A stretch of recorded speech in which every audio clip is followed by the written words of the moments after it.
Oh, thank you. That's because all the mess is behind these things right here.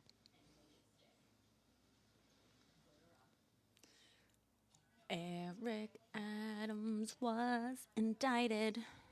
Party and you're all invited.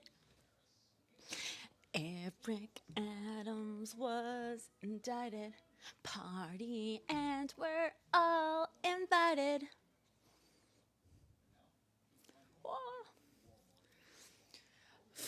We prefer the term fun employed living heal. Oh, thank you, Halo. It really does clear out. I know, right? Well, that's the thing. What if he gets? Do you think? Well, do we think he'll get the cell next to Diddy and SBF?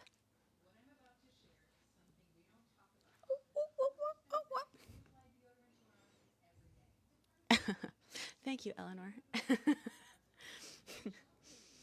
Eric Adams was indicted. Party and we're all invited. Dun, dun, dun, dun, dun, dun, dun, dun, dun. Eric Adams. Eric Adams, you're going down. Eric Adams. Eric Adams going down. Do do do do do do do do do. Diddy is not only in jail, his cellmate is literally Sam Bankman-Fried. Who takes over when he's out? I don't know. That's the crazy thing. Literally, like everyone in his administration has been indicted or raided recently.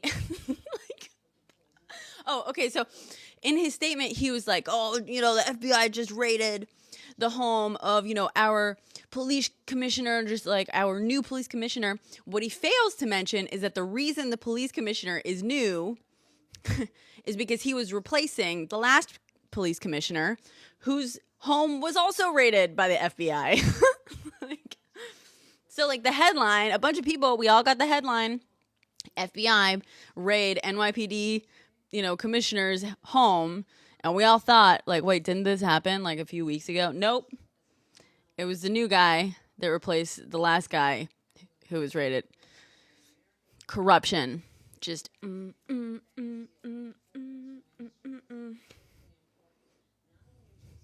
Yeah, right? Isn't that crazy?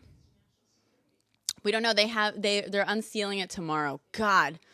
Should we figure it out? That's not misleading at all. I know, right? So convenient to leave that part out. But he's acting like a freedom fighter.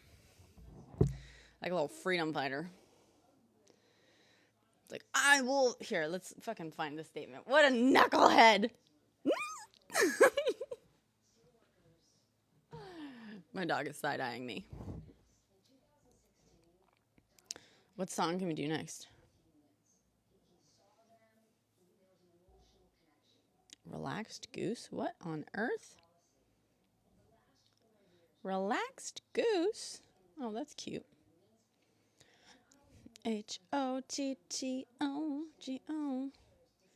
Let him cook. Let's do more. I love let him cook. Confirm. Confirm.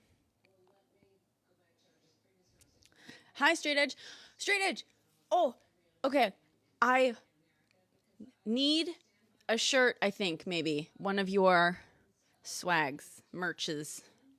Because, so NYC, yes. What just happened? NYC, the mayor of New York City, Eric Adams,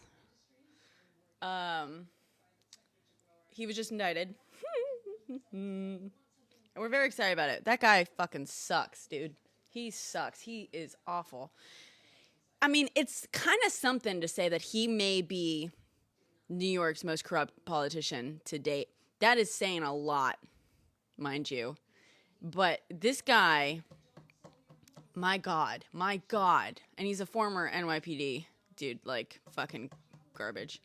Andrew Cuomo waiting in the wings. I doubt that Cuomo would deign to step down to mayor. Also, fuck Cuomo, really.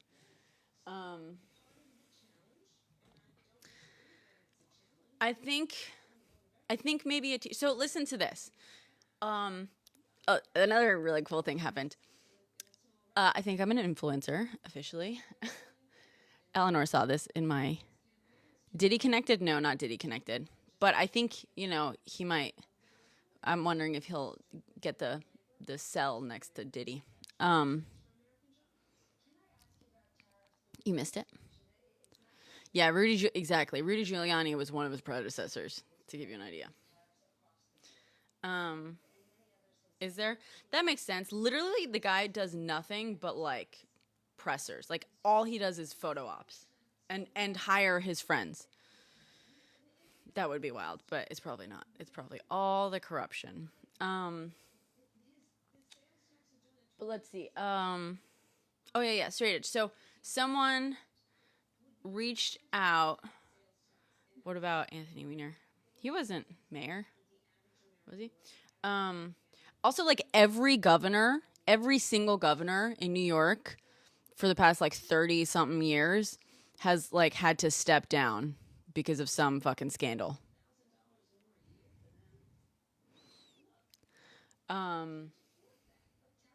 He was corrupt. Yeah. My story time. Sorry, fucking scatterbrain. I just recaffeinated. I was asleep and Philippe called me and he's like, "Did you see the fucking news?" And I was like, "What are you talking about?" He's like, "Eric Adams indicted." Whoa, whoa, whoa, whoa. Okay.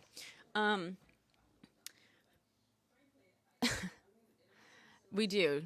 I mean, Jersey. I would argue that Jersey kind of does it best, but yeah, we're pretty good, like in terms of the politics. Not the glasses look. Yeah. Also, just to let you guys know, I may have to like pause the live or like stop and restart the live stream at one point because someone said earlier I should clip something for a story, and I might do that. But if the thing ends up being like 10 hours long, it's gonna be a problem.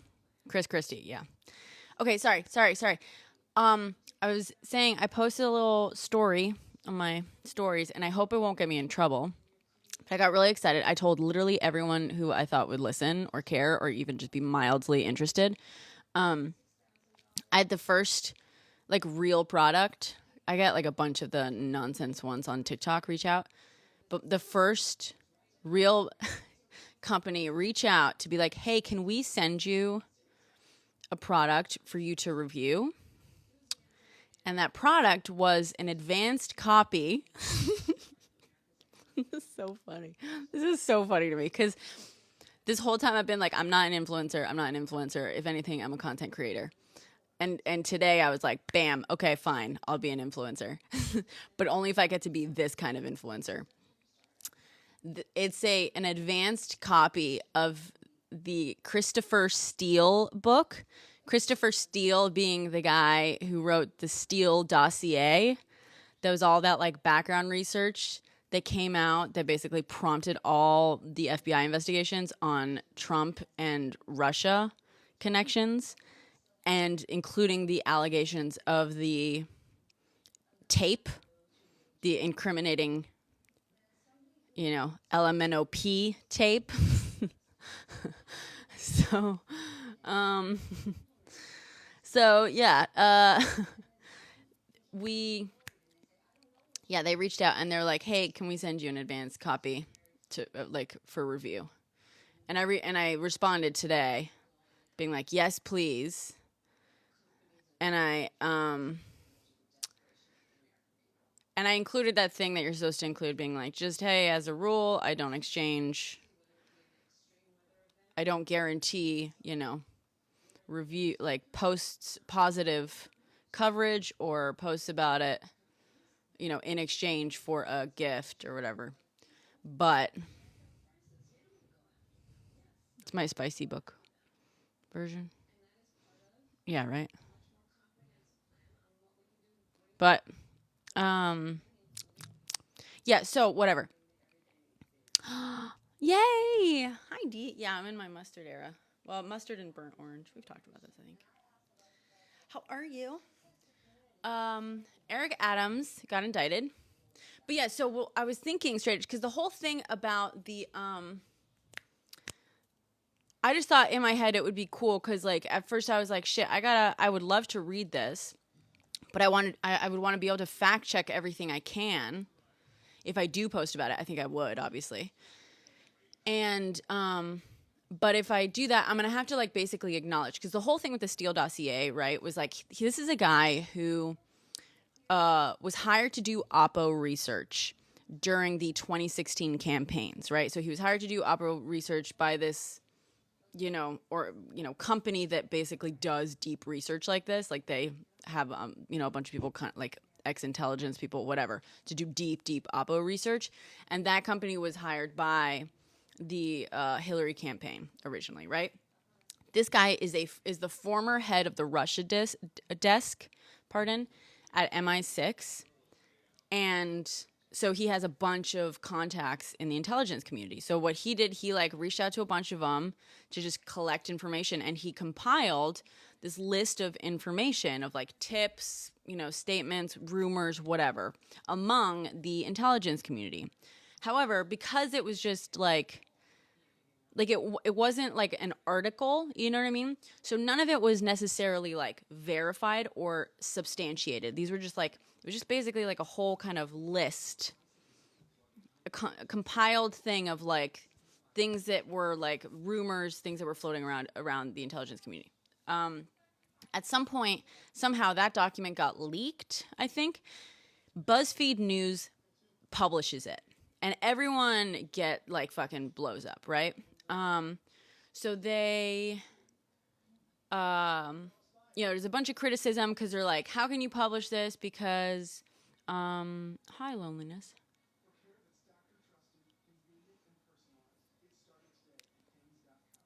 Really, SB? It's wait, is it MI6 or MI5? MI6, MI5? Shit, did I say? MI6 is the wrong one, isn't it? MI6 is the imaginary one, isn't it? Shit. It's MI6. Okay. Okay. For a second, I was like, shit, did I just accidentally say MI6 when that's just like a thing from James Bond and he's actually from MI5? No. MI6 is the UK one.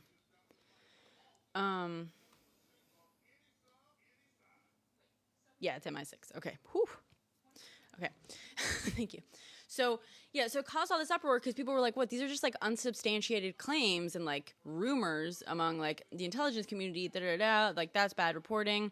I believe BuzzFeed was like taken to court over it, but a judge ruled like, no, it was because they were reporting on a document, it was fine.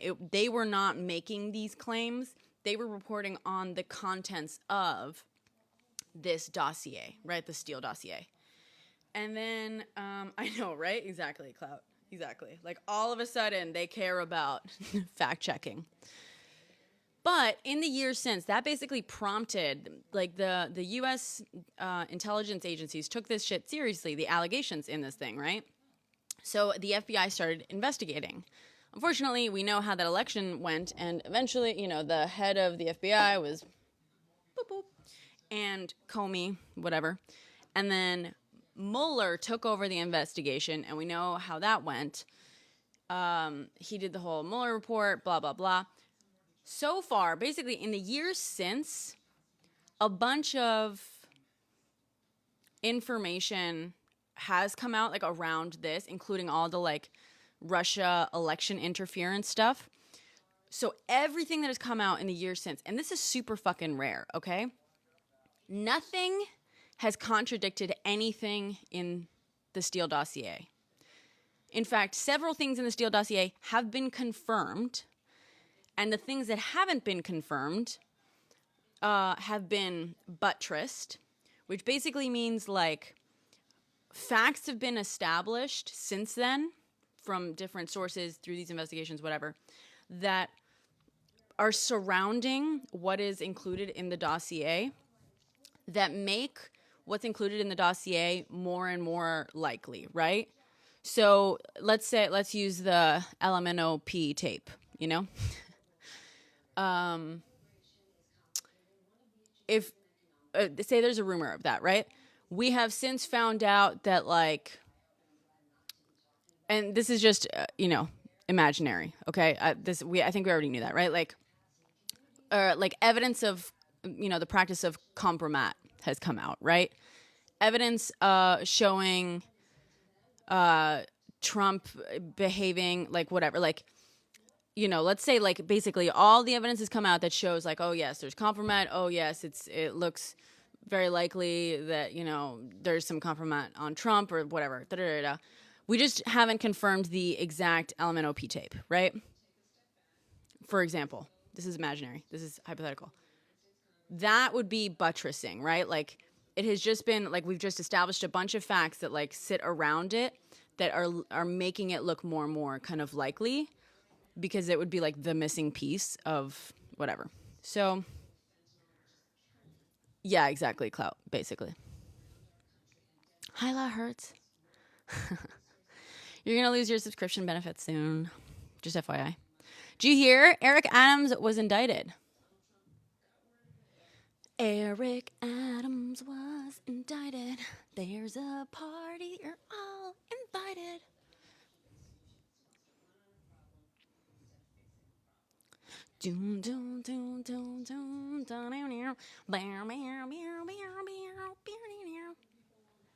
Anyway, so Christopher Steele is coming out with a book. It's coming out in October.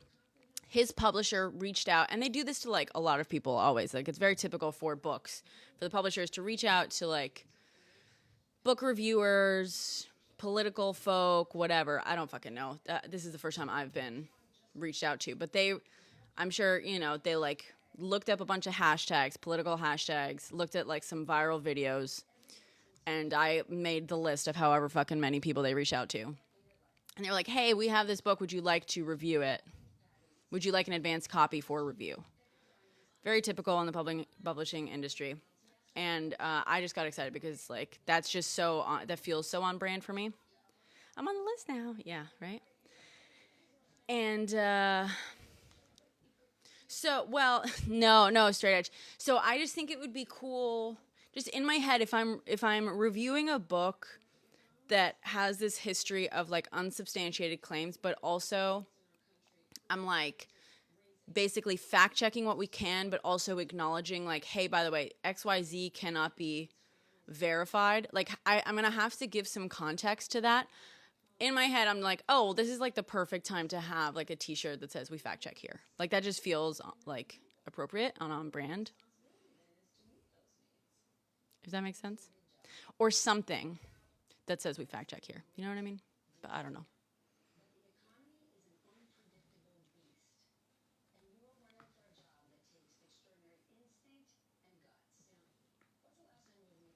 Okay, cool. Yay. Sorry. That was like a roundabout fucking way to get to that point. Yeah.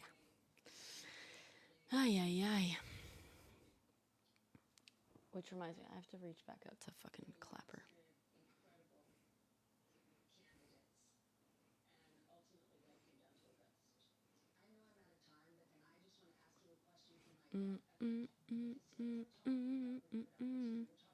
I know.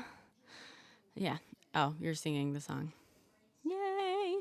Thank you, Straight Edge. I just think that'd be right. But I gotta figure out what t-shirt or whatever would look cute on me. Am I sworn to secrecy?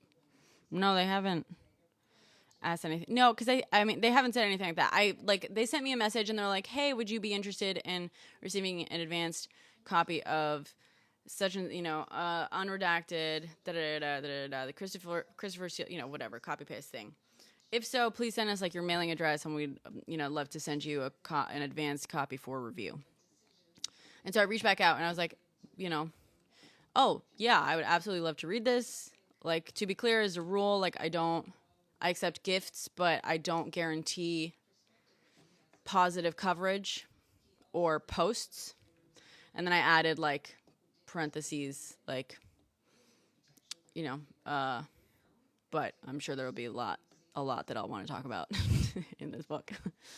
But we'll see, because they could also be like, actually, just kidding. We made the offer to like 100 people and the first 50 got it. Or like, just kidding. We only want people who are going to guarantee a review and stuff. You know what I mean? But go look at your new site. What's the new site again? Supergoodprints.com.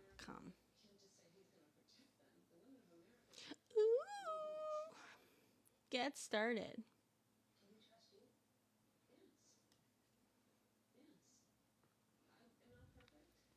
Okay. Um,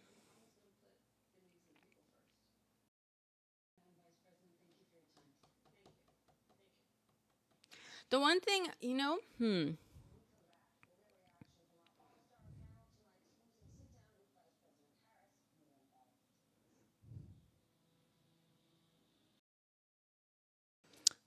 I gotta figure out how to do like, I'm so mad that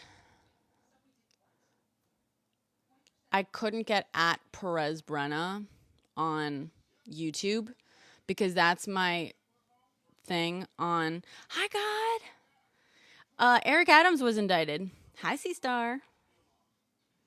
Yeah, exactly, Eleanor. We'll see. Um, so I'm thinking, Straight Edge, we should do the thing that says, like, we fact check here and then have, like, my handles. I don't know if I'm allowed to put, like, the little logos of each thing for the handle. And then, I mean, it's at Perez Brenna for, all of the things. Except for YouTube, it's at Perez.Brenna. So I'm wondering if that's worth putting, like, separately or something. You are if you put your handle. Okay. See, I knew we kept you around for a reason. But I don't know if it's worth putting, like, the two separate handles. You know what I mean?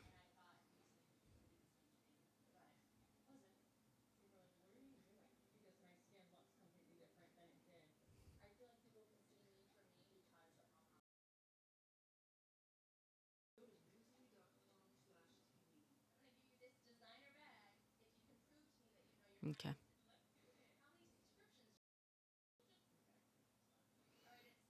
They're going to unseal the indictment tomorrow.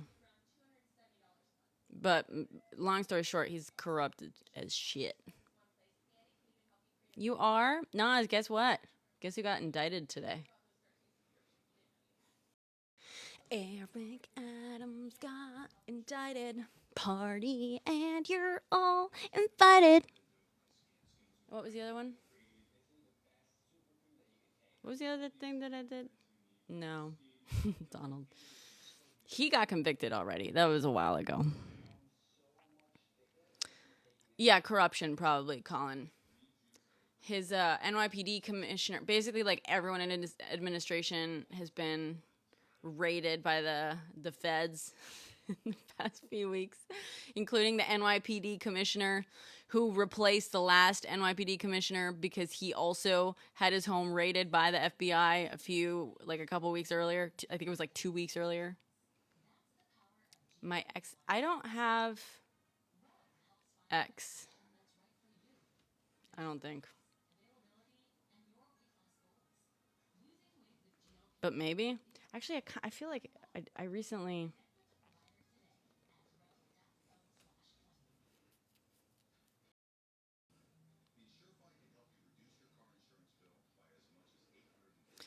Indicted means. Okay, so I guess. Oh, my account has been locked. We found some unusual activity on your account. What? To make sure X is.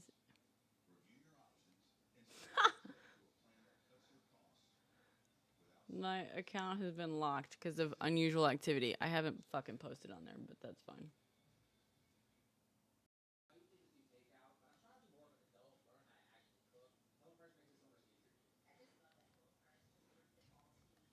It's probably run of the mill corruption.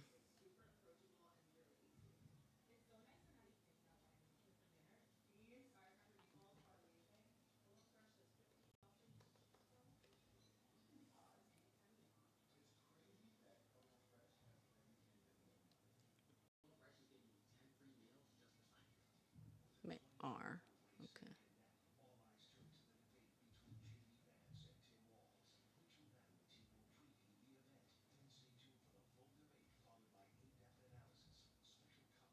That's a weird captcha.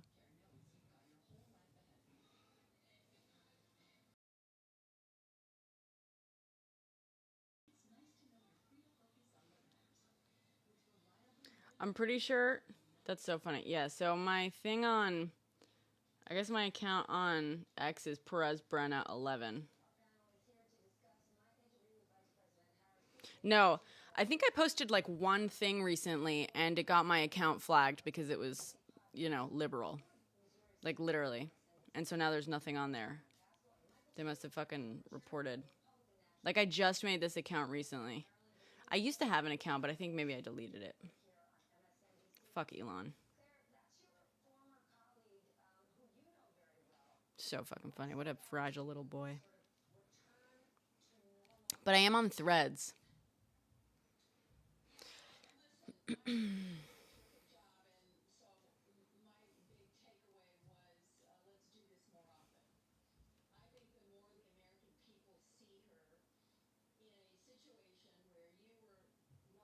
Not Jesus. Donald J. Trump news.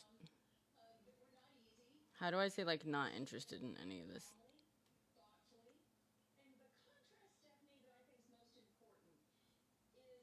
Okay. I'm closing out of this. Fuck X.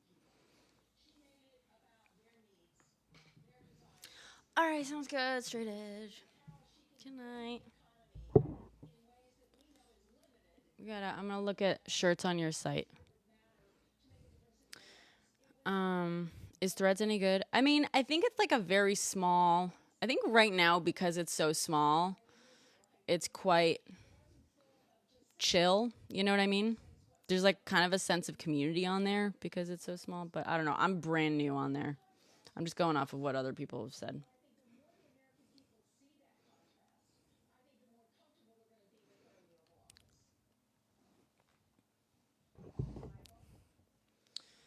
Ooh, Bella and Canvas women's relaxed jersey tee. Cute.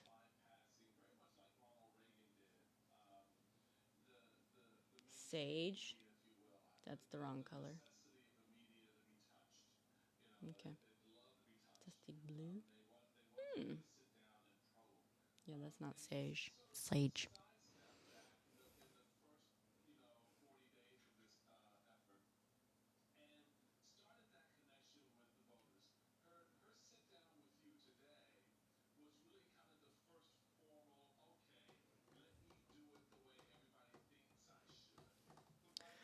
Ay, ay, ay. Hoodies.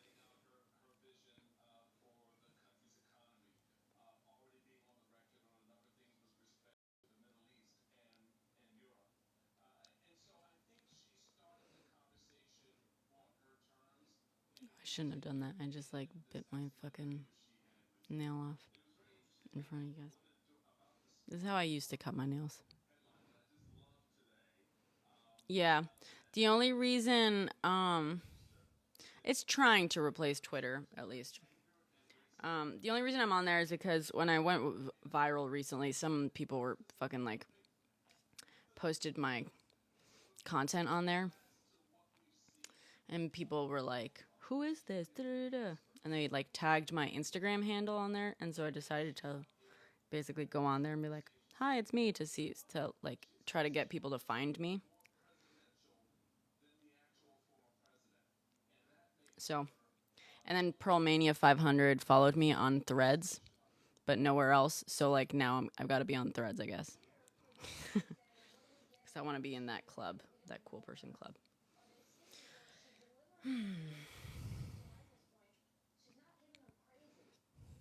Yeah. I mostly just post my links to my like cuz I post my TikToks on Instagram, most of them.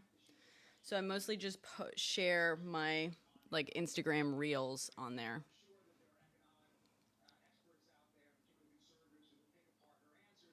Hi Jose. What's happening here? Eric Adams just got indicted, which is fucking funny.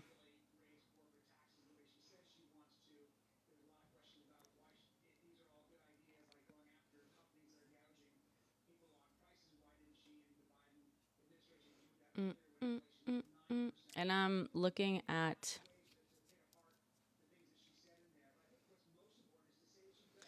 merch. Apparently, we're making merch soon.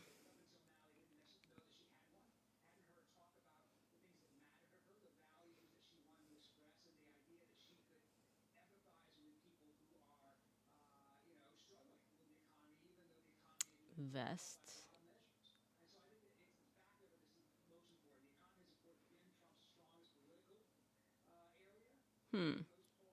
Ooh, maybe a mug.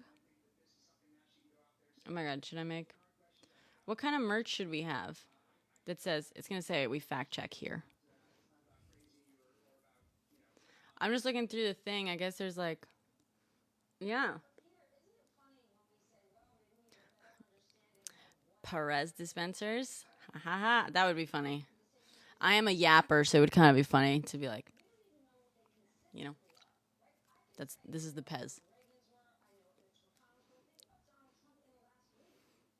Before this news, fucking hated him. Everyone did. Everyone's so over him. I have voted in every election since the 2016 primaries, which I guess were technically in 2015. 2015 primaries. Were they in 20? No, I guess 2016. Every election since then, local, everything, until the general election that Eric Adams was running as mayor in. Like, I voted in that primary, and then he got nominated, and I was too depressed that day. I woke up, and I was like, oh, I gotta go vote. And I was like, fucking, I don't want it. And then I fell asleep. I, like, rolled back over and went to sleep, and I just didn't even bother. Which, by the way, is, you know, my anecdotal proof of, like, you gotta get voters excited, otherwise they're not gonna show up to the polls. So, God, what were you up to the other night when we came live? Was it the other night? Was it last night? I assumed you were, like, on someone else's live.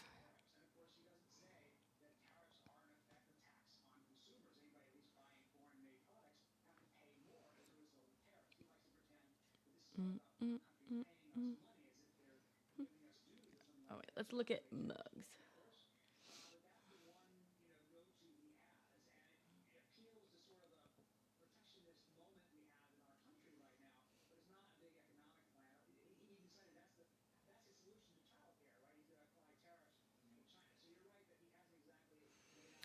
Oh, a new excavator. That's cool. What are you excavating?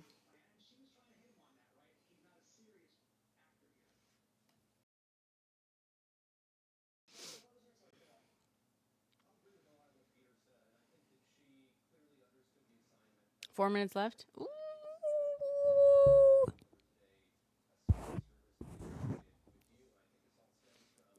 What have you been up to, girl? Oh, there's not. Okay, that's the problem.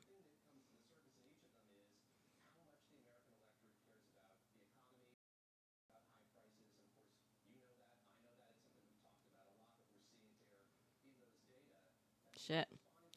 I gotta fucking. I don't have Straight Edge's number. Shit. I gotta text him and let him know that his site, which is now live, is still like it doesn't have all the pages up. This is not good. Not great.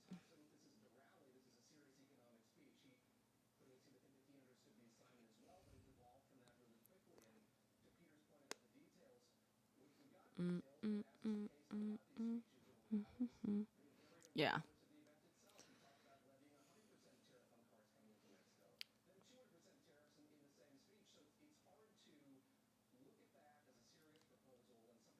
He does, but he just went. I think he just went to sleep.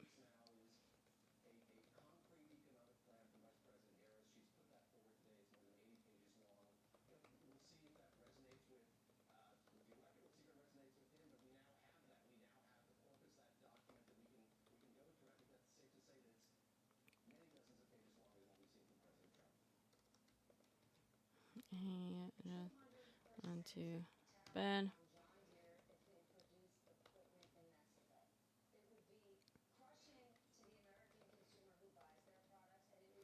On his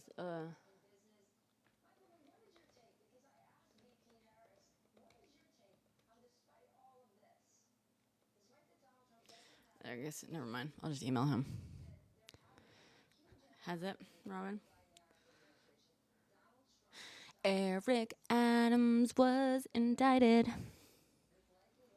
Party and you're all invited. You could call him on Discord. Yeah. He just went to bed. I think it'll be fine. It is. Everyone hates the guy. He's so fucking corrupt. He's so corrupt. It's like gobsmacking. Truly.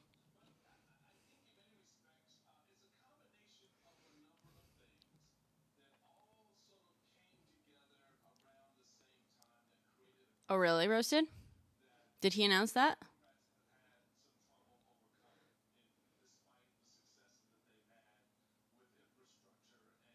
How did he get voted in? Ugh. He's a cop. He's basically a Republican who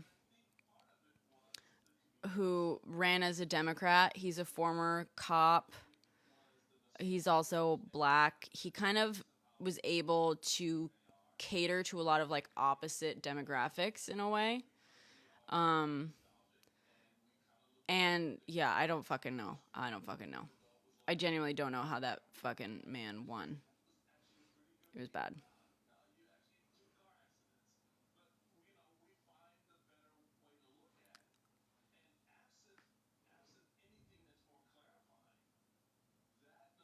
The judge in the January 6th case?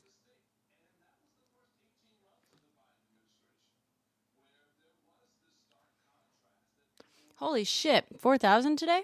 Whoa, nice, God. That is a good investment. I know. Except she's a lot better than he is, at the very fucking least. You know what I mean?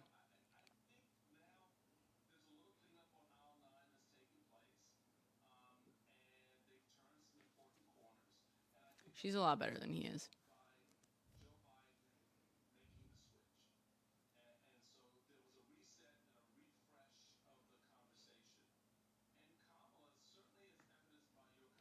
That's so cool, God. Nice. Congratulations.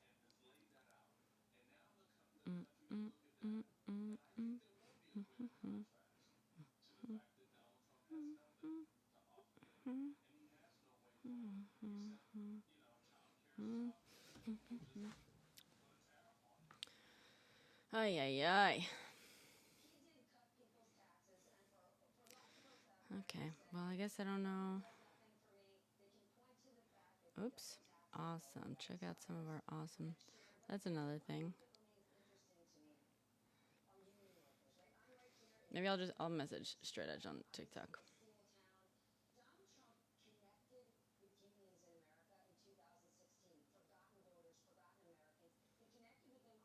Where is messages? Here we go.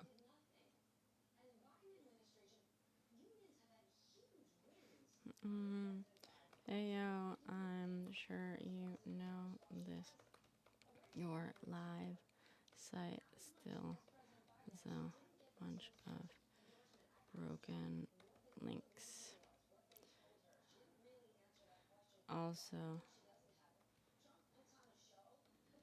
under services, awesome is Miss. Oh, okay. Okay, he's on messages.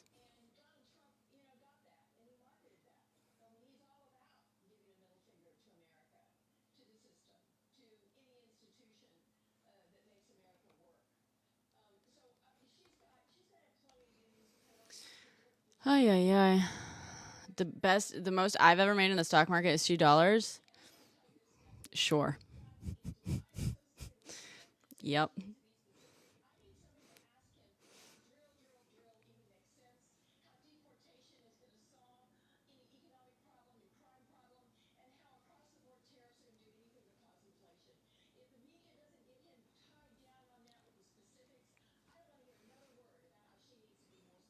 Oh, my mic audio is too low on stream. Oh, shoot. I'm sorry.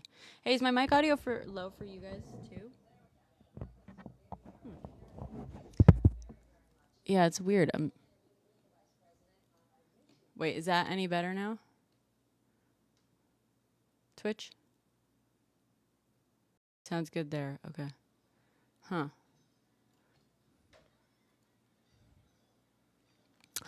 Thanks for subscribing, SB. No money. Now it's fine. Oh, okay. That's weird. Did that. Okay. Cool. Good. Thanks for letting me know, Ingasia.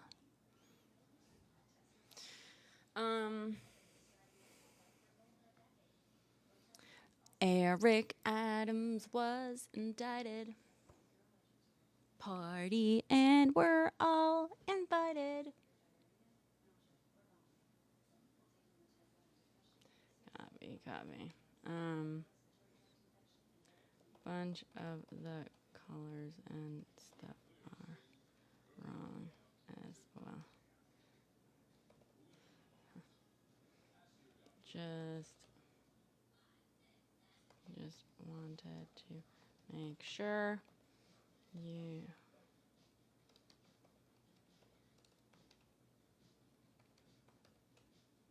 Oh.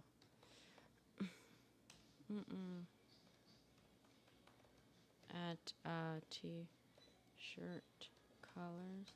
I was on the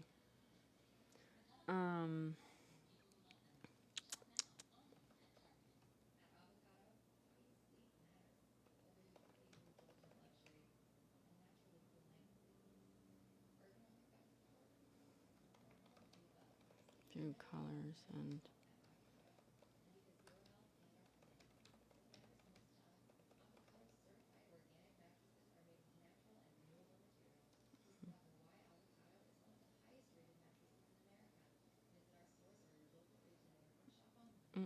sorry, I'm just letting Straight Edge know about the issues. Thank you, God. Thank you for the ice cream cone and the team bracelet. Voting for Trump? My condolences. Yeah.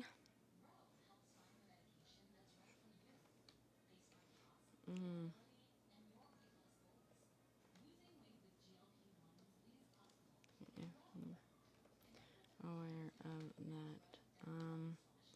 The services designer. No. Products. Okay. Mugs. Do do do do do do do do. When I click mugs, it goes to teas. Oh.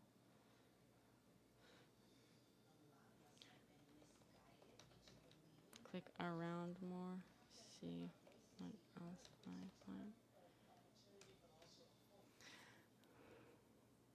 We need some big news. Well, the big news is thank you, SB. Thank you for giving me the vote. Give me the vote for the give me the vote. Sorry. Are we doing nails? Maybe. Should we? We're not. Sorry. I just chewed my nails off. Big news is Eric Adams got indicted. That's the big news, but maybe no one cares. The problem is the indictment is sealed, so we don't know what the actual. Oh. We don't know what the actual whatchamacallit was.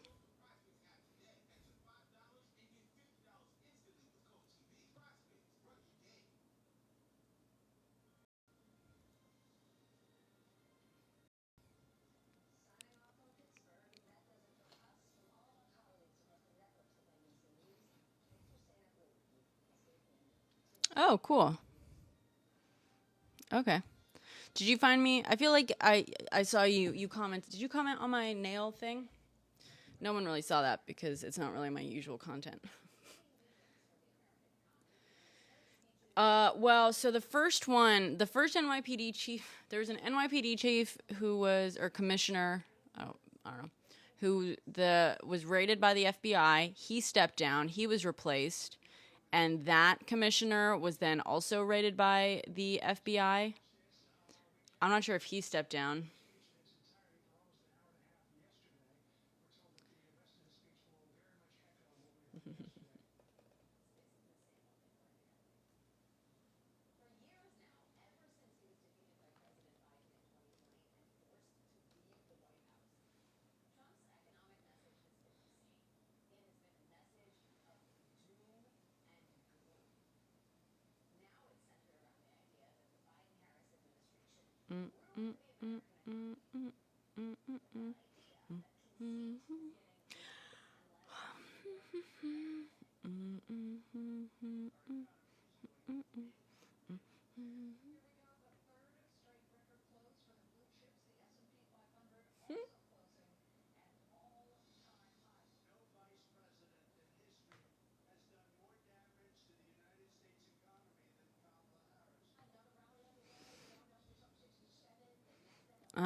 I guess, yeah, I feel bad. We just started this.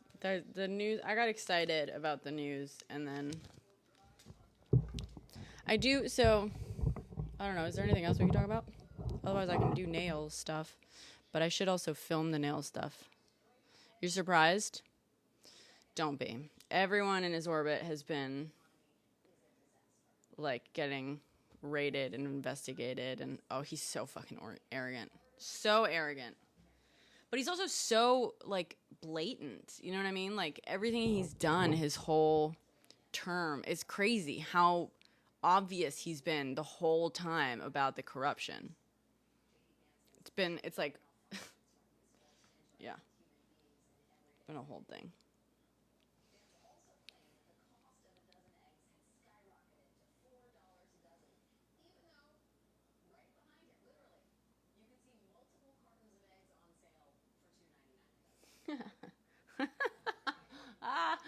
JD Vance. JD Vance apparently did like a video where he was talking about how cartons of eggs had the cost of a carton of eggs had skyrocketed to $4 a dozen. Maybe I should, God. And then but he was standing in front of a bunch of cartons of eggs, you know, who's in the grocery store, and behind him you could see a bunch of prices saying like $2.99. Like he was literally standing in front. Like that's how blatant the fucking obvious lie is. Jesus. Vance egg prices. Oh boy. Oh God, were you in here when I said the thing that I think I made it as an influencer? Maybe roasted, but the thing is with Eric Adams, it has been it's been wild. It's like uniquely bad here with him. It's so obvious, so blatant. Like hiring family members in like multiple jobs with like huge salaries, and when they have like no relevant experience, you know, family members, friends, like repeatedly. The guy famously has done nothing except just like look for photo ops. The guy is the worst. The worst. I got a message from a book publisher who asked if they could send me basically an advanced copy. Right now we're talking about me, Jacqueline. But Eric Adams. We're talking about Eric Adams. He just got indicted. Yeah. That's true, Jazzy. So they reached out and they asked if they could send me an advanced copy of Christopher Steele's book that's coming out in October. Christopher Steele being the guy behind the Steele dossier, which is like the dossier that came out with like all the like first kind of thing that prompted all the investigations into Trump's connections to Russia and stuff by the FBI, and included the like allegations about the LMNOP tape and stuff. So he's coming out with a book in like the book is really being released in October, and his publishers, you know, I mean it's normal for them to like for publishers to reach out to book reviewers and people in, you know, whatever relevant kind of fields, I guess. Influencers, if you will, to ask them to like review an advanced copy, I guess. But yeah, this is the first time I've ever gotten an offer like that. It is going to be good. MI6. He was a former MI6 guy, head of the Russia desk. He was head of the Russia desk at MI6 for a while. And he was hired by a company to do Oppo research for the 2016 campaign. Thank you, God. It's called Unredacted, Russia, Trump, and the Downfall of Democracy, I think it's called. But I did tell them, like, I accept gifts, but I won't guarantee, like, positive coverage or, posts, just in case. But I think, so, they might say, like, you know what, never mind, we want guarantee of, whatever. But we'll see. Thank you, Jazzy. Thank you for the finger hearts. You lit it up in the gallery.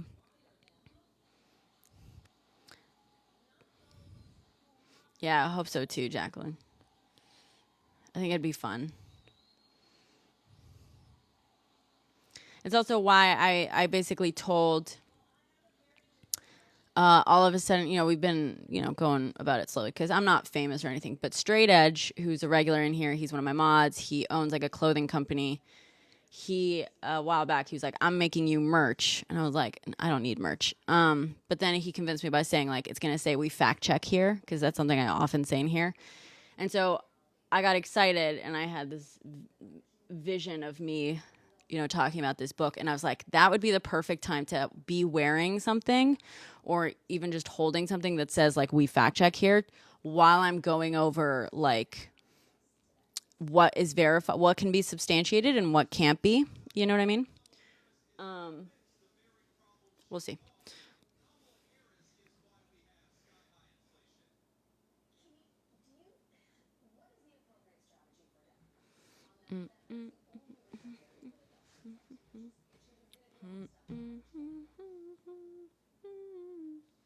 See, this is like the exact reason I need like a content creator camera so I can just set it up and film.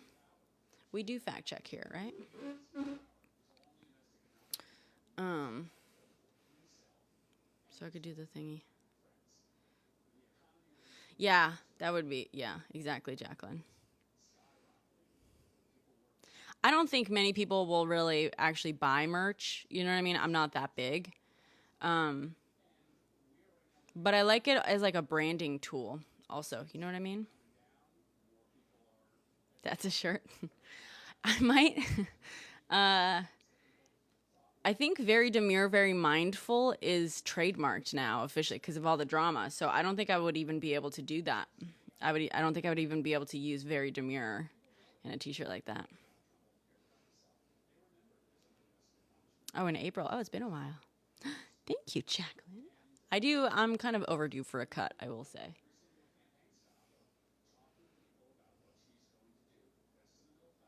That's true, Jazzy.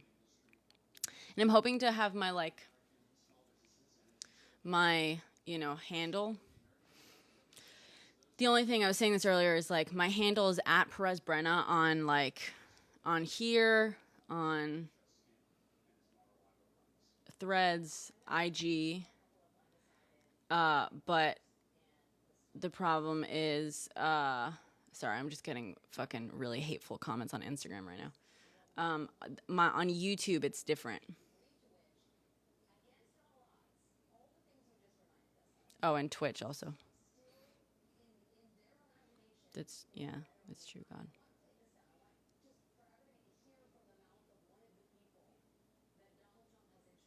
Hi, Awax.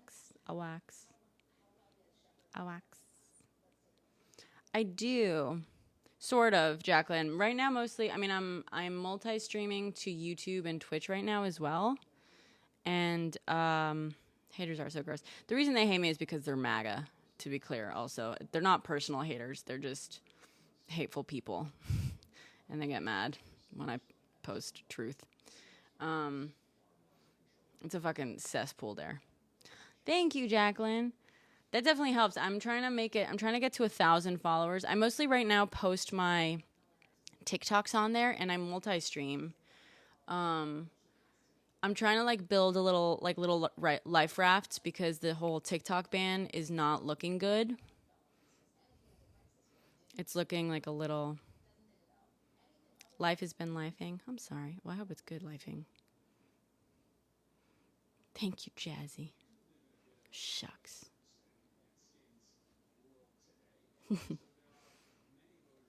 What's that thing of like, oh, please, please, please, you know, or like this? What is it? No, please, please. That thing. Yeah, there's so much fucking hate on IG. Of all the apps they're gonna get rid of, they're gonna get rid of the one that helps me find like progressive audience members. Okay. Okay. Okay.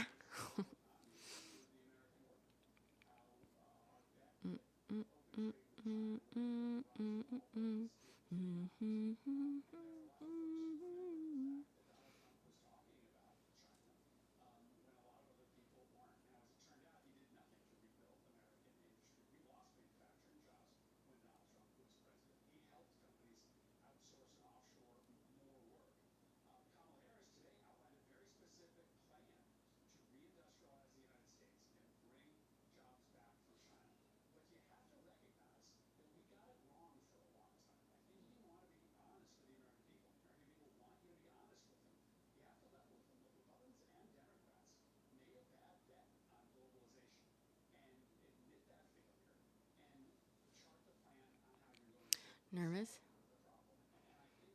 Yeah. Yeah. You're right, Alexandra.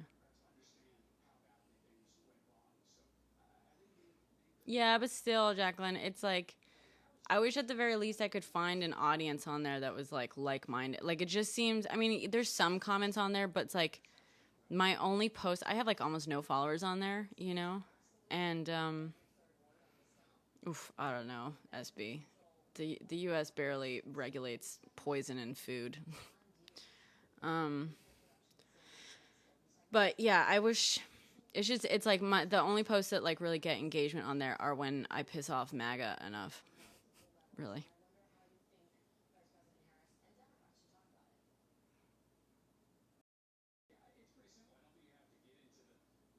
Thank you. Thank you, Ghost. UAP disclosures? What do you mean?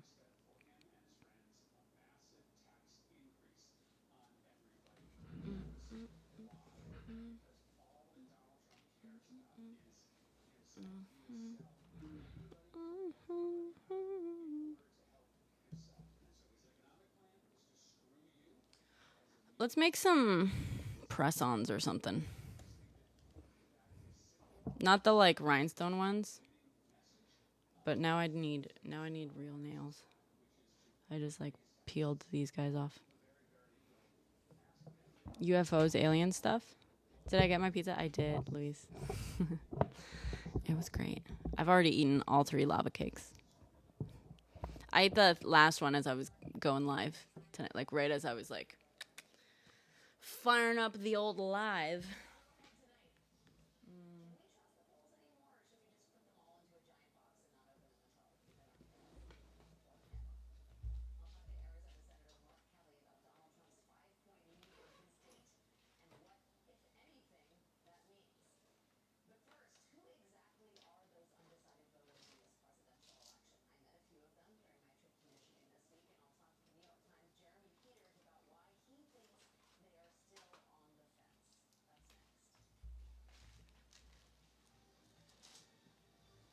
Mm-hmm.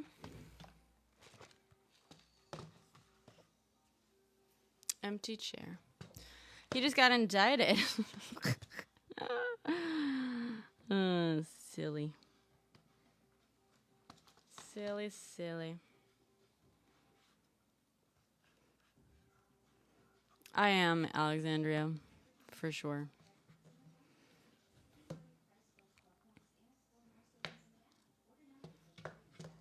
Maybe I can make some mini ones.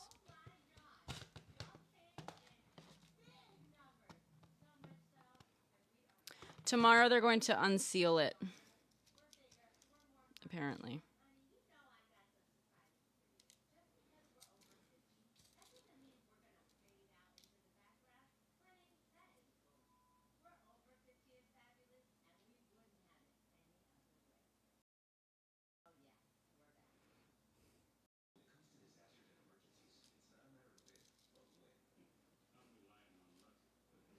Yeah.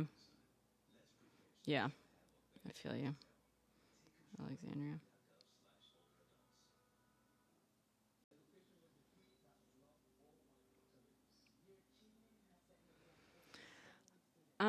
Probably not, Jazzy. There's been a lot of corruption in the administration, to tell you the truth. Um,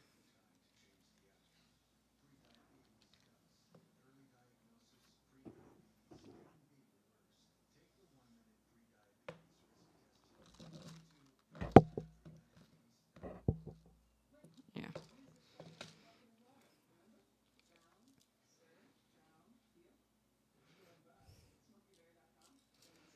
Mm, mm, mm, mm, mm. Rex. Oh, Rex. Oh, Rex. Thank you.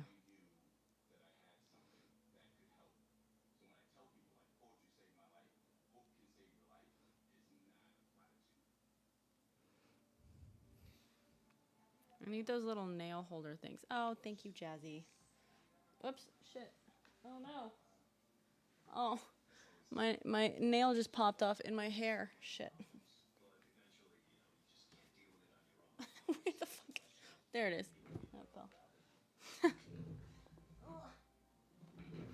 That's why you don't use tack to, put your nails on. Ay, ay, ay.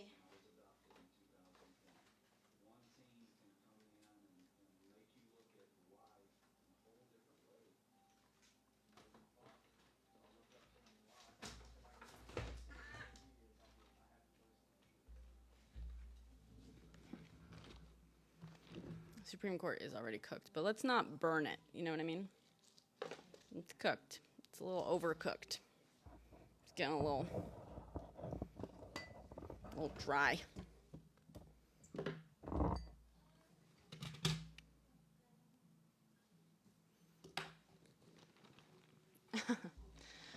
I also have links in the schmio, schminks in the schmio,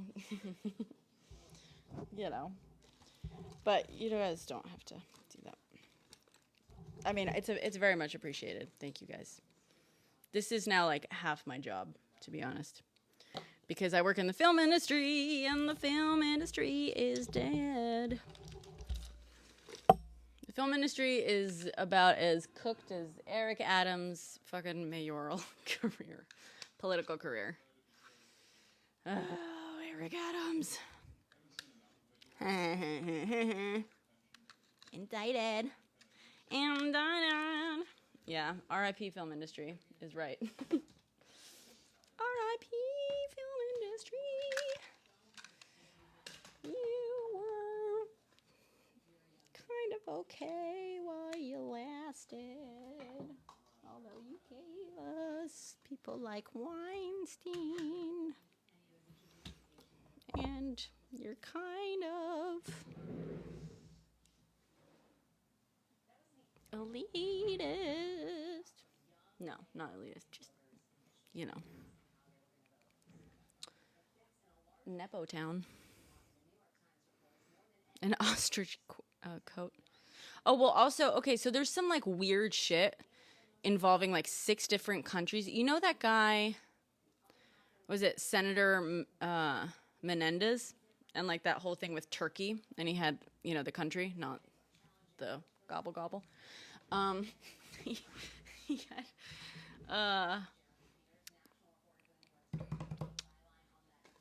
what was the thing? He had like gold. He got gold bars. There was some fucking corruption with Turkey and all this kind of shit. So apparently, Eric Adams. The thing came out in the last couple of days that Eric Adams is like all, tied up in something similar, but it doesn't just involve Turkey. It involves like 6 separate countries. I should probably just be Googling this and looking it up while we're here. But where is that thing? Oh boy.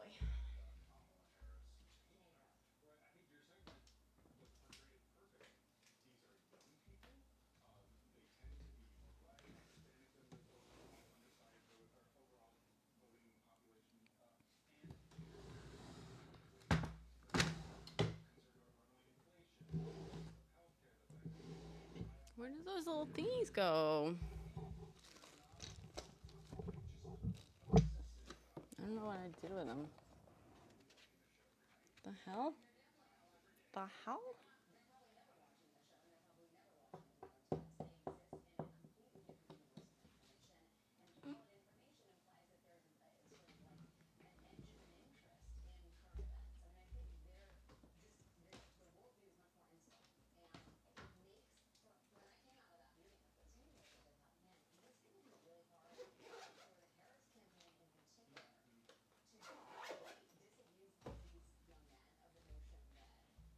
I have no idea what happened to those things.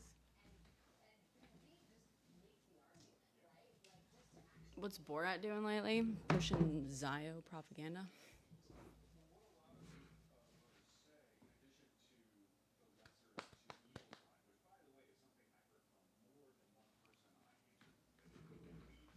Ugh. The hell? How did I lose something so thoroughly? Oh, I know where they are.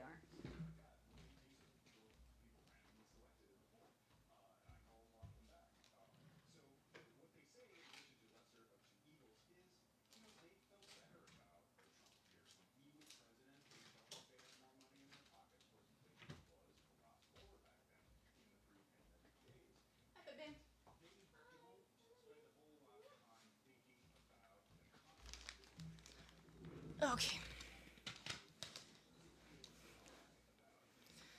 Oh boy.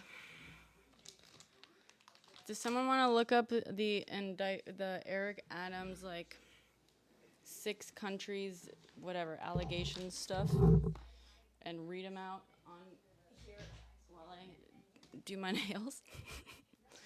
Can someone be like our personalized podcast and article reader? I know that should be my job, right? I should be doing that.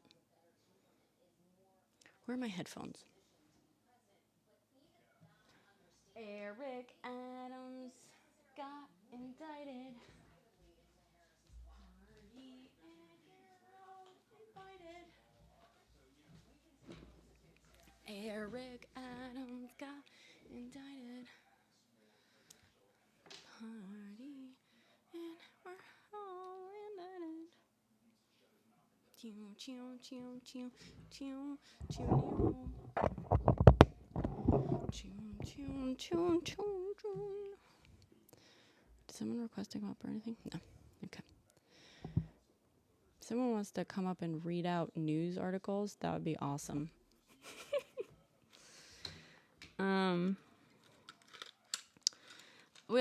You don't have to do that if you guys don't want to. Hi, Carrie. How's it going? I'm doing nail stuff. I'm trying to Israel, China, Qatar, South Korea, and Uzbekistan. Really? Damn. Israel's not surprising because, like, what American politician isn't? You know what I mean? But China, that's interesting. And Qatar. How the fuck does that work? Israel and Qatar.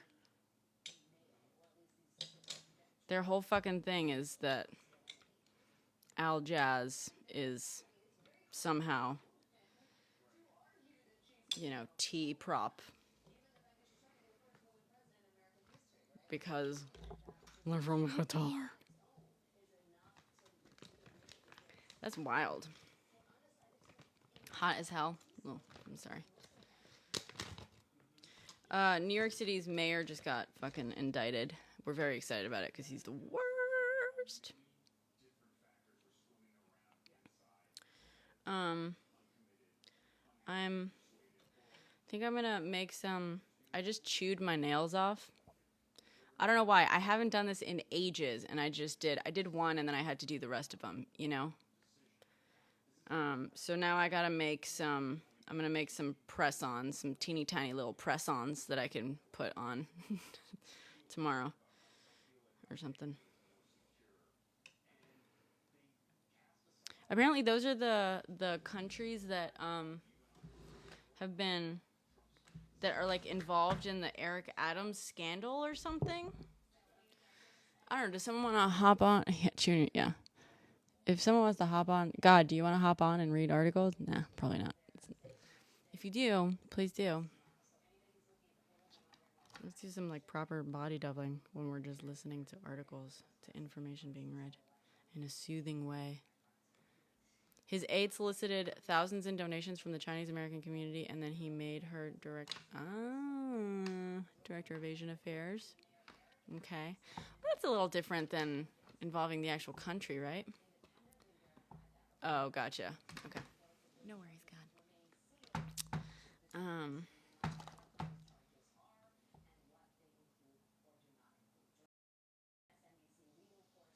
But yeah, I mean that's kind of the kind of thing. It's super fucking corrupt. It's like I'm looking for tack. That's what I'm looking for.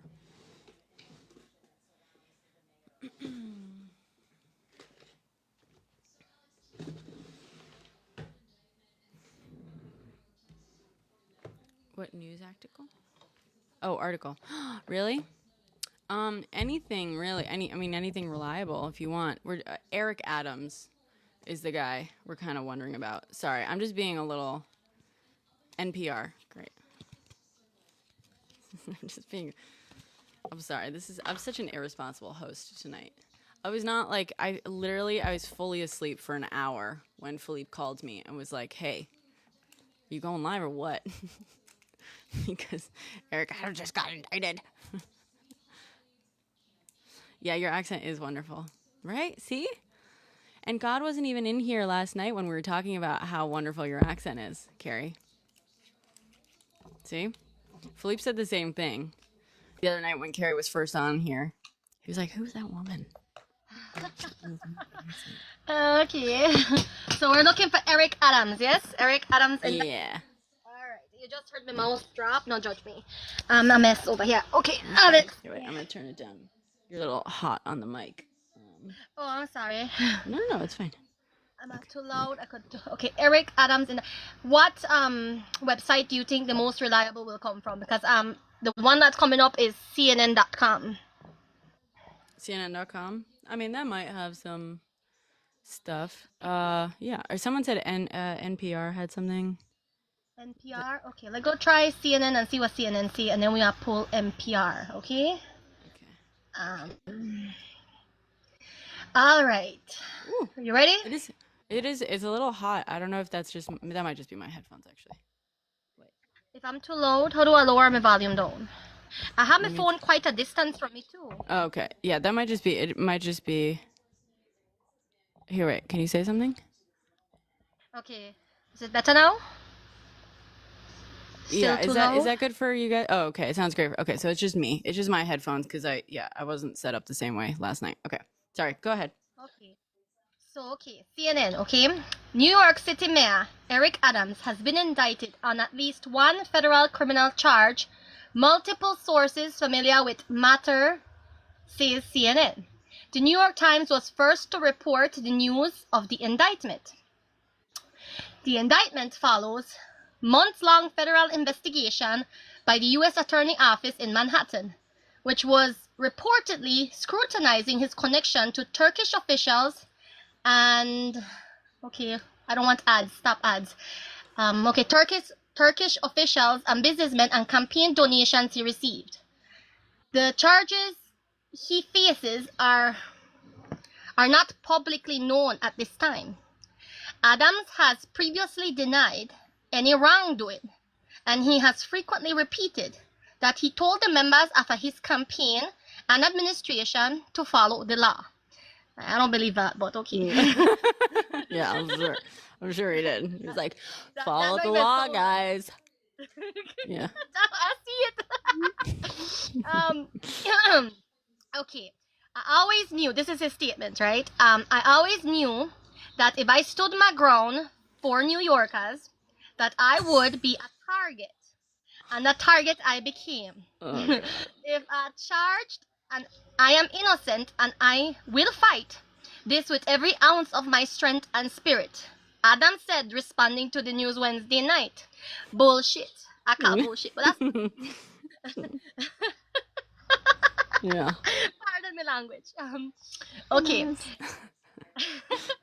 The mayor is expected to have several days to turn himself in, according to sources familiar with the case. He's not expected to appear in court Thursday. Prosecutors previously informed his attorneys that attorneys in charge that he would be summoned to surrender in a future date, multiple sources told CNN. All right. Adams was a Garcia Mansion, the mayor's official residence, when word of the indictment broke. He said to be undeterred and resolute in his demeanor, according to source familiar with the situation Wednesday night. Adams has not been formally informed of the indictment when the news broke Wednesday night, multiple sources say.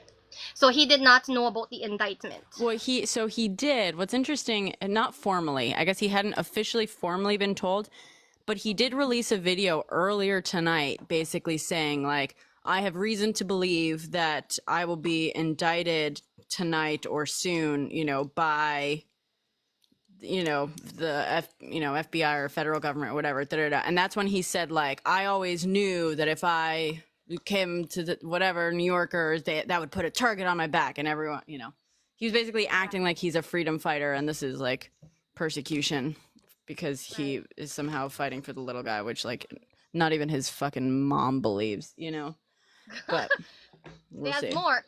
So there are sources here for Adams' lawyers that met with senior DOJ officials in attempt to stave off charges. Am I saying that word right? Stave off charges? Stave, yeah. Okay. Lawyers of Adams met with senior officials of the Justice Department last week in a bidding to stave off federal criminal charges. Multiple sources familiar with the meeting told CNN. The meeting between Adams' lawyers, Boyd Johnson and Brandon McGuire, came after the meeting with the U.S. Attorney's Office in Manhattan and were told by prosecutors plan to seek an indictment for the mayor, or so the sources say. Persecutors in Washington informed the mayor... It's just to be clear, it's prosecutors in this case. Prosecutors, yeah, okay. Because persecutors makes it sound like he's being persecuted, like he's a victim. Prosecutors are the ones, like the lawyers who just go, off the... Yeah. Okay. Yeah. So persecutors in Washington informed the mayor's attorneys that their appeal was denied. So the U.S. Attorney's Office conducting the investigation, but because Adams is sitting politician in the Justice Department, would be involved in any decisions to file charges. How that makes sense though? Just because he's a politician, he's exempt or something? That don't sound right. I guess not exempt. Wait, can you read that again?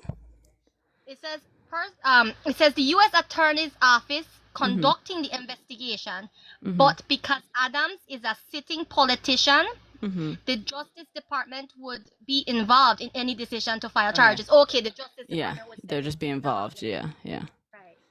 Okay. Former U.S. Senator Bob Menendez.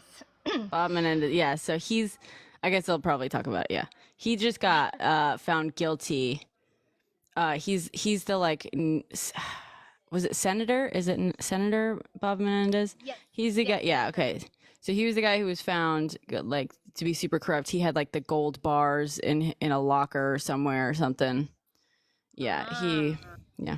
Anyway, sorry. It says here that he was also allowed to surrender, and the arraignment on bribery and corruption charges several days after the prosecutors announced the grand jury return, and on Friday he was arraigned the following Wednesday. So I guess they're talking about how it worked with him, yes? How he was charged? Yeah, similarly, because he was also in office at the time. And it sounds like very similar. Yeah. Okay. Okay. So the legal troubles escalated in September. That's what the headline says, yeah? The mayor's legal troubles escalated September when the top members of his staff at City Hall, including 2 deputy mayors, a senior advisor, and a school chancellor, received search warrants, and their phones were seized by federal investigators. Edward Cabana, the former New York Police Department commissioner, also had his phone seized as a part of a separate federal investigation and was forced to resign. Days later, Lisa Zornberg, am I saying that right? It's Zornberg. Okay, that's Zornberg. City Hall's top liar and one of Adams. What is that word? How's it spelled? Zornberg.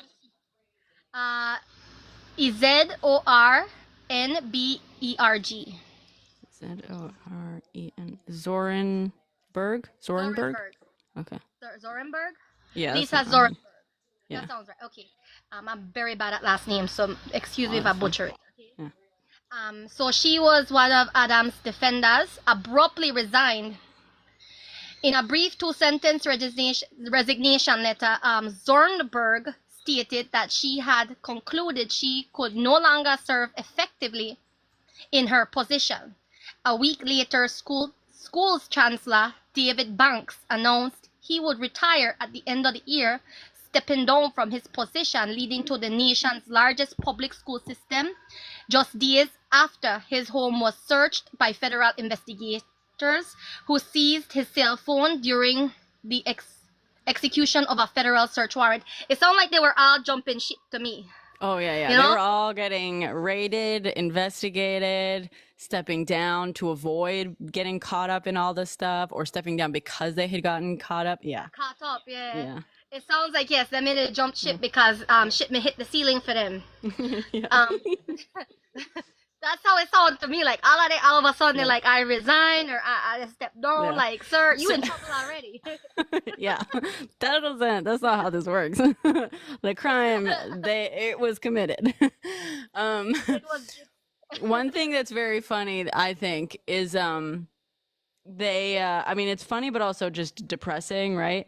The New York police commissioner stepped down, was like, his home was like raided or whatever. And he stepped down, and then his replacement also had his home raided by the FBI like a few days later. and there was like one person said this joke, you know, and I wanted to make a TikTok about it just to explain, like, hey, by the way, like, you know, you're seeing headlines now saying that, like, oh, NYPD commissioner home raided by the FBI and stuff. Just so you know, that's not the guy. That's not the NYPD commissioner whose home was raided 2 weeks ago. It's a different one. Yeah. It's a whole it's a whole thing. It's so bad. It's messy. It's very messy. Yeah. The first sign of trouble for Adams came nearly a year ago when federal investigations zeroed in on his chief campaign fundraiser, Brianna Suggs. Is that I think it's Suggs. Suggs. Suggs. Would it be Suggs? Yeah, it sounds like it. That's a weird name. That sounds right? Suggs? Yeah. That sounds, it just sounds, it sounds strange. Okay, a search warrant at her home, multiple law enforcement officials previously told CNN Suggs has not been charged with any crimes as of yet. Yeah. But apparently it may start with her. Like right, with the raids or whatever, yeah. With the raid, it may start with, like, she was the one who kind of catalyzed this, I guess. Yeah. Investigators for the FBI's Public Corruption Squad seized phones, computers, tablets, and files from Suggs, according to sources. Agents also executed numerous search warrants at her homes and businesses throughout the New York area in a connection with the investigations, officials said. One of the companies searched in November 2023 was KSK Constructions Group in Brooklyn. Law enforcement officials said the construction and development company has built apartments and condos throughout the city. Sounds like laundering, yes? Yeah. Or like mafia stuff, like mob stuff. Yeah, it sounds like, yeah. Mm-hmm. I mean, wow, this is very, very, this is a lot. This is a lot. And this man was a politician, so wow. Oh, damn. Yeah. Oh, you know what's the best part? Eric Adams is a former cop. You did play. Oh my god. Wow. Yeah. Oh. He used to be NYPD. So, no one's surprised. Of course he's a criminal. Of course he's a criminal. Wow. Oh, God.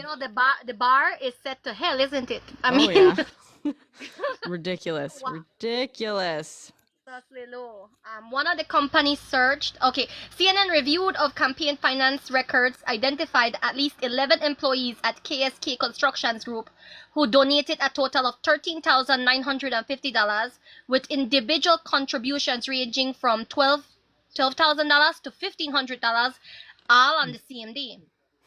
To Adams' 2021 mayoral campaign, CNN has reached out to the donors for comments. Yeah. Sounds like laundering. That Well, it fully sounds just like, laundering. classic, because a lot of them, not just not laundering, because laundering is like washing dirty cash, but more just bribery, just run of the mill. They paid him and then they donated a lot of money. And then once he's in power, they got a lot of really, really large, like lucrative contracts. Yeah. And favors and whatnot. Yeah. So mainly just bribery. Yeah. That's Wow. dirty money. It's pay you now, you give me back later, right? Exactly. Yeah, exactly. As a part of their investigation, FBI agents seized Adams' cell phones days after the raid on Suggs' home. After Adams gave a speech in Manhattan, FBI agents walked right up to him, asked his NYPD security detail to step aside, and then climbed into Adams' city-issued SUV.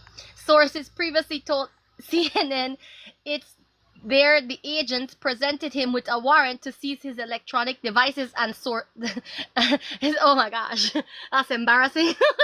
Yeah. Even reading it, I'm having secondhand embarrassment. Sorry, Yep. Wow. Okay. That's something, yes. Yeah. That's okay. The seizure marked a dramatic escalation of the federal probe in whether foreign money was funneled in his campaign, bringing the investigation directly to the Democratic mayor. Adams has maintained his innocence throughout and insists that he has staff have followed the law despite the mounting evidence in the investigation. Wow, they really did say that. Okay, the mayor was touted his ties to the cities of Turkish American community and said he had visited the country at least 6 or 7 times. Bro, why the fuck is it? Okay, sorry. Keep going. Yeah. No, I get that reaction because that's 6 to 7 times, mind you. Yeah. That's quite a few times, if you ask me. Well, you know how many times most people have been to Turkey? I should say, right? New York City mayors have been to Turkey. Most people, 0. That's how many times most people have been to Turkey. And he went there 7 times. 6 or 7 times, yeah. What did he have to offer foreign countries? Yeah, that's the interest. That's the weird thing. Looking the other way when things happen. I wonder, in what sense, Alexandria? What do you think? That's. I guess that they're going to find that out too, because Adams is. It says here that Adams traveled to Turkey at least twice as Brooklyn true president. The Turkish consulate paid, mind you that the Turkish consulate paid for an August 2015 trip, during which they signed a sister city agreement with Istanbul's Üsküdar district. Okay. I mean, sister city, that's a thing that happens. Fine. Okay. But it just seems really fucking odd. It's like, who the hell is... yeah. Is it normal for them to pay for the trip? I don't know. I don't know if that's normal. But also, this is when he was Brooklyn borough president or whatever.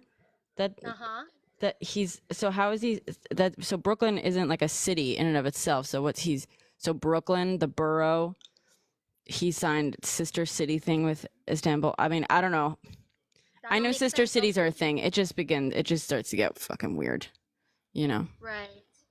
So it ends. The article ends by saying Adams is not required to step down in light of the indictment, although the political pressure may become unattainable, right? Mm-hmm. If he were to resign, the job of America's most high-profile mayor would go to the city's public advocate. That's Mr. Williams, Jumaine Williams. Really? Oh Until my God. Oh yay. Oh, we like it's Jermaine. gonna Yeah. Jumaine Williams, yes, until a special election it takes place. Yeah. Um, I so think we that's love the Jermaine. details. Oh, is Yeah. he good? I think so. I feel like, yeah, but I should check him out. I voted for him. Oh, okay. Because back when he Well, used to be in my district for something, but I forget. I guess, yeah, this last election, he became public, whatever thingy. But I should look him up to make sure that, yeah, we still like him. we still. Oh, roasted, yeah, that's smart.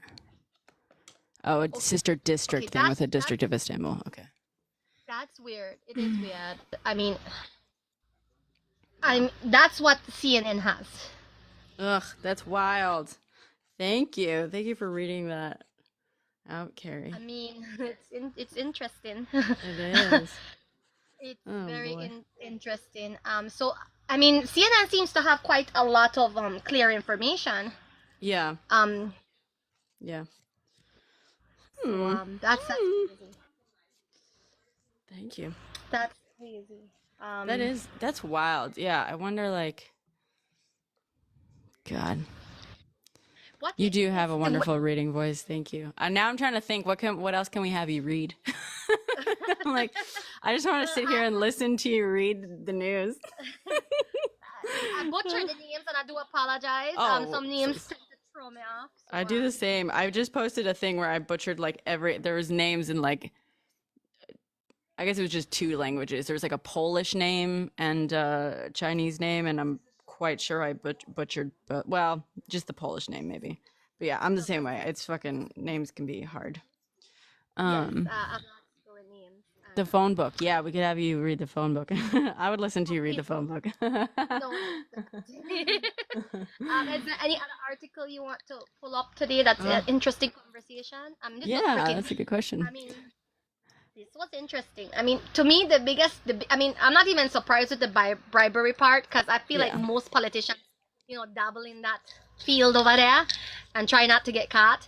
But the part that has me is the Turkish part. Yeah, that's weird. That's really odd. That one is.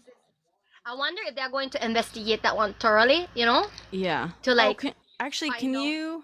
That's a good question. Can you look up the Eric Adams 6 nations or 6 countries? Because the thing with Turkey expanded recently. There's like some headlines hit like yesterday or the day before of like, investigation into Eric Adams' ties to like Turkey expands to include 6 countries or something like that. Okay. That actually might have some interesting. Eric Adams ties to 6. Yeah. To 6 what? Countries? 6 yeah. Countries? Okay. Okay, let's look. Let's see what that gives me.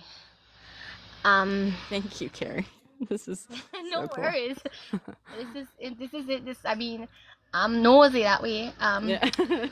I know, right? That's why I like the news. I'm just nosy. I'm just nosy. We're nosy.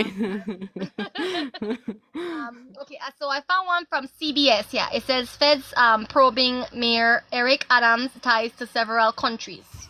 Let's go read that one. Okay. Let's go see what I want to say.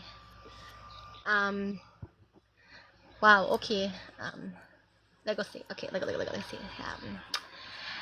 Okay. No CBS. I don't. And just leave me alone. Why would I have so much bloody ads? Uno de do me dirty man. Stop. Do I have ad blocker? Is that what it's telling me? I don't have ad blocker. No, stop. Maybe is that the thing that's like, oh, don't continue without supporting at this time or something? I think so. The thing is that this laptop is Frankenstein. Oh, okay. Nice. So pieces. It's It's a Asus gaming laptop that I have. However, it Oh, has the memory card of a HP and the hard drive of a Dell. So nice. yes, it's a Frankenstein. So Nice. okay, most of these don't give me information. The only thing that they're doing is giving. Okay, let's go see. Has ABC reliable ABC News? Turkey, Israel. Yeah, SB says the list is Turkey, Israel, China, Qatar, South Korea, and Uzbekistan. SB, do you have what's a good Oh, Alexandria, you said that you found the What's a good? article. Okay, What's a good article for okay, Carrie I to have read about one it? here. What's Oh, a good okay, okay. article? I found one here that says this one says FBI investigating New York's Mayor Eric Adams campaign ties to at least 6 countries. Yeah. Yeah. That would Let's be see it. if I'm Yes, just that saying. would be it. Yeah, I landed one. I that landed one. sounds promising. Okay, so Yeah, but New York sounds Times might be promising. behind a paywall. Maybe. Some of them aren't, but Yes, that might. Yeah. Okay, so let's go start. New York City Mayor Eric Adams remains under a microscope as federal investigators look into donations in his 2021 campaign.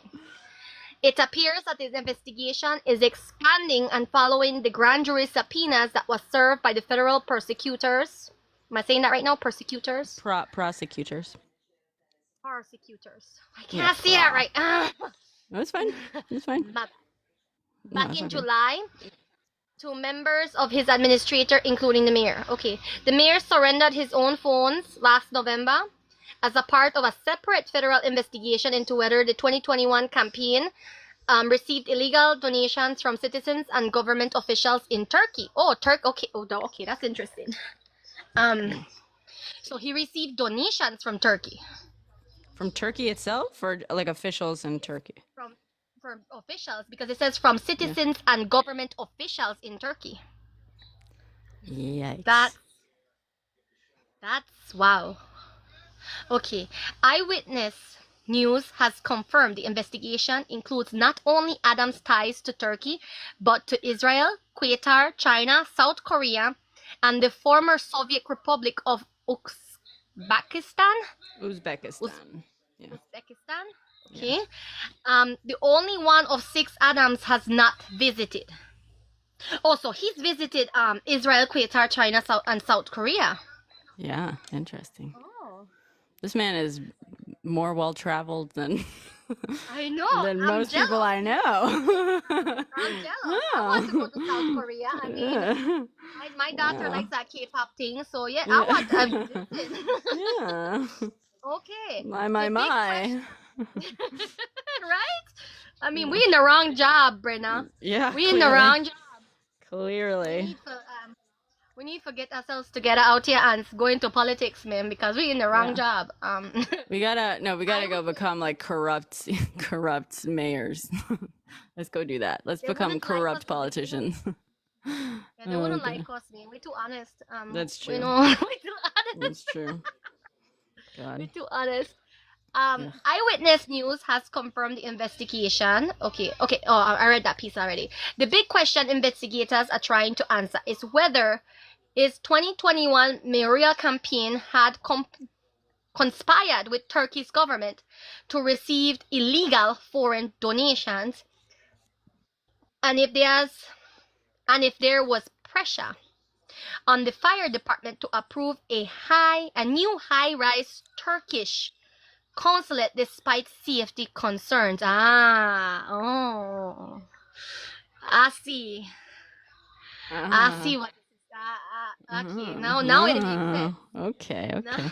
I guess that makes sense too. In that a lot of drama in New York is like foreign officials buying up a lot of real estate here and holding it as an asset. Like a big part of the like housing crisis in New York is that a lot like we also have like a really high vacancy because a lot of New York City real estate is owned by wealthy international individuals who are using New York real estate as an investment, as a way to hold on, to sit on assets rather than what like in my opinion, real estate, especially like residential real estate, should be, which is, housing for people. It should not just be empty space used to park money and to appreciate while it's sitting empty and unused. But so maybe that has something to do with it as well. Well, yeah, construction permits for sure, and yeah, but Yeah, because apparently he pressured the fire department to approve it, even though safety concerns. So that was bribery in its finest. yeah. Great. Persecutors are now seeking more information related to the interactions with 5 other countries, which is Israel, China, Kuwait, South Korea, and Uzbekistan. I can't bloody say that. Uzbekistan, yeah. Uz- My boyfriend is Uzbek, by the way. Oh, okay. Sorry for butcher it. No, it's fine. It's fine. It's fine. The July subpoenas came months after FBI agents had stopped the mayor outside of an event and seized electronic devices last November. I love that they publicly humiliated him that way. I love that. That's my favorite I love thing. that. I love public humbling. Listen, I'm here for that. You hear?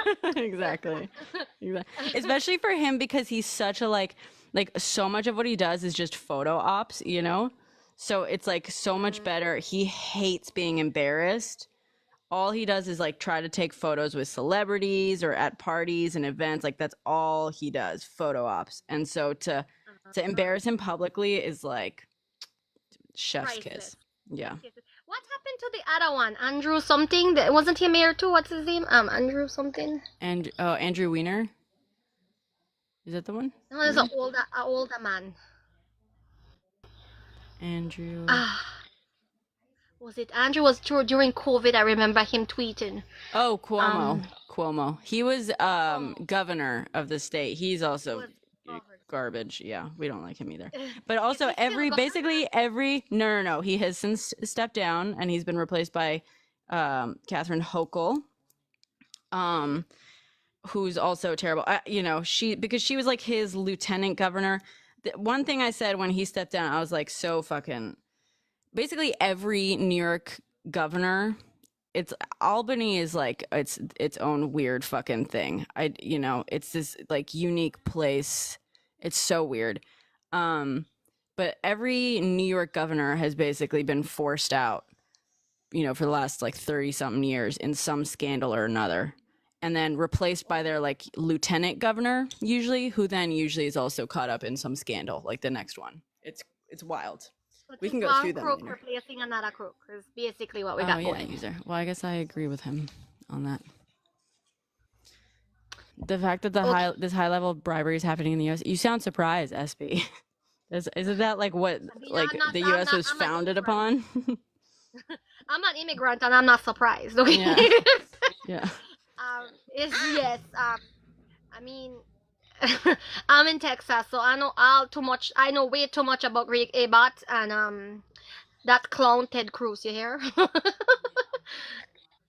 Yeah. So it continues here saying that Mayor Adams, who denies any wrongdoing, of course he does. Of course he spoke at a community engagement conversation in the Bronx.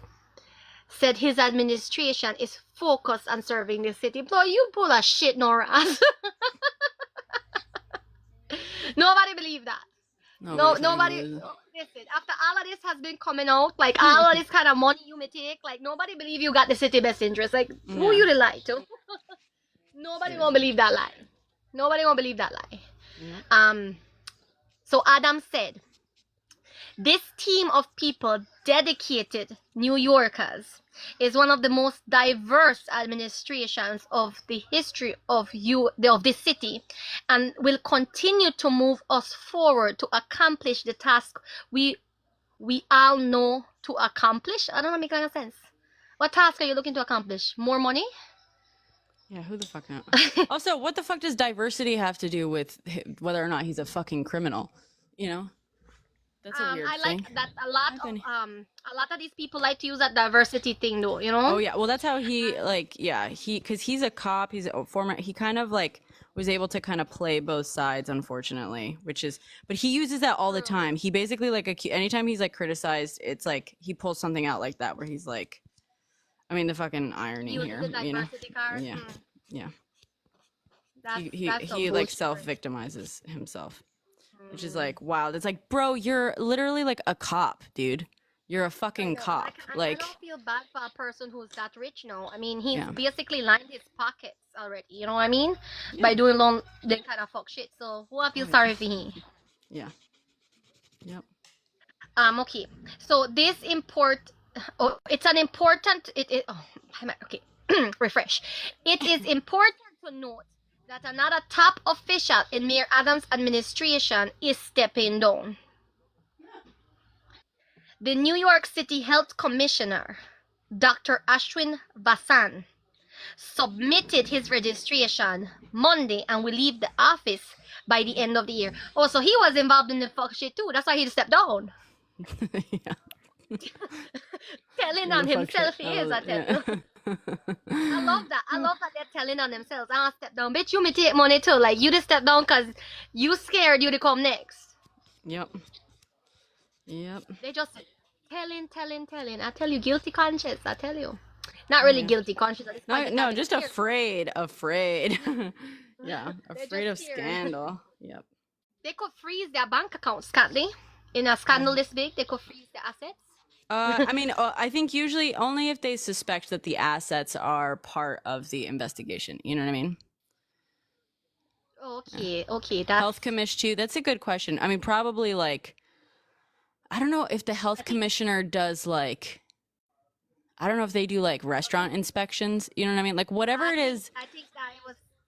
Yeah. That's what I was thinking. That it has to do with restaurants. I would say restaurants and hotels. Don't they need to do inspections as well? Aren't they Yeah, I involved with assume. inspections? Yeah. Yeah. Anything that like issues like approvals and permits for stuff, that's what they're selling. Basically. Yeah. Which is quite a lot in New York, right? Because you have a lot of restaurants, bakeries, and yeah. such. Oh right? yes. Yes. So I would assume that's why they're involved. And I mean, this person was not being investigated according to the article. He just decided to step down. Yeah.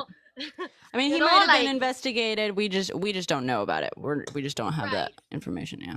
We don't have that information, right? So he's also leaving. He says he's leaving the post due to personal reasons and not due to ongoing federal investigation involving the Adams administration. Oh my God. I swear, I am leaving because of personal reasons, not because I and everyone around me are currently being looked at very closely by the feds. And I swear to God, it has nothing to do with all the crimes that are happening around me. And really, totally, just totally personal. Yeah. Yeah. You know, Oh, okay.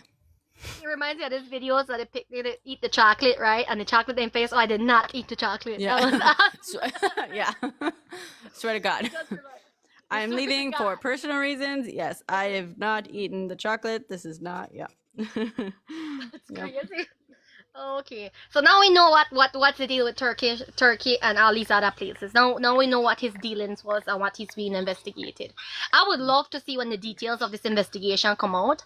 I would love to see the details, like, because I'm sure they'll find out the exact numbers, right, in terms of money, like how much money he acquired. That would be interesting. Yeah.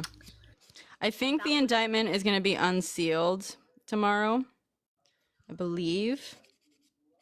So I'm looking forward to that, I will say. Yeah.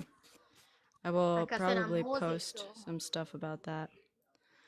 I am no.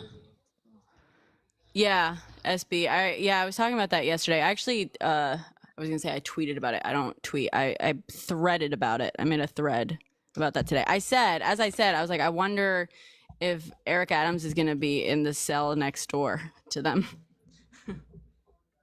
And Sean Combs will be that P. Diddy man, yes? The one that without the oil? Yeah. Do you know who Sam Bankman-Fried is? No, I don't know who that is. So he was just convicted recently. I think sentenced to 21 or 25 years of prison. He's a Bitcoin scammer. he was like this big sort of guy. He was like this big hero. Everyone thought he was like, he revolutionized, you know, the Bitcoin industry, all this stuff. And then it, of course, turned out that it was a scam. It was a pyramid scheme, all this stuff. It was a very big kind of downfall. Mm. But so he, yeah, it's weirdly, he's sharing a cell. P. With Diddy. Sean Yeah, it's just interesting that these two, like, basically, like, celebrities are famous. That's crazy.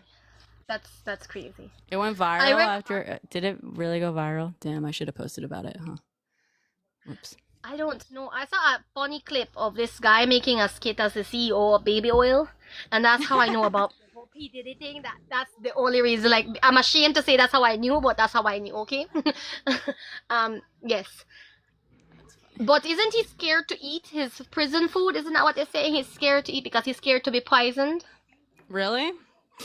Yes, I read an article that said that Puff Daddy is refusing to eat the prison food because he thinks he's going to be poisoned. I wonder who he was dealing with. That he's a gangster. You know what I mean? Like, I don't know. He's always rolled with shady people. Yeah, we'll see. We'll see. You know, that's crazy. That's crazy. A lot of crazy things are happening right now, though. So Yeah. a lot of crazy to happen. Freak offs. Oh, really? What is? Business news. Hmm. So what you're saying is I should have posted, but I knew it would be big. But I was like, I just don't know what to say about it. You know what I mean? I was like, this is funny in and of itself, and I have like no jokes to make about it, to be honest.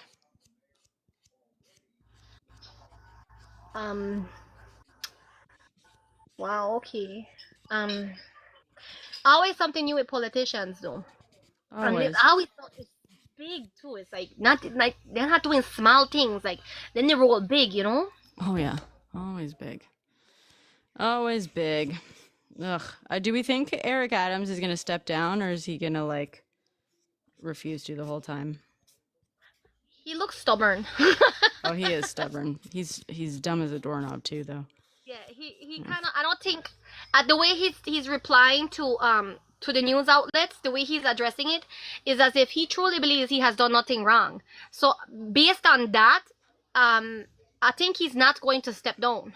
You know what I mean? I would say I don't think that he believes he's done nothing wrong. I think he genuinely believes he can he's the smartest guy in the room and can convince anyone of what he says. Like Right. he genuinely believes that he can outsmart everyone and like whatever. Like he's dumb, but I think he's perfectly capable of knowing that he's been breaking the law. He just thinks he's untouchable, which makes sense. He was a cop. He was NYPD, so for much of his life he has been untouchable. He was been untouchable, Yeah.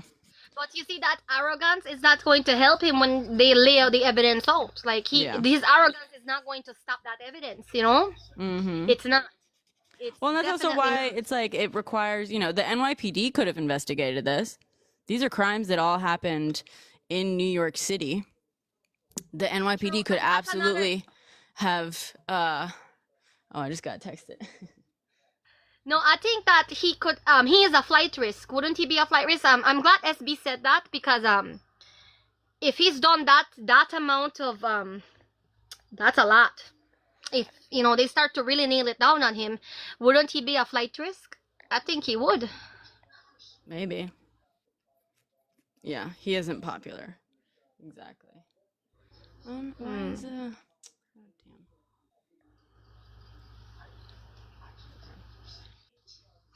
damn. Roasted Coyote says Turkey will send him back. Well, once they've used him, I'm pretty sure they don't have any. Once you've rendered yourself useless, the doors will close, right? Yeah. I mean, he's only useful because of the position where he have. Especially because like all the people under him have also been booted. Sorry. True.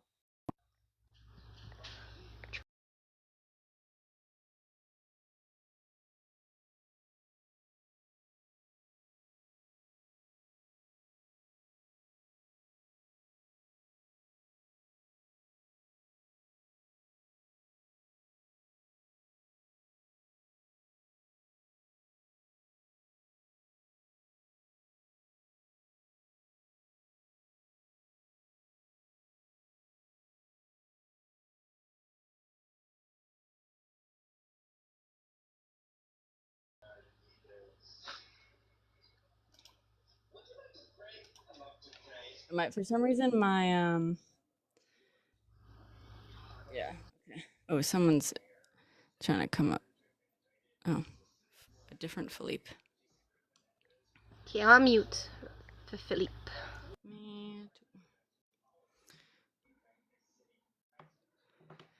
About the Chrisleys? Who's that? What's that about? If you don't mind me asking, what's that about, the Grizzlies?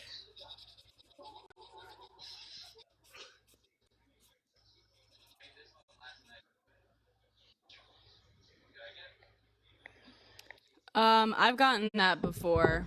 Roasted. Go lock down your credit. Lock it down for a year and then fill out the forms to lock it down for 7 years.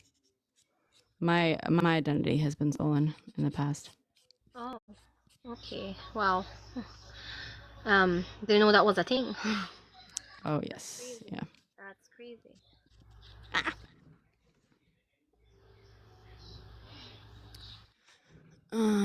You froze everything. Okay, nice. Yeah, and also guys, sign up for haveibeenpwned.com. I've had that for years. I know there's I think Firefox now does a similar service, but haveibeenpwned.com will tell you if your personal information is leaked online and stuff. That they've never failed me, but anyway. What's the What's Grizzlies? Yeah, what's Chrissy? I'm still curious about Grizzlies. Do tell me what I should look for, and I want to gladly read it for you. A lot of trending news right now is Eric Adams. Okay, according to this, according to Google, right? Trending news is Eric Adams, Indiana fever, Hurricane Helena, Donald Trump, and Russo-Ukrainian war.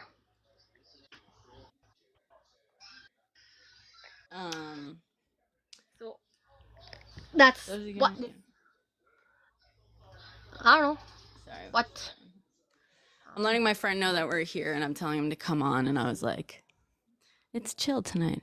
Julie Chrisley charged to 7 years in tax evasion. Wait, who's Julie Chrisley? Do you want to Google Julie Chrisley, maybe? Julie Chrisley. Julie. Okay. Oh, there she is. Julie Chrisley. Tax evasion. Who is Julie Chrisley? I don't. She's someone famous. Okay, U.S. bank fraud.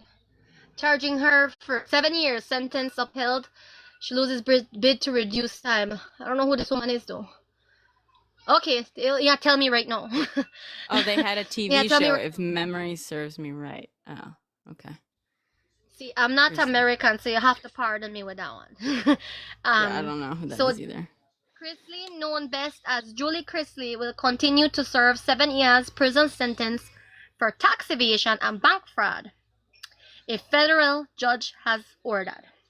The former reality star, 51, appeared in a reality that's like reality shows, yes? Yeah. Appeared in a federal court in Atlanta on Wednesday morning for a sentencing hearing 3 months after the 11th U.S. Circuit Court. Carrie, I'm so sorry to interrupt. I just love how you say marning. Marning. I love it. Sorry. It's beautiful. Okay. Sorry, keep going. Okay.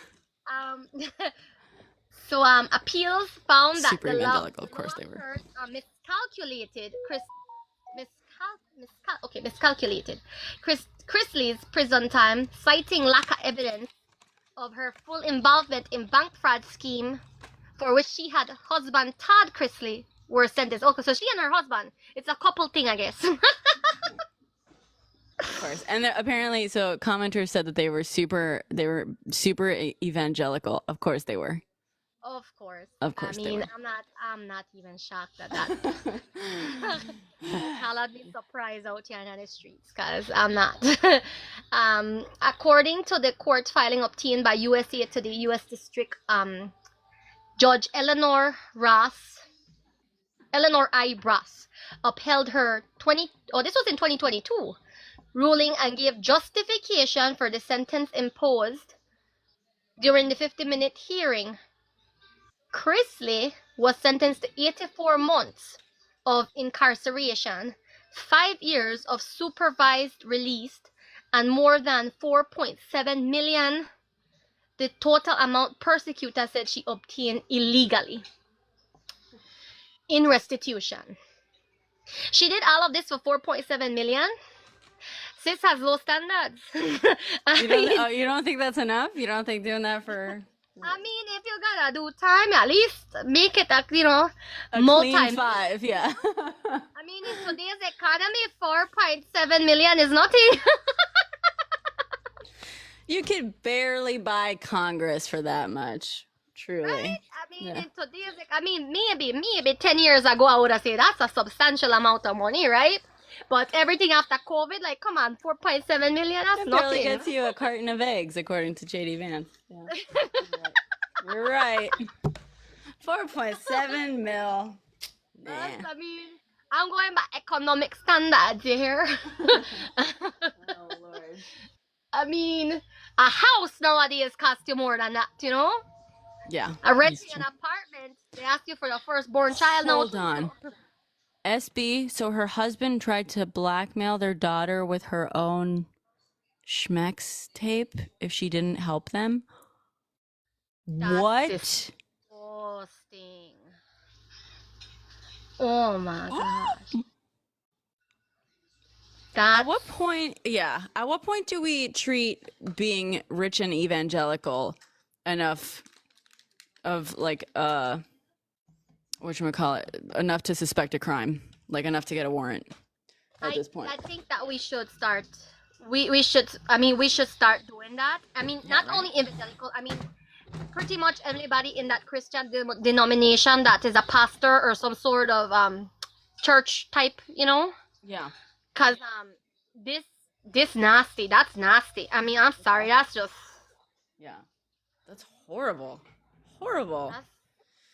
I mean, you think you could like. so. Yeah, I guess they're whatchamacallit. Sorry, an evangelical one. Sorry, I'm just looking for something. Wanted the daughter to lie and defend them legally or else. Jeez. Nasty. Reading, Carrie. Oof. So this is what she said, right? I apologize for my actions and what led me to where I am today. That's all she said. Oh, she added that her incarceration has been the most difficult time in her life. Please, bitch, incarceration isn't supposed to be easy. I'm sorry. Are you? He's just working. Yeah. Sorry, this fucking thing that made me laugh. Like she fixed a whole face. She fixed a whole face for saying incarceration hasn't been easy. Well, bitch, that's the point. Like, what do you mean? That's the point. Yeah. That's the whole point. Like, you're supposed to feel bad. You're in jail, bitch. What do you mean? Sorry. Lady, you're not right. You're not right. I can never repay my children for what they have had to go through. And for that, I am sorry. Bitch, what about the people you scam? Feel bad for them too, you know? Yeah. What the hell? I'm out here trying to understand why she says incarceration has been difficult enough for she life. Like, what you mean? Is that the... oh my gosh. That's what the article says about her. Apparently, the ruling already reduced the sentencing for her crimes. And they're requesting the former star, her children, Chrisley's children, Savannah Chrisley, 27, Chase Chrisley, 28, were at the hearing per the APM people. It doesn't mention what the husband did to the daughter. It doesn't mention that. This particular article does not mention that. Where can we find information on that? Hi, Andrew. Did you hear the news? Robert Adams is indicted. Party and you're all invited. Eric Adams was invited. Party and we're all invited. So is there, I mean, her anticipated release date is April of 2028. That's when she's anticipated to be released from prison. I mean, I don't know if I say she still have a lot of money and today's economy not to get she no kind of way. So should I done it for more? My opinion, I don't know. She apparently has a lot of reality shows, but her most popular reality show, according to this news article, is Chrisley Knows Best, that aired on USA Network for 10 seasons from 2014 through 2023. Growing Up Chrisley, a spin-off featuring the couple's adult children, Chase and Savannah Chrisley, went on for 4 seasons after 2019 premiere. I'm trying to understand why she may pull them kind of scams when don't you get paid to these reality shows? And she had a whole over 10 seasons according to this. Yeah. Don't you get paid for that? Yeah. And also you can make a lot of money off of just being famous through, there's lots endorsements, advertisements, and all that shit, right? How greedy does she have to be greedy for like go through that? And I mean, this according to this article, for she show may run 10 seasons, and then after the show may run 10 seasons, she had an additional spin-off for another 4 seasons. Yeah. So she wasn't she wasn't unemployed, Yeah. Well, it's always like insane greed. Always just insane greed. It's always that's the thing too, right? Like no poor person is stealing $4.7 million, obviously. No, never. It's yeah. Ay. Alright, I pulled a classic ADHD thing, guys, and like this thing I was holding earlier disappeared. Is that the same type of ADHD where I hide something and don't know where I hide it?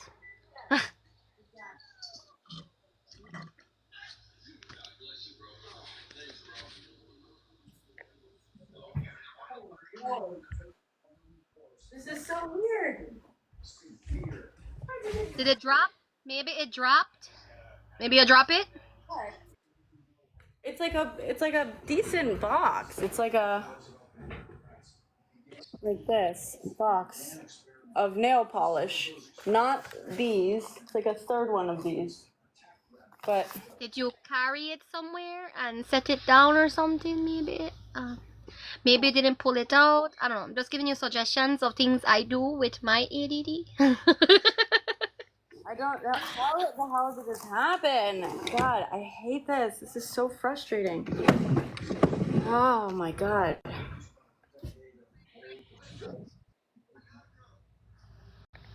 Who is Mitt Romney? Isn't he a politician, Amusa? 3130? Mitt Romney?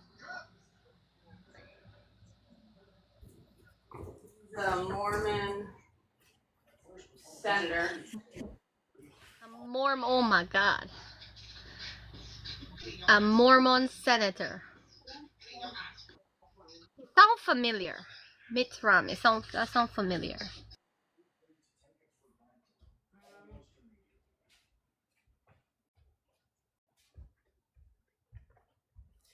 Oh, this is so frustrating.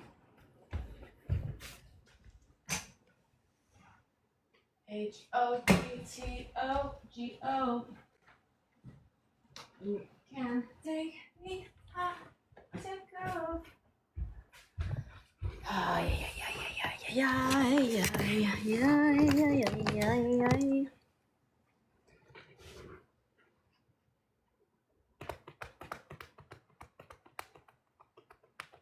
There's only so many places that something like this can go. That Bain Capital was the reason why Toys R Us went bankrupt. Really? What's Bain Capital? Am I supposed to know? A bank? Yeah, I'm trying to understand that too. Oh, he ran against Obama. Okay, I wasn't here during the Obama administration. Well, I was here till the end of Obama's administration, if I'm not mistaken. I came 2016, so I think it was the end, right, of his administration.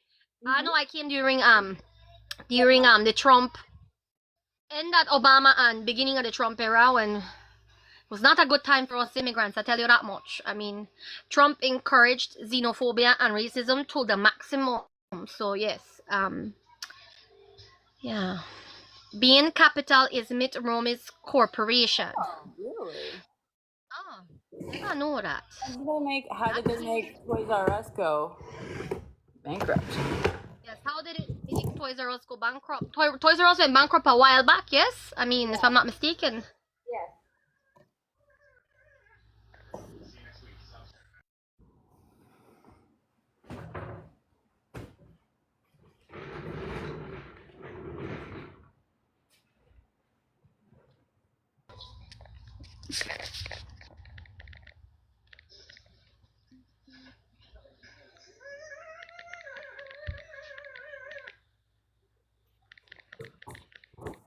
Oh boy.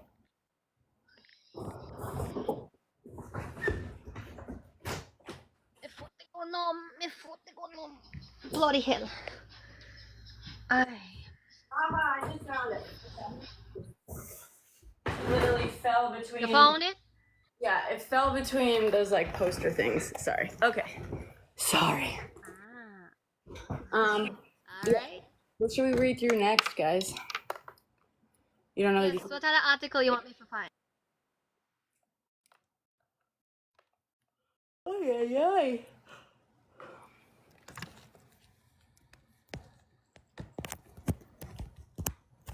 What are you saying, Rex? Are you being shitty, Rex? You actually want them to deport me? Why you want them to deport me? What did they do to you, Rex? What have I done that's so outlandish that I deserve to be treated in that manner? I'm curious.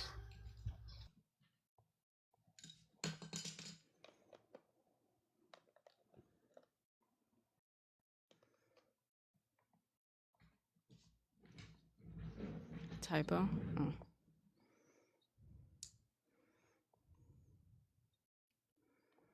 Oh. Okay, cause I was it's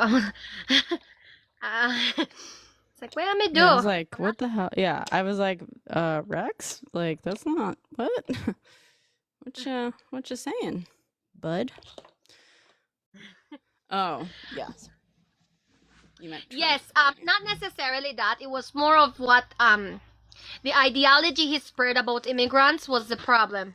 Yeah. We were all, R-worders, we were all drug dealers, we were all smugglers, but at the same time we're stealing jobs. Not sure what kind of jobs we're stealing, but we're stealing jobs. Yeah. And we're diseased. We are diseased. We bring diseases. I may never know when we have diseases, but yeah. Or we're all uneducated. We're all very uneducated, so that's it. Yeah. I mean, yeah, just amazing how Now, apparently, lazy and uneducated people can somehow steal all these American jobs. What the fuck does that say about Americans? And he may also say we were drug dealers and R-worders. Yeah. So what kind of jobs do Careful we with the have? D word. Yeah. What kind of jobs do we have, Yeah. Yeah. Concerned. Great point. Yes, but apparently, yeah, we out here to do the worst. So Yeah. we are doing the absolute worst. So we're the undesirable one. We are kwashorkas. You hear? We are the kwashorkas. So that was now we're eating cats and dogs. So Apparently, yeah. with the barbecue cat and dogs out here in the streets. So we out of hand. We out of order. Tell you that. Out of hand and out of order. So yes, that. Yeah. What should we read next? Or is there anything Any more? suggestions on articles that you want to dive in? I had to check if my daughter cooked the sausage right because apparently she's cooking at 12 o'clock at night and I may never know that's a thing. And she wanted me to see if she has this weird food aversion with her autism that she has to verify that her food is cooked right. Mm-hmm. You know, it's a very strange thing she has. Also, that's why she can't eat it anywhere, because she don't know who to handle for she food, and it makes her nervous. Yeah. You know. Yeah. I can understand that, to be honest. Yeah, she has a very strange food aversions that way. She has to verify everything is cooked. Yeah. Even things that are not supposed to be open open AI becomes for profit. Is that what I for Google SB? Open AI becomes for profit. Rex Atu can barely type. I'm all thumbs. And yeah, I'm all thumbs, so I could barely type too. All No feel no. tons. Open AI becomes. Is that what I'm supposed to look into, SP? Open AI becomes for profit?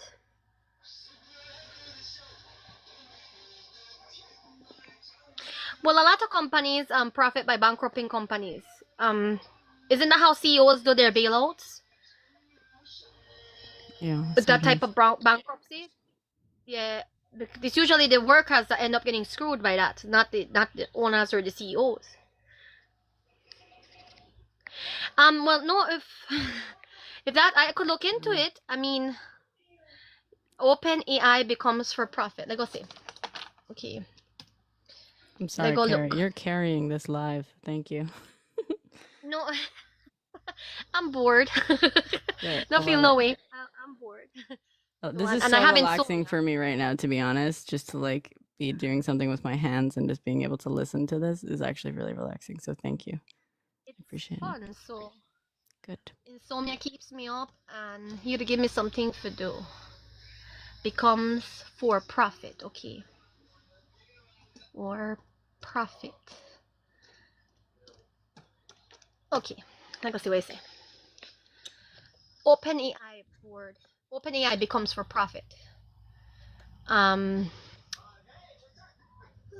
websites over here that have the information is called lumen.com. Lumen.com. Lumen. Largest longshoremen union are about to go on strike. Why are they going on strike? Probably worker conditions. Yeah. 61% of American imports will be at risk for non-entry. Well, a lot of American products come from overseas, do they not?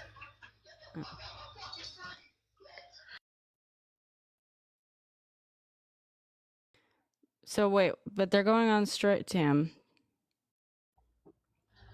Sorry, my child is watching YouTube out there and it bloody loud, and I do apologize for that. Okay, tell me to accept cookies. So, okay.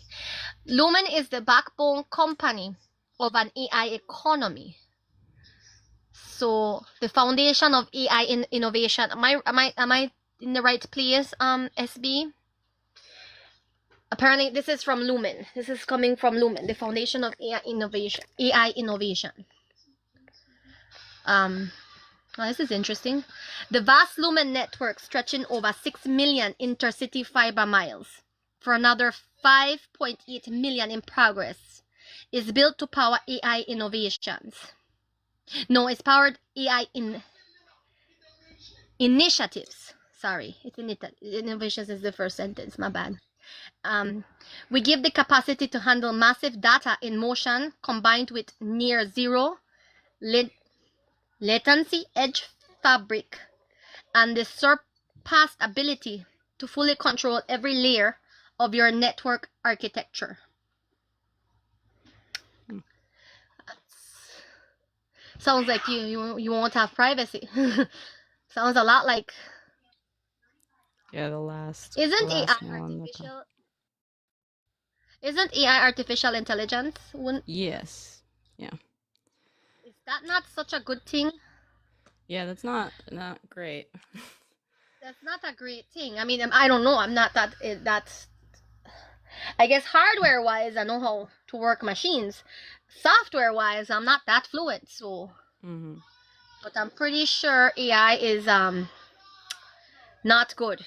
You know, AI is not good in that sense. The largest longshoremen union are about to go on strike. That's I was gonna say, so so for that, you know that what that made me think about. Part of me, and I'm just spitballing here, but part of me wonders if American corporations aren't going to like soon get to a point where they realize that by causing crises like that, where they can be like, oh, supply chain crisis, oh, because of the strike, and oh, blah, blah, blah, where they can, because of that, they can, can raise the prices and they can blame workers for it, right? They can blame unions and workers for it.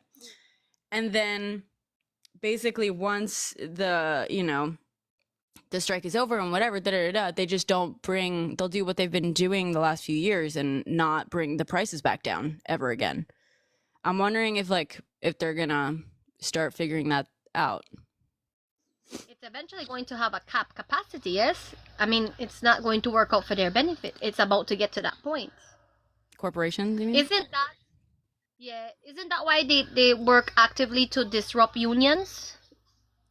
Partially. Well, yeah, they don't. I mean, they disrupt unions because they don't want to pay workers or give them benefits or whatever. But like, what I'm saying is like, if they allow the strike to go forward, they can then be like, oh, 61% of our imports are now a risk of non-entry. So that creates obviously supply chain issues. Then all of a sudden you can raise prices on everything. I mean, the prices go up on everything just naturally, right? Because all of a sudden you can't import the majority of stuff.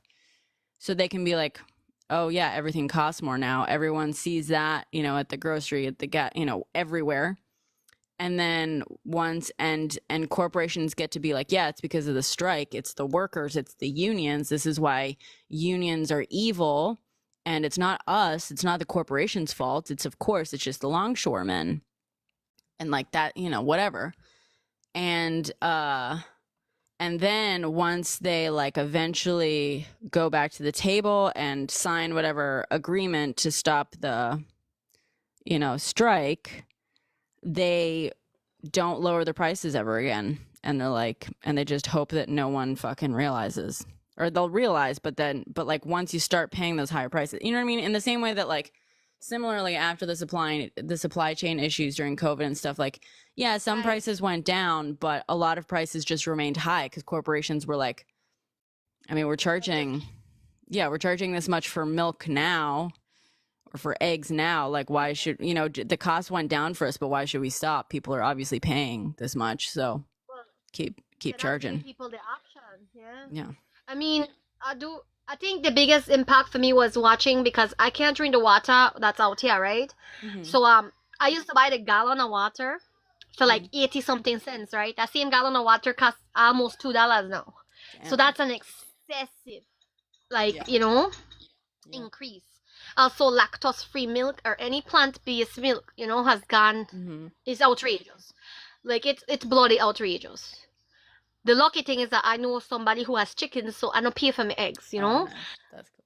That's good. Because eggs alone would break the bank. Although eggs are back down now. That's the thing. JD Vance did a whole thing saying, oh yeah, eggs are now $4 for a carton of eggs. And while he was standing in front of prices that said $2.99 for a carton of eggs and stuff. Yeah. JD Vance a clown. a clown. Clown. Yeah. Yeah, whole clown. I mean, the only thing missing with him is the makeup. Paint your face already, brother. Just paint your face already. Yeah. Just like that Margaret Taylor Green woman. Like, at this point in time, lady, you are just shot. Your hair, like, just wear the makeup properly at this point in time, because we all know you was a clown. Yep. You was a clown. This woman had the audacity to talk about how had the audacity to fix the face to see how most immigrants are uneducated, being that she herself, like, ma'am, like, she like barely graduated from high school, right? Yeah. Barely, yes. Yeah. The other one, Mrs. GED, Lauren, I think her name Lauren. Yeah. Yeah, Bobert. Mrs. GED, the Bobert lady. Yeah. I can't, like, a lot of people seem to think that we're immigrants. I'm like, I have a bachelor's degree and I have 2 associate's degrees, so have a Yeah. seat. Like, you know, not Yep. to mention we multilingual. Like we speak many languages, so Oh yes. so Yep. excuse me, ma'am. You know, back in Belize, the education standard doesn't stop at high school. Like a high school degree, you really don't have job opportunities. You have to have at least an associate degree or higher, you know? Yeah. Or you don't get a good job. That's how it works there. So I don't know why she fixed the face to say something like that, Because it gets yes. because I mean everything comes from insecurity, right? They're worried. It's like all this hate and fear mongering. It comes from insecurity, feelings of inadequacy, fear about one's own responsibility and their own failure. You know what I mean? Like they call you uneducated because they're uneducated. They call you, lazy because they're lazy, because, they want to believe that everyone around them is worse than they are, so that because that will prove that their failures in life are not their fault, right? That everything that's wrong in their life is entirely someone else's fault. But in order to believe that, you got to both be a victim and you've got to be better than everyone. And so you got to come up with narratives that fit both those requirements, that meet those requirements. Everyone, these people have to both somehow be so powerful or be powerful enough to ruin your life, but also be, less than you, so that you can feel superior. That's crazy. The whole thing. Yeah. That's crazy. It's showing evangelicals that we can do it still again. I mean, aren't most politicians I know that most Republican politicians to some extent have some sort of Christian religion, don't they? Mm-hmm. They pride themselves in the whole Christian connection, I guess, if that makes sense. So I'm not even surprised Mitt Romney is from Utah, because I mean most of Utah is Mormon, isn't it? Yeah. Yep. Most Utah is Mormon. I mean, Although Utah is known for originally from Massachusetts or whatever. You're describing my friends, man. Wait, who? Who am I describing? Is your friend okay? Is your friend okay? So, gotta ask, right? Is your friend okay? I mean, I'm out here saying, give me 10 more reasons to be gay. Oh, someone who believes they're the victim, but also the best. Yeah. Yeah. Isn't Be that careful of to someone some like extent, that, dude. Be careful of people like that. isn't that a type of narcissism? Is it not a type of Probably. narcissism? Yeah, I don't know. I mean, it goes hand in, yeah. Those are symptoms of narcissism for sure, but Yeah.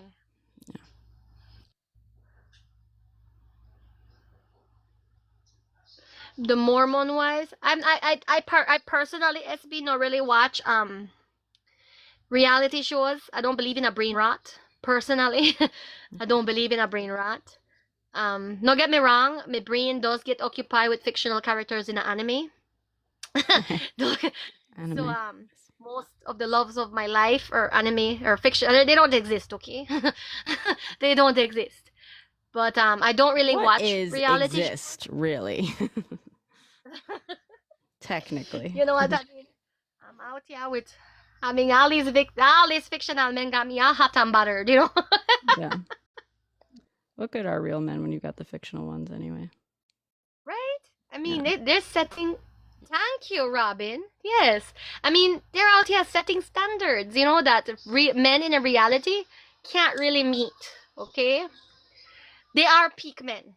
Not only in appearance, but personality. Not gonna say I'm not kind of toxic, but I'm not even gonna talk about that. Let's not talk about that, right? But yes, fictional men do it for me. I'm at that point in my life when I was like, what are men to me? Only fictional ones are worth the while for me. But that also comes with the paranoia that I've gotten from living in Texas. I'm paranoid, extremely paranoid. Yeah. These people here, I'm going to say that they're sick, and they choose to be sick. their mentality. They choose to be sick. You know what I mean? Like that's a choice they're making. So Mm-hmm. I actively stay away from them. I'm out here avoiding, just avoiding. No, I know. Listen. I know these characters will never exist in a real life. I mean, one of these characters, Huche, he waited 800 years for the love of his life. A man could have never. It's unrealistic, okay?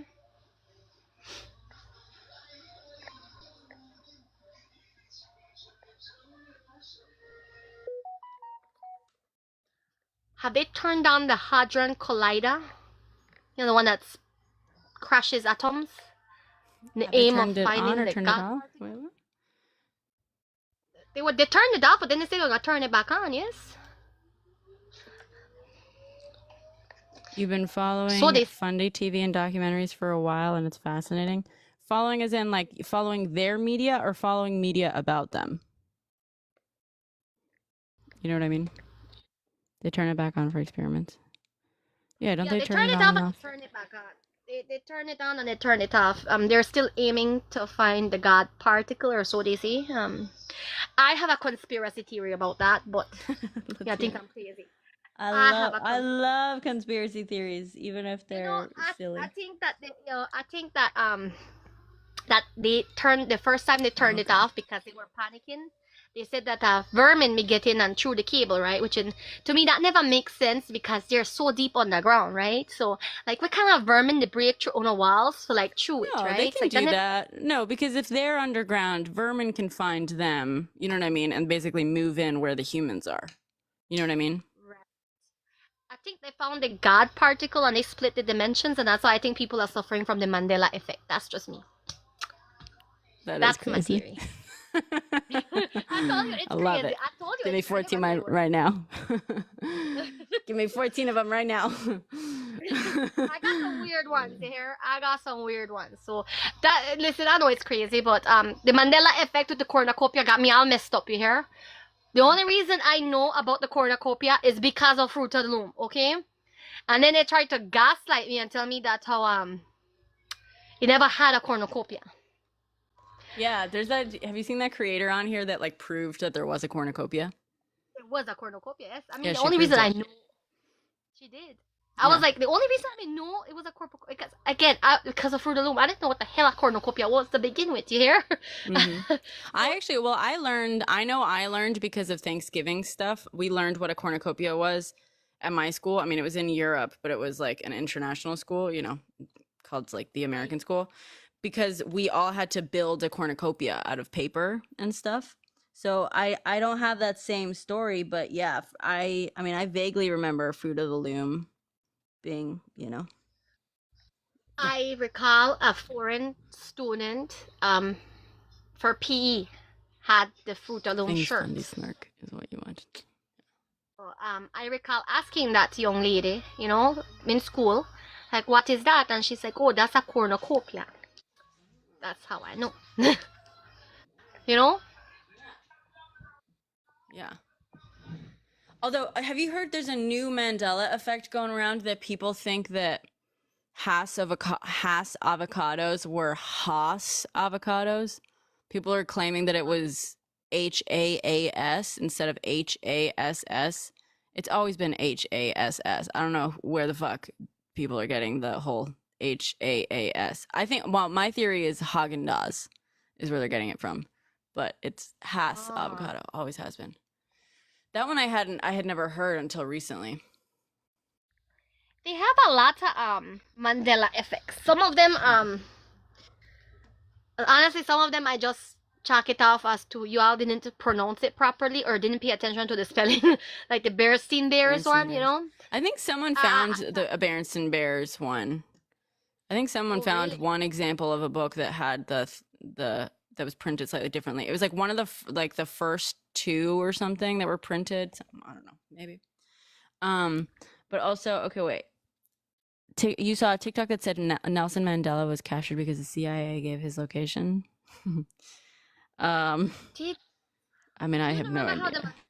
Isn't that how the Mandela effect, the Mandela theory started with Nelson Mandela, about different people having different stories of his capture and his time as a politician? If I'm not mistaken, that's how it started. Yes. Oh, wasn't it that everyone thought he died or something? Passed away, sorry. Yes. Was that it? We should look that Yes. up. Do you want to look up what Yeah, I'm gonna look origins that up of right now because origin of Mandela effect? origins of Mandela effect. I need to stay away from from those YouTube videos, those rabbit holes, you know. I love, yeah. I like actually, them, though. I want to film, because I don't really film stuff exclusively for YouTube. And there's been this thing, I told this story on like IG not live, stories like a couple years ago when I first found it. And I want to tell the whole story like on TikTok, but it's really long, so it'll probably need a few parts. I think I might make a YouTube. Might post it on YouTube, but it's like this tale that includes a conspiracy theory, but it also includes like buried treasure and stuff, and it's like this ongoing saga. It's so good. I found it amongst some declassified FBI files, and yeah, I love it. The Google before YouTube. I pulled it up. Before I even learned of the Mandela effect, back at home, we had the ESPE, which is scenarios that no match up, like memories that no match up, you know? And it was very strange because there was a lot of different, I personally did not experience this. I just want to preface that. I personally did not experience it, but my parents did, right? With how, during the colonization, how the politics of it may take place. Like, they all have distorted memories of how it took place. And it seems to be a collective effect, if that makes sense, amongst them. You know, like, you hear one version, and none of the versions that you're hearing from different people line up with each other. Okay. And then you look at the historical part, you go into the history, none of them have it right. You know? So it's kind of weird, but if you ask the people in the village, they'll tell you that history, they're lying because they lived it, right? They lived it. They were there to when it was taking place. But for some reason, their recollection of it, they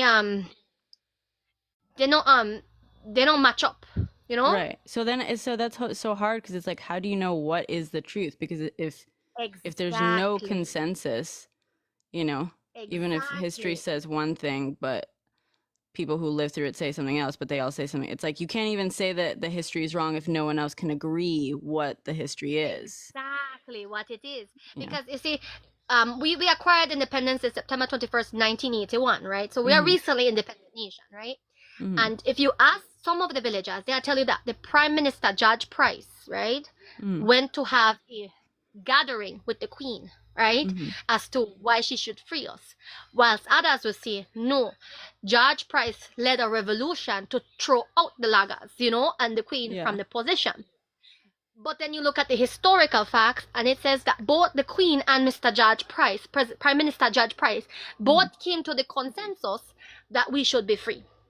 Right. So what they're saying, what two different collectives are saying, and what history is saying, is all wrong. Right. You know? Well, I mean, so I can see the historic version being one, like a similar version to, like, he went and he had a meeting with her, right? So like she would say, you know, the way she would probably write the history is like, oh yes, we had a meeting and we both agreed, you know, they should be independent. And that makes sense with the, like, oh yeah, you know, he went and had a meeting with her. But then the, like, led a revolution, I mean, I wonder do they mean like a revolution where people passed away, or do they mean like a revolution, like a cultural revolution? As in the people revolted and threw out the Queen, like the military. Right. Oh, okay, like a military. I would say like a coup. But did anyone actually like pass away? Was there any? Well, there is, and this is why it gets shady, right? There's the great genocide that they talk about, but they are very shady about the overthrow though. Or is that the same? Is that the revolution part? There was three great genocides that took place. One was when the Spaniards came in, where the Indigo tribe and the Chacte tribe were both decimated, and then the Great Migration took place, which is the plantation slaves, united with the indigenous people. And that's when the first fight took place. And then there's the other one, the other genocide that took place when Spain sold us. Queen Isabella sold us to the Queen of England. And then that started a feud with Guatemala. Because Guatemala, the Queen of Spain had told Guatemala that half of what is Belize right now would be returned to Guatemala as a distrito. Okay. And that wasn't the case because she turned around and then sold all of Belize to the Queen. Does that make sense? So then Guatemala was like, yeah, that was dirty, right? So then it started a fight between the borders of what was New Spain and Guatemala, because the Queen had a whole dispute. That dispute is still happening in Belize, by the way. Guatemala still claims part of Belize. Till this day. Really? That's still a thing. Yes. Interesting. I could Google it and tell you specifically. We've had... Do we still have BDF in the border? It's very complicated because Guatemala isn't wrong, if that makes sense, you know? Guatemala isn't wrong. Right. Right, because technically, Belize isn't... Right. You know, but Belize isn't at fault, if that makes sense. Like, Guatemala isn't wrong. Right. In attempt to settle the dispute in Belize official independence in 1981, Guatemala, the UK, and Belize negotiated the Heads of Agreement Treaty. The treaty was vehemently rejected by the Belizean people to the point of causing a state of emergency. The border dispute has been quieter since Belize independence. That's what they tell you. That is the official consensus on the internet, right? However, the feud has never died down. What is modern day, because we have districts in Belize, they're considered districts, not states, right? The district that borders Guatemala is Toledo or Punta Gorda. We call Punta Gorda, which is Toledo, right? That's where the border sits, right? Between Belize and Guatemala. That border still has continuous problems with Guatemala. But again, we are not at fault, because that was a dispute that happened because an agreement didn't go through. Right. So like I said, Guatemala isn't wrong, but they're also not right to blame Belizeans for it, you know? Right. Because we did not have a choice as to who we were sold to. Like, you know, that wasn't us at the time. The Belizean Belizean-Guatemalan territorial dispute is an unresolved territorial dispute between the states of Belize. It's not the states, this is the country of Belize. I don't know why it says states of Belize. Formerly known as British Honduras, and the Guatemalan neighbors of Central America during the 1600s and throughout the 1700s, Britain and Spain signed several treaties regarding the territories in the Americas. And again, I like how they say sign treaties when when England literally said, we have land, you want to buy it? You know? Yeah. Like, they are making it seem as if the people in Belize, British Honduras, were participating in these treaties, you know? we were not. Yeah, of course. It's like, I mean, so much of those borders were like just written. It was treated so much like a real estate transaction rather than like matters of actual like determination, self-determination and stuff. Yeah. It's crazy because when that may happen, I remember that the confrontation of Belizean territory with volunteers, right, may take place in a Starstone Island. And Starstone Island is basically between Belize and Guatemala. It's again between that border, right? And I remember that Simon Romero, if I'm not mistaken, and Alejandro Siguera, they spent days in Belize because of that. They were traveling by boat through the Starstone River. Starstone River crosses right through, so yeah. It's crazy though, because I love how when you Google this, it tell you that, oh, it's territorial dispute. Like, bitch, you may sell us. Like, you may tell Guatemala at the time that I will sell you part of Belize, right? Which is most of what Toledo's Town Creek is right now today. And you out here acting, and that wasn't That wasn't a feud we started. That was a feud because you fell out of that bargain and then you sold us to somebody else, and then that person you sold us to said, I don't want nothing to do with you now. So it's crazy. No? Hmm. It's crazy. Okay, let's go to Mandela. The origins of the Mandela effect. That's another thing, Guyana and Venezuela. That's Julian. That there's so much nuances between that, and I love how they're saying that it's just for oil. I love that they're saying that, but there's so much nuances behind Guyana and Venezuela. There's so much to that it's not just about oil. There's a lot happening there. To just make it about oil it seems unfair because there's so much happening there. If that makes sense, you know.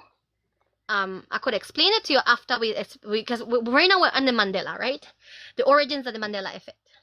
So according to this, the Mandela effect originated in 2009 with Brume, a self-described paranormal researcher and author. By her account, Brume had vividly yet falsely recalled Mandela dying while he was imprisoned during the 1980s. Yeah. We lost you. We lost your audio. I'm sorry, I have to yell at my daughter for lower the volume of the TV outside because if not, me and she won't catch. You know, we are That's fine. It's not too bad fight. here. Yeah, it's not too bad here. So yes, her recollection was that Mandela died while in prison during the 1980s. She even recollected his widow's speech and riots in some cities. Upon learning that Mandela was still alive, she initially dismissed her memories as a result of a misunderstanding. However, during a conversation with a security staff member at a science fiction and fantasy convention in 2009, Brune reportedly learned that others possessed the same false memory, but about, Mandela's death in prison with similar details about the aftermath. Isn't that what they call a shared false memory? Yeah, basically, yeah. You could share a false memory. I think they conducted a social experiment with that. Do you remember that? Yeah, I feel like, yes, there's like studies that show that, yeah, because so much of our brains, just like as social animals, take cues from other people. So, and like including our understanding of like reality and stuff, basically. Right. Yeah. Right. That could have been that. I mean, that could explain some of her interaction, but not all. Right. So Yeah. it's just a thought. Brume was struck by a similar and created a website for people to share and discuss their memories that did not align with recorded history, a phenomenon she then called the Mandela effect. Through thousands of comments, people began to uncover shared memories that different from their present reality, and the Mandela effect then went viral. It became an internet phenomenon, going as far as inspired a film called The Mandela Effect in 2019. I did not know there was a film, did you? Yeah, no, I didn't. Huh. Okay, so I wonder if it's any good. I am curious too. I wrote a book about. I need to find a editor who will not, bleed me out. But I did write a book that's about how could I say? How would I describe the book? I would say is abject fear, if that makes sense. Abject fear. Yeah. Okay. Oh, that's cool. Working on that. Well, I finished it. I just need to find an editor and whatnot. That's really cool. Congratulations. Good job. It's called Imagine Me. Thank you. It took me a while. To Is it fiction or nonfiction? I guess it depends on how your perspective. I mean, Yeah. I mean, if you believe in it's stemmed on Mayan lore about my people, tribal conversations. So it has a lot of, but it also touches on the immigration, of course, about the foster system being overwhelmed because of the broken immigration system. So it also kind of goes into that as well. I had to because that's a problem, and I guess I wanted the book to kind of make people think, Yeah, that's really cool. So, Yeah, so I'm actively working on finding an editor, and Are you it's sending a around query letters or something around? I am Good. one publishing, I'm not going to name them, Mm-hmm. did reach out wanting to do it for me, but they wanted rights to my book. In And what sense? well, let us put the example the way she explained it to me, that they were going to publish it and make it, advertisements and whatnot, take care of all of that, right? Mm-hmm. Because the book was interesting to them enough to, like, they think that it will be popular, right? Mm-hmm. But as they wanted to have, like, rights to the book, if that makes sense, in the sense that, like, let's say, Netflix says, I like your book, I'll make one show off of it, right? Yeah. They would get a percentage, a very big I think percentage. that's normal though. Is that normal? I think that's normal. I mean, What percent? You should Google that, but I think that's quite normal. At least in the film industry. Yeah, when you Okay. buy the rights to a script, to a screenplay, or you can buy the rights to a story or, something. You own the rights for, at least for a certain number of years, sometimes.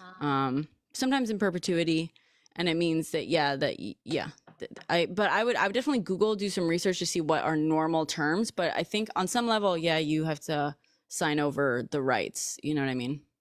On some level. Okay. Okay. See, I need to do more research on that because I did not know. Part of me, I guess, kind of felt that, Yeah. because I'm of the undocumented, that maybe they would step in and try to take advantage of that to some extent. I mean, that's always So, true too, but even, for anyone and for anything, I would be more wary of people who make bigger promises than what is standard. You know what I mean? But if it's standard, yeah, I would Google to see what's standard, because on some level they do need to get exclusive rights to certain stuff, right? right. Like, but yeah. That would make sense. Okay. Yeah. All right. I have to look over what the lady sent me. It was a very bloody long email. So, but now I'm lazy. Okay, don't judge me. She was also on the phone for a few days trying to explain it to me. How it Okay. works and whatnot. Yeah. But they were interested in the book. They were interested in the concept of the book, and it does have to be labeled as fiction, I guess. She's the one who said it's considered object fear, object horror. Okay. Because it's really based on the perspective of the person when they read it, Right. in terms of how horrifying do you think this is, Yeah. So I guess that's how she put it. So, That's cool. but I mean, it took me a while to do it, so I'm hoping for the best. Yeah, definitely go back and check it, and check the terms and Google, because it might be worth it. Right. Yeah. It'd be worth it. You're right. I need to look more into it. So, okay, so examples of the Mandela effect. The Mandela effect can occur within a variety of memory types, and many examples are rooted in pop culture. Images are commonly cited as examples of the phenomenon. While many people recall the man from the Monopoly board wearing a monocle and the Fruit of the Loom logo containing a cornucopia, those are the most popular ones. Mm-hmm. Okay, what else is it? Okay, a cornucopia. Neither of the elements actually exist. Thank you, Edgar. Verbal cues, that's what it says. Verbal cues also make up a common false memories, including those regarding famous movie lines. Dialogues such as magic mirror on the wall from Snow White and the Seven Dwarfs is often mistakenly recalled as mirror, mirror on the wall. Wasn't it mirror, mirror on the wall? I thought it was mirror, mirror on the wall. I thought it was mirror, mirror on the wall too. But maybe, I don't know. The thing with that though is, like, I guess there's the movie, but then there's like all the other versions of, of what Snow White is. That's particularly, this one citing the one from 1937. Yeah. The Snow White from 1937. So I guess that's the example they're using here. But I just mean, like, there's a written version, and then there's that song, right, that goes like mirror, mirror on the wall. But yeah. True. It also says often mistakenly, it also, another common one here is No, I Am Your Father from Star Wars. Oh, I knew that. Episode I know that one. 5. The Empire Strikes Back, from 1980, is commonly misremembered as Luke, I am your father. Yeah. Okay, that I know that one. this is messing with my head because I really think it said Luke, I am your father. Yeah, no, that one I've known because it's always bothered me, but I still like I will personally quote, Luke, if it ever comes up, I'll say, Luke, I am your father, but I know that it's no, I am your father. Yeah, because he's like, you killed my father, and he's like, no, I am your father. Nah! And then, yeah. We love Mark Hamill. Sometimes shared memories arise about entire works of media that never existed. People have reported having shared memories of a movie called Shazam from the 1990s and the actor Sinbad portraying a genie in as well as the episode from Star Trek Voyager that never existed. Wait a minute, but there was a movie from Shazam. It's Kazam. With Sinbad. No. Shazam with Sinbad. No? Nope. It's a movie called Kazam starring...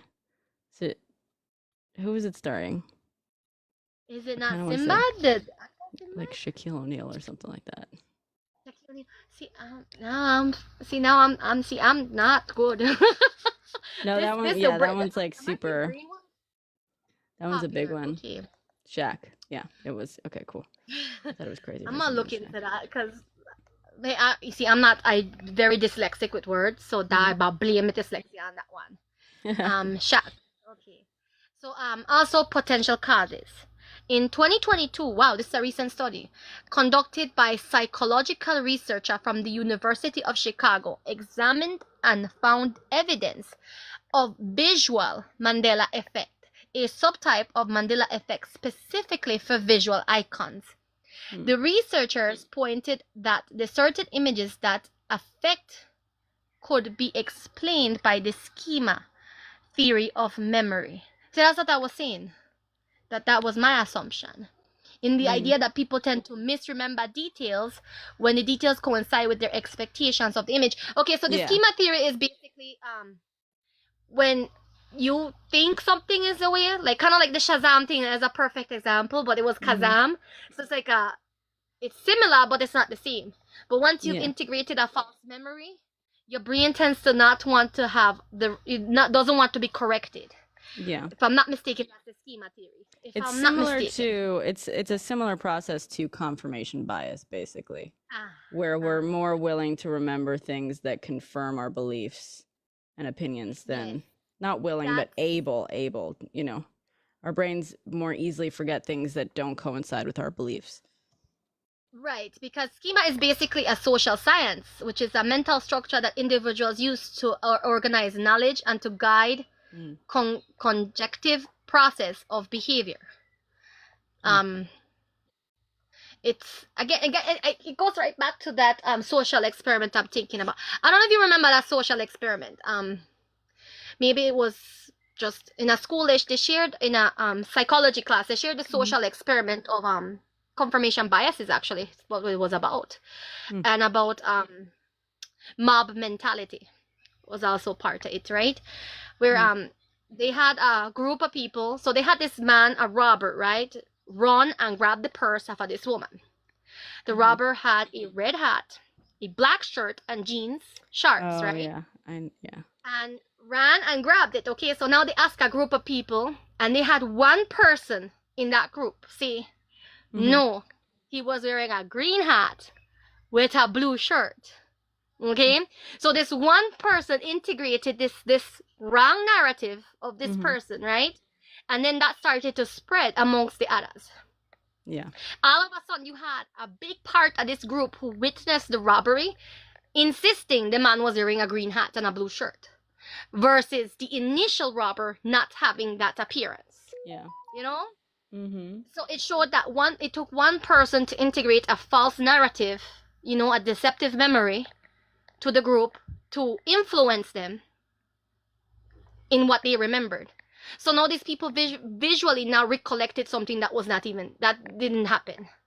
Which, by the way, is exactly why misinformation is so fucking dangerous. Is Exactly. like if Trump says something is happening or if JD Vance they make up bullshit on the spot, Hmm. people will like wait like a way too many people will just automatically like remember that being true Hmm. and be like, "Oh yeah, no, I've seen all the evidence for it. I've seen all the Yeah, evidence." it's not. It Yeah. takes one person to integrate a false memory or a wrong narrative, you know. And it Mhm. was funny because the study was conducted multiple times with different colors of hats, different race, the person being a different ethnicity, right?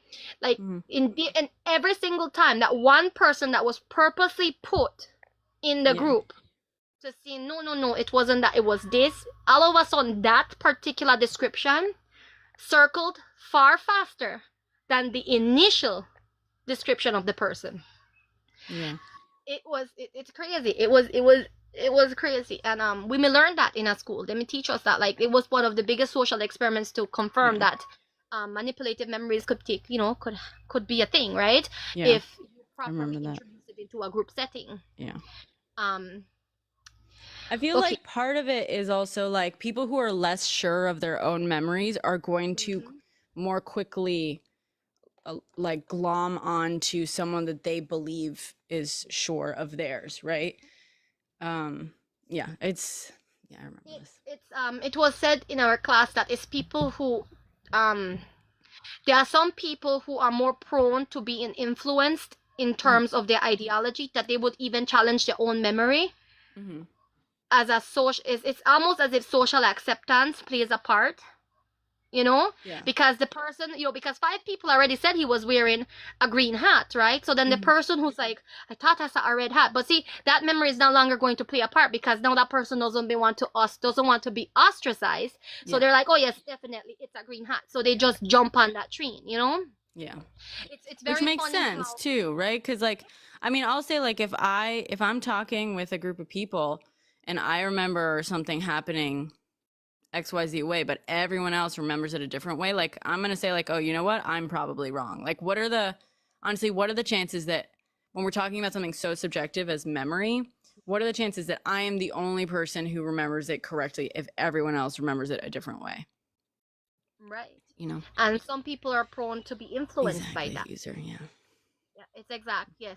Yeah, if So you repeat it it and it's it's and yeah. it it was interesting. It was an interesting class because it kind Yeah. of put a lot of things into perspective. So for example, the false belief of the Monopoly man were mnemonical, like this one says, right?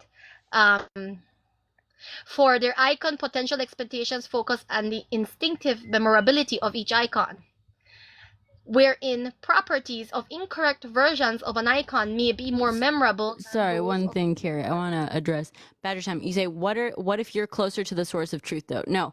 So when we're talking about memory, like the source of truth is each individual person's memory. Like I'm not talking about fact checking, right? Like we fact check here all the time. We fact check our memories of things and whatnot, like all the time. That we can fact check. But if we're talking about a memory that has no like objective documentation of something, like there's no video or something, right? And we're talking about a group of people having like a memory, you can't say like to be so convinced that your memory is closer to the source of truth. That is actually insane. You know what I mean? Like that would be more concerning to me, in my opinion, if people are more likely to refuse that all the like the preponderance of evidence, which is also social cues and like confirmation of your own memory, if they would refuse to acknowledge that maybe they got it wrong. Like I would actually say when you're saying, oh, if an entire group, if the majority of people are like falsely remembering something and someone's remembering it correctly, but all you have to go off are the memories, if you were to tell me that that person, the person who remembers it correctly is like less like likely to, you To know, be right. to be or to be convinced otherwise, that would suggest that people aren't willing to like be open to evidence. You know what I mean? Does that make sense? Yeah. I mean, it makes you doubt that you're right. It Isn't that makes you based on doubt who it. So influenced it first though? Yeah, but you don't know that, Badger Time. You don't know that. When you're in a group of people and everyone, and you're discussing like your differing memories, you have no way of knowing, Which like, one if is right? everyone is so fucking sure of their memory, you have no way of knowing, like, who's purposefully lying, who's more sure of it than not, whatever. Mhm. Like, that's something that we as an outsider can do. Because just as you're so sure that you have the correct memory, but like, let me tell you, half the time you are not going to have the correct memory, but you're going to be just as sure of it. Like, you right now are assuming, you are putting yourself into the shoes of the person who has the correct memory that's being convinced out of it. But I'm telling you, you have like a 50-50 chance, on any given like event or whatever, of being the person with the incorrect memory that is just as sure of your memory. Badger Well, time. you can't Badger Sometimes Time. That's the point. You you can't, not at all. You can trust your memory like within reason, but your personal memory, like, famously, memory is very, very faulty. Very, like, human memory is a very risky thing to like depend all certainty upon. That's right. Your Yeah. brain is very complex in that manner. The brain is very complex in that manner, Badger. Um, your brain can deceive you. There's quite a few research that has been based on brain memory that could lead you Well, to understand that. Badger Time. I mean, like, I feel like you're not understanding nuance. Like, you want a black or white answer, right? You want a yes or no answer, that you 100% trust your memory all the time, or you 100% never trust your memory ever. And it's like, that's not how life works. You know what I mean? Like, you can understand the limitations of the trustworthiness of memory. And I will tell you, if you are someone who is like, oh, I'm only, so what? Like, I can only rely on my memory if other people confirm it. It's like, well, if you have a memory of something and everyone else in the room remembers it differently, I would say, yeah, there's something wrong with you if you refuse to like consider that maybe you get it wrong. There's something wrong with you if that's the case. You know what I mean? And like, yeah, once in a blue moon, sure, you'll have the one correct memory and everyone else in the world remembers it incorrectly. But like, also, the part of the reason we are social animals and our brains are predisposed to take cues from those around us is because that is what actually benefits the species, more. And it's also like, it, like, in terms of survival too, right? Like, the reason we take cues from others and not just base all our knowledge on ourselves is because if we only had access to our own knowledge and like senses and sensory information at any given point, most of us would not survive very long. And this, we're talking obviously pre-industrialization and whatnot. But like, as animals, if you consider it that way, yeah, there's a reason that we take cues from the other animals around us, the other, members of our species around us. Um, so that would fall under also confirmation biases, attitude polarization, belief preservation, perseverance, and illusionary correlation. That all falls in that same because again, you could trust your memory, but when a group is saying otherwise, you have to really readdress what you're recalling. Yeah. Because there is a possibility you could be wrong. I'm not saying you're wrong. I'm just saying the possibility stays there that you might be wrong. Well, and also, and to be clear, like, and like, current politics notwithstanding, obviously, because we were talking about how this is why misinformation is so dangerous and so effective. Like, we're talking about an experimental situation, right? Where we have a group of people who like went through the same thing, and then we're asking their memory, and there is a specific person planted in there to confidently state that the hat was green rather than red, right? That rarely happens in real life. What we're trying to do is like observe a situation in, okay, if you go through an event and one person has a different memory than yours in a group, like, what happens then, right? In reality, most of the time, like, there's gonna be, and not always, right? Because again, memory is faulty, as we know, but like, there's rarely going to be a plant going in there like asserting with total confidence a fact that's not in evidence. Obviously, again, misinformation and this era that we're currently in, not so much anymore. But do you think we have to stick to that on the hierarchical format, or will people trust collectivism ever? I feel like you're trying to turn the psychology like of our species into what, an economic question or power structure? I don't think I think you're misunderstanding what we're actually talking about here. Yeah. We're basically trying to That's break just what they down. want you to think. Okay, bachelor. Yeah. Never mind. We're just breaking down how the Mandela effect could have possibly taken root. That's what we're trying to Right. break down. Well, and also just like also how psychology works, how like our brains work when confronted with differing accounts of something. Yeah. And why it's not inherently like the end of the world that our memory is malleable.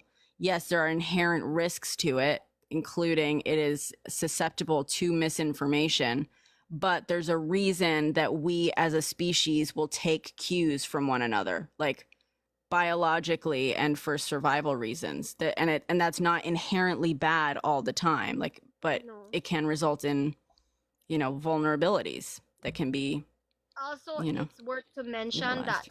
that as a species, our brains were developed to be social.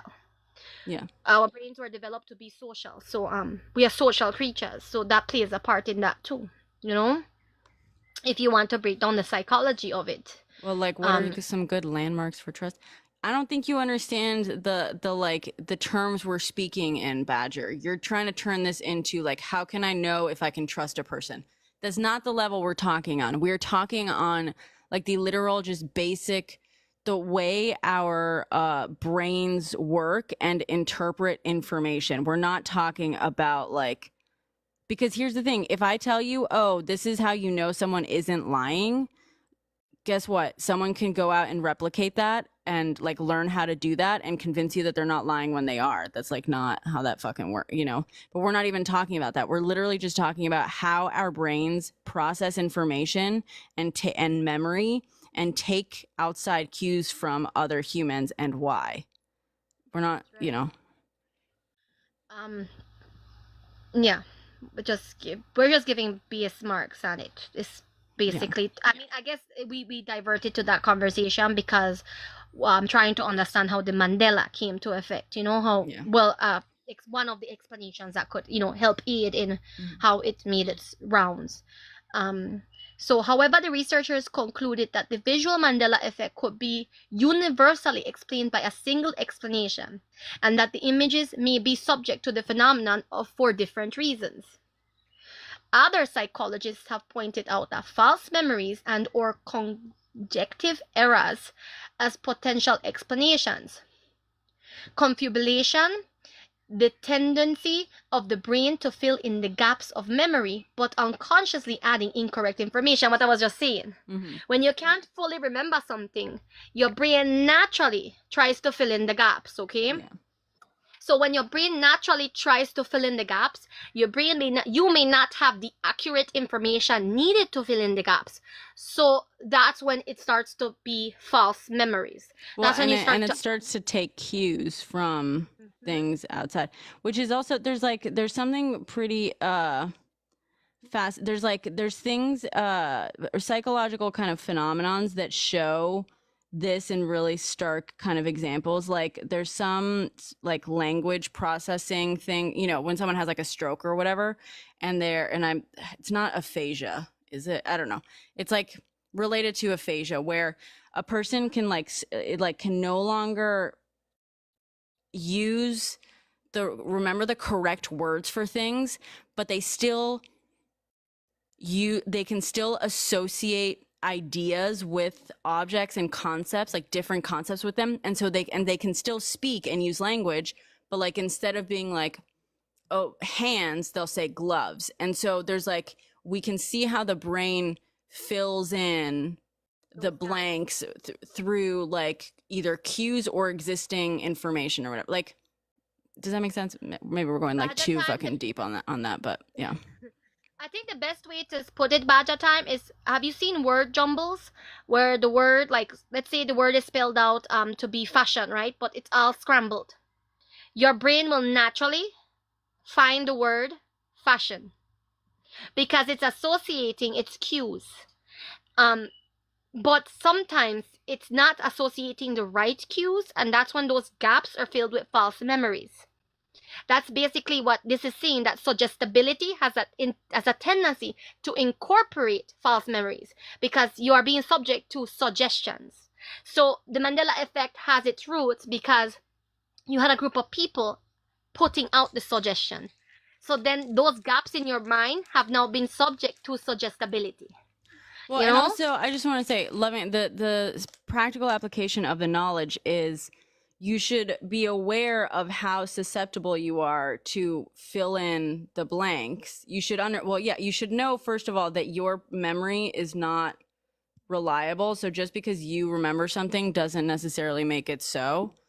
But also, like, practical application, it just means, like, don't assume that you know everything. I guess that's the practical application, really. That's right. Yeah. So it continues to say, it said the same thing I was saying. Suggestibility has a tendency to incorporate false information. The same thing I said. For sources into memories may also play casual roles in the Mandela effect with combination with social media and how information is shared on the internet. That goes in the misinformation part, right? The misconstitution, which is Luke, I am your father, is commonly circulated on the internet, and exposure to the lie may result as a false belief at it is being the truth. So again, the power of suggestion, right? Yep. In a similar fashion, source confusion may result in the creation of a false memory because of the misplacement of the initial memory and where it came from. For example, belief in the hypothetical movie Shazam may be a result from the confusion of the film Kazam in 1996, which starred basketball player Shaquille O'Neal as a genie. So, again, the power of suggestion. Yeah. Which is common. Well, and also, Badger, to, like, based on that, what she's saying, it's like also being aware of, like, if people around you repeat something often enough, you're going to start believing it. I mean, and not every single thing, right? Like, because I've heard a lot of people repeat false things around me, but you should be aware that just because, like, you are so sure of, like, a fact, because you've heard it, like, multiple times, or because you have that memory, it's possible that you just heard fucking misinformation repeated multiple times around you, whether through political ads, Facebook posts, whatever it is, so it's the same, which is, like, by the way, which is being used against Americans right now, right? Like, we have a party, like, that is spreading a lot of disinformation, and, like, JD Vance is, like, outright said he has no problem, like, making stuff up if it gets media attention, right? And a big part of that, hi Romeo West, is because they have realized, like, yeah, if you just start telling lies and you repeat them enough, people will just believe them and they'll remember them as fact. You know what I mean? So that, like, being aware of that, that's why here, like, despite the fact that I can rattle off quite a few facts at you because I've read them like 10, 20 times in the past couple of months because we talk about them constantly, I will usually still pull them up. I will still pull up, like, verifiable sources just to make sure that I'm not misremembering what I'm saying, right? Or that I'm not, like, repeating something that I've just heard a bunch of times. I will try to, like, fact check myself and not just rely on my memory when talking about facts, because I'm aware of that. I can get stuff wrong. We all get stuff wrong. If I hear something enough times, I will start to believe it. And that's true for you, and that's true for everyone. So, like, there are people who come into my life constantly who genuinely believe the cats and dogs thing. They genuinely believe it. And they come in here and they'll be like, well, this person said it, right? And, like, when you talk about those people, it's like it all started with, like, these, like, basically these claims on Facebook, and enough people started seeing these claims that were being pushed. Fucking hell. That were being pushed by, these right-wing, these alt-right fucking, schmaltzy groups, and started basically knowing that for themselves, and then they started pushing that knowledge. And it's like, you know, that's how you fucking end up now with a bunch of people who like know it for a fact because they've seen the evidence and stuff. And it's like, no, you haven't seen the evidence though, because there actually is no evidence. Like when you actually go and investigate it, there's literally no fucking evidence. All the evidence has literally been disproven. So, And yeah.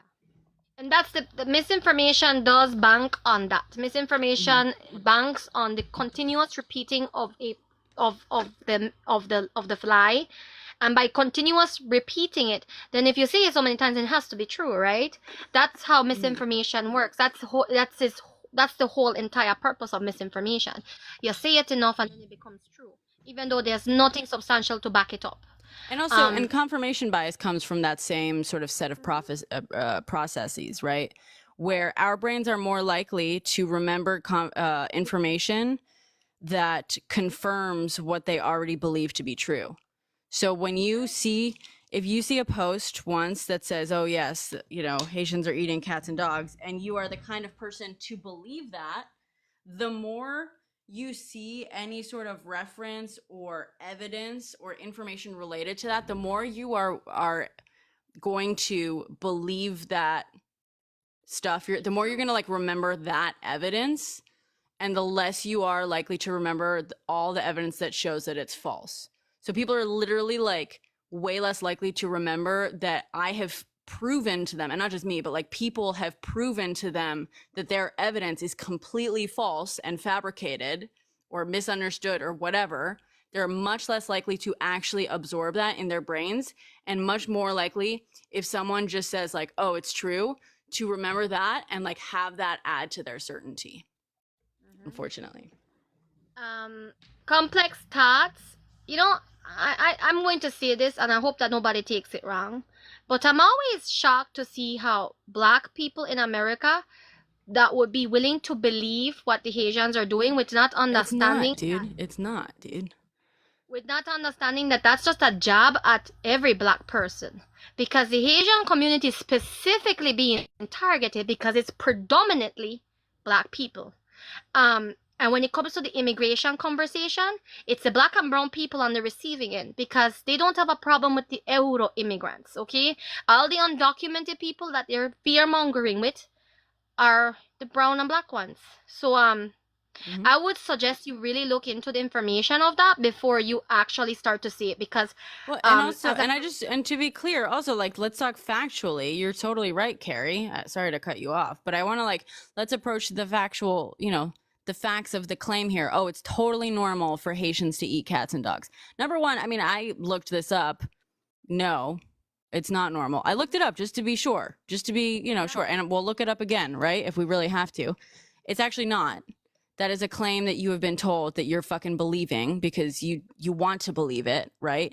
You believe it because you've been told that because it confirms for you the idea that you have, that you're trying to convince yourself, or you are convinced of, and you're trying to reinforce in yourself that Haitian immigrants may be out, you know, eating cats and dogs. So when someone says like, oh, well, it's totally normal in Haiti, your brain absorbs that information and accepts it as fact. And I'm here to tell you, dude, it's actually not fact. But secondly, even if it fucking was fact, what the fuck would you care? If they're not doing it in the United States and there's literally no fucking evidence that they are, you know, what do you care what's being done in Haiti? I know you don't give a fuck about Haiti. So why all of a sudden you care about like what they eat and what they don't eat in Haiti? There is literally no fucking evidence that that is being done in the United States by Haitian immigrants. So it doesn't, it wouldn't even fucking matter if it was true. Thank you, Prometh. And I think that there's also something that there's ulterior motives. There's ulterior motives because if as a person of the immigrant community, we pride ourselves in our unity, right? But they are trying to divide us within the same immigrant community. And I'm already seeing the divide. I'm already seeing it where immigrants that are of Mexican, Guatemalan, Honduran descent no longer want to interact with Caribbean immigrants. They are now thinking that they've moved on top of the ladder, closer to that proximity of the American ideology than we, the Caribbean people, are. That wasn't something that we saw prior to what Mr. Trump said. I just want to point out how it is directly affecting the immigrant community. We prided, just a few years back, we prided ourselves in that unity, that no matter what country we hailed from, that we were in the same boat, right? But now there's this separation taking place, and all of a sudden, us Caribbean immigrants, we are at the bottom tier, and that proximity that is being promised of the American ideal is now closer to the Latino community in the immigrants. So now that is starting a whole new caste system within the immigrant community. And I just want to tell you that that directly affects us. A caste system in general is meant to suppress a certain group, right? So when a caste system starts to present itself in any subgroup, you already have a problem. Well, So, and also what's like, that's like, this is kind of what we were talking about earlier, right? And that the best way, if you want to understand where racism and hate comes from, all you got to do is look at situations like this, right? Where you can see victims of racism who are already treated so, horribly, latch on to any opportunity to be able to make themselves and position themselves in a society as not at the bottom of, the barrel or the rung. You know what I mean? People, and so that's why the people who are most racist are usually poor white people, right? And this is why I say, like, a lot of it stems from insecurity, because it stems from people who need to feel better than someone. That's what, and so that's where you create that. And so, and it's hard for a lot of people, like, when you say that and you show with, like, white and black and stuff, it's like, for some of them, it's like hard to understand, because it's like, well, not all white people are, feel like this, but also, like, maybe it's because there's such a stark difference and da-da-da. But no, look at, like, actual groups of people that are like, all victims of racism. If within that group, they can also create a hierarchy so that there are people who are treated as, like, less than in this country. They can position themselves to not be at the literal bottom. They will do that. And by the way, the history of America is the history of groups doing this, right? There have been multiple waves of immigration to the United States where the newest wave of immigration was treated like the worst, right? That's where you get the term Black Irish from, mind you, right? That is because for a time when Irish immigrants were coming in, they were treated as, like, the lowest of the low. For a while it was Italians, then it was like Irish, whatever.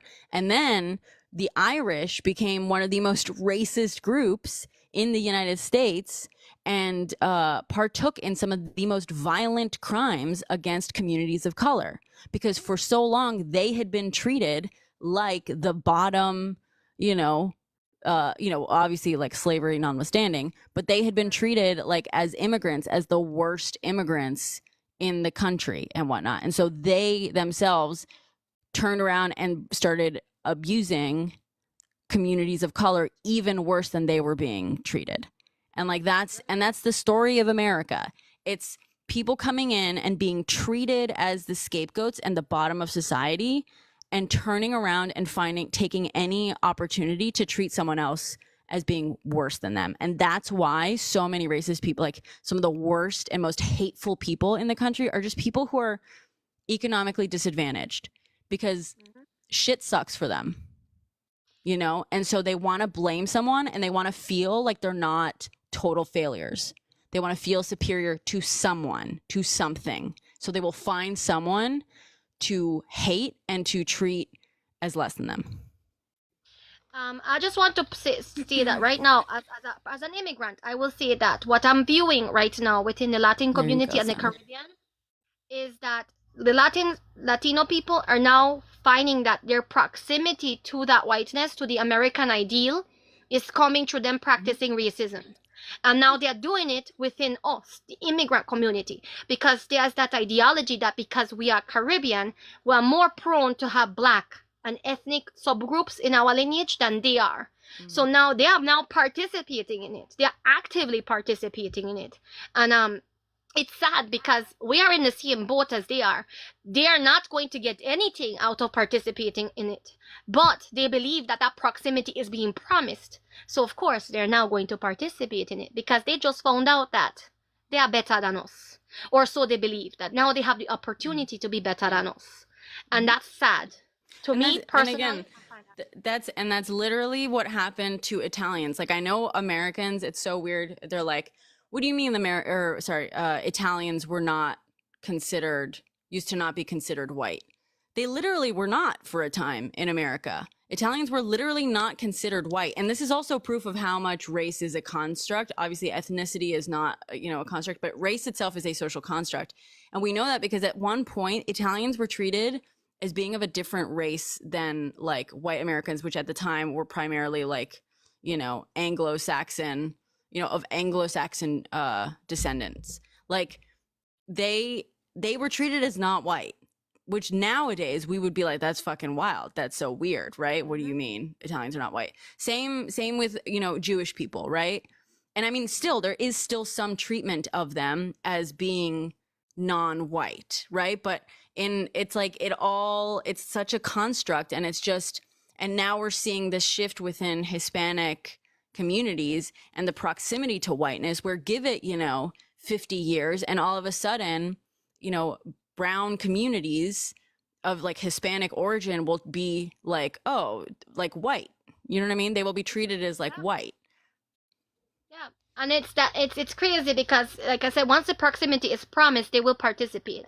And I think that's the saddest part, because at the end of the day, like in 10 years from now, I believe that in 10 years from now, when we have this conversation, people are not going to believe how it started, which is funny, because if you give me someone to look down on, doesn't necessarily mean you have to.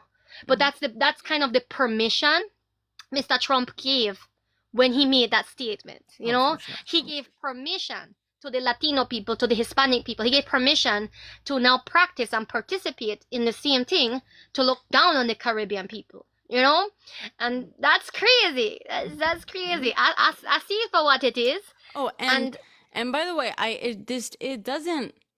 it's not a coincidence, in my opinion, that this is happening right around the time that a larger portion of the U.S. population is of color, right? Like there, but not like with mixed race people and Hispanic people and whatnot. Like white people are becoming like a less and less percentage of the population. Obviously, they're still in the majority, but you got to shift your tactics, and you got to shift. And by I mean, like, this is the theory. This is not what I actually believe. But like, when you're the people in power, when you're about to be outnumbered by the people that you're treating as the otherism, as the others and the scapegoats, you have to start welcoming more of them into your group so that you remain in the majority. So you have to start like redrawing those lines to keep the people, the oppressed people, and the people you can scapegoat and blame for everything and like treat as lesser than, in the minority. Otherwise, you're in trouble. So like, it's not a coincidence that is happening right around the time where we're seeing like within the next couple decades, I believe, maybe even within this decade, like, no, I think the next couple decades, like, white people will no longer be, or no, what it is white, the majority of babies being born in America will not be like 100% white or something within the next however many, like, decade or two. And that's a scary thing for white people in power who benefit from, treating people of color as like lesser than. And so, yeah, so they gotta like redraw those lines. They gotta start welcoming in. Up their numbers. They have to up their numbers. Yeah, exactly. Yeah. And again, I'm not saying it to offend Latino people. I'm not saying it to offend Hispanic people. I'm not. I'm simply saying it for what it is. That they have been given the opportunity to practice because they're given that proximity now. Like Brenda is saying, the line is being redrawn. And they want to be on that side of the line, not on ours, Mm-hmm. So it's sad, to be honest with you, because 5 years ago, this wasn't a thing. We were in a consensus amongst the immigrant communities that we were all in the same boat, right? But all of a sudden, you know, Mhm. this is being very big, they're being loud about it too. That's the other thing that. Well, and also, and I want to like clarify too, like it's also easy, and I think it's more complex than, oh, it's one group's fault or another. It's easy to blame, people, maybe like Hispanic people who are being welcomed into, the supremacy, right, so to speak. And like into the elitism, and the like, majority sort of powerful group.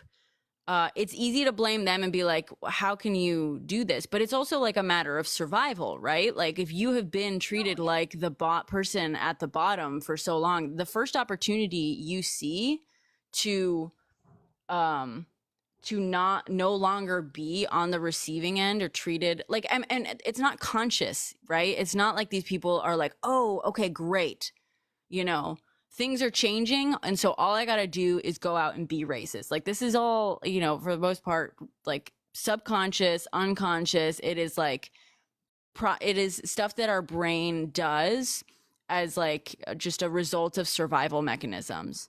And like, and it's similar with like women, right? Women, especially in like evangelical, like, in conservative situations, like it is their fault that they are um holding up a system of oppression that also still like oppresses them, but also like harms a lot of other people. But for a lot of women, it's also in many ways, it's at least in part, it is a result of survival mechanisms, right? Where if the only access to power in this system is your alignment to power that is held by a different, class of people, that's what you have to do. That's what you're going to do, and it's not conscious necessarily, but like women have done it. And, even women on the left, like 20 years ago, had to do the same thing. They had to be attached to, like, a woman's access to her to resources was entirely dependent on the man she was attached to.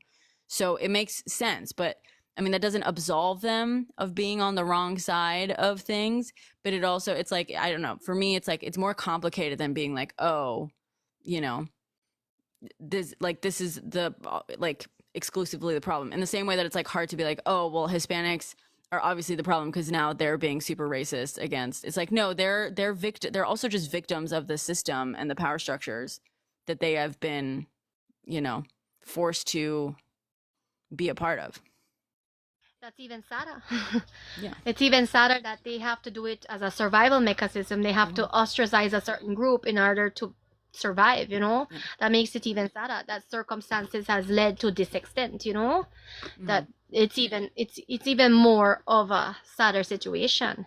Um, Overall, I think the part of me that really feels bad is that, like I said, we had some sense of unity, not too long ago, that we understood that if one of us climbed the top, the others would easily come with us, because it meant that all of us got, equality to some extent, but now it's like, it's not like that anymore, Yeah.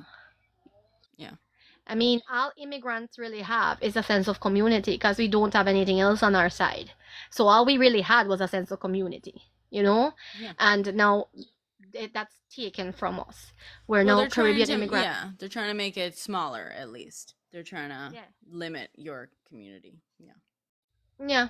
And again, it's sad because now that divide is very present with the Caribbean people and, the others, Well, I mean, and also why intersectionality in general is so dangerous to the powers that be, right? And why intersectionality requires a word and requires effort. Because in the past, and this is not like a new idea, in the past, yeah, it's been divide and conquer. That's the tactic. If you get people to fight amongst themselves, you can, if you get the peasants to fight amongst themselves, you're gravy. They're not gonna come to you. They're not gonna try to fight you or overthrow you. But intersectionality poses a much larger risk to oppressive structures. But, yeah. true. That's true. Well, I guess all I have to do is continue observing and mind my business because it's the best way to survive is to mind your business, you know? Yeah. Well, unfortunately, but that's also part of the issue, right? Like where like there's going to be some immigrants who are, you know, benefiting from all of a sudden the focus being on specifically like Caribbean immigrants, and they're going to be like, well, I'm just going to mind my business, like not my problem. You know what I mean? Oh, okay, so life is getting a little easier for me. All I got to do is keep my head down and, you know, it'll be fine. And I think, you know, and that's part of it, right? It's so insidious. It's so smart in a way, you know what I mean? Like it's strategic. It's a strategy that unfortunately works. Because yeah, what's best for the individual often is to not rock the boat. What's best for the individual is often to like, Well, you know, yeah, hop on to whatever is to going to make their survival best, you know, yeah, easiest. I mean, most of the immigrants that are of the Caribbean community, we all stand in the same way. We all say in the same thing, but mostly because it's survival. You know, mostly it's survival. And most of the Latino people who grew as voters, and this I know for a fact here in Texas. I'm just talking about Texas, right? Mm-hmm. Most Latinos lean to conservative views. Mm-hmm. Most. That I don't know why they do. I mean, I've met some very religion in part. Yes, I've met some individuals who literally are first generation Americans. Their parents were undocumented immigrants, okay? And these people are voting for Trump. Proudly so. Which I find I find it unbelievable because your parents are immigrants. Your parents are undocumented immigrants. You have the courtesy of being born here.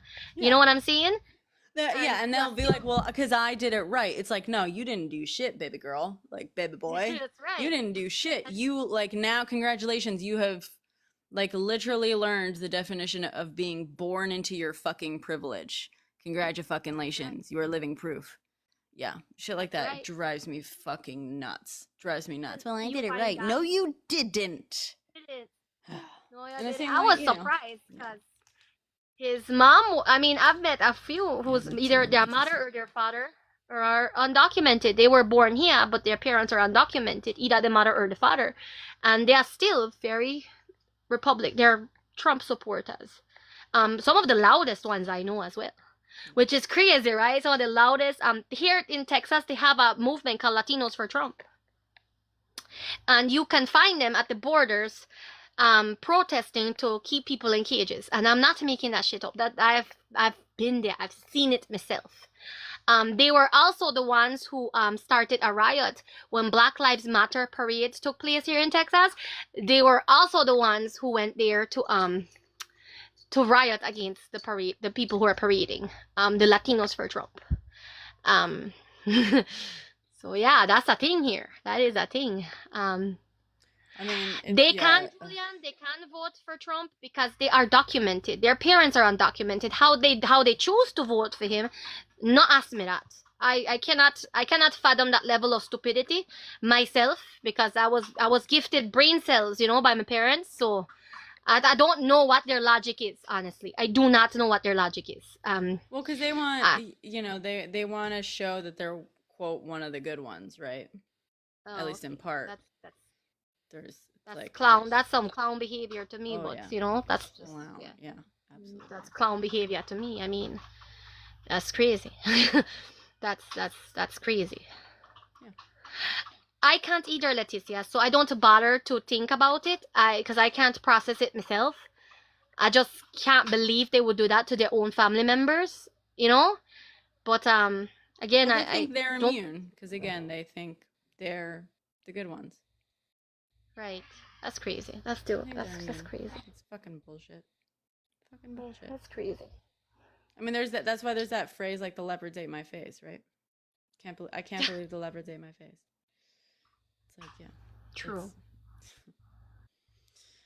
Idiocy. I don't know. There is a movie called Idiocracy. Have you watched that movie? I don't know why it reminds you of Supporters. That movie reminds me of Oh, I know that. Listen, there are Caribbean people that came here the right way. mind you, my people, my Caribbean people that came here, according to them, they came here the right way, that are right on board that train. I mean, I, I mean, there's not many of them, but I have run into them. You know what I mean? The whole come here the right way ones. I've met a few Caribbean people, and I'm thoroughly ashamed. Yeah. Thoroughly ashamed of them because I can't believe they would do that. But again, what can you do? You know? You finish your nails?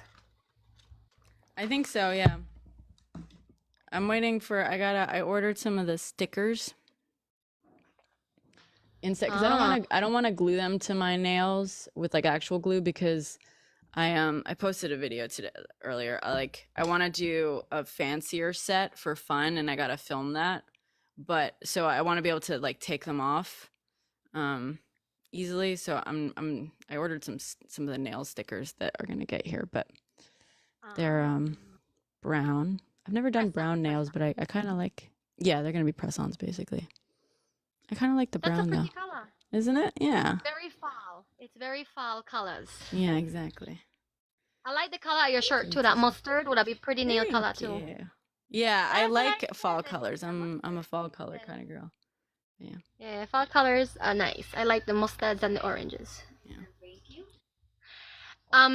Neil Young, it's not a station. It's just a movie I recall called Idiocracy, which kind of just reminded me of the political. Yeah. Idiocracy, that one. It's funny. It's funny. It's really funny, and it's sad when you see how much yeah.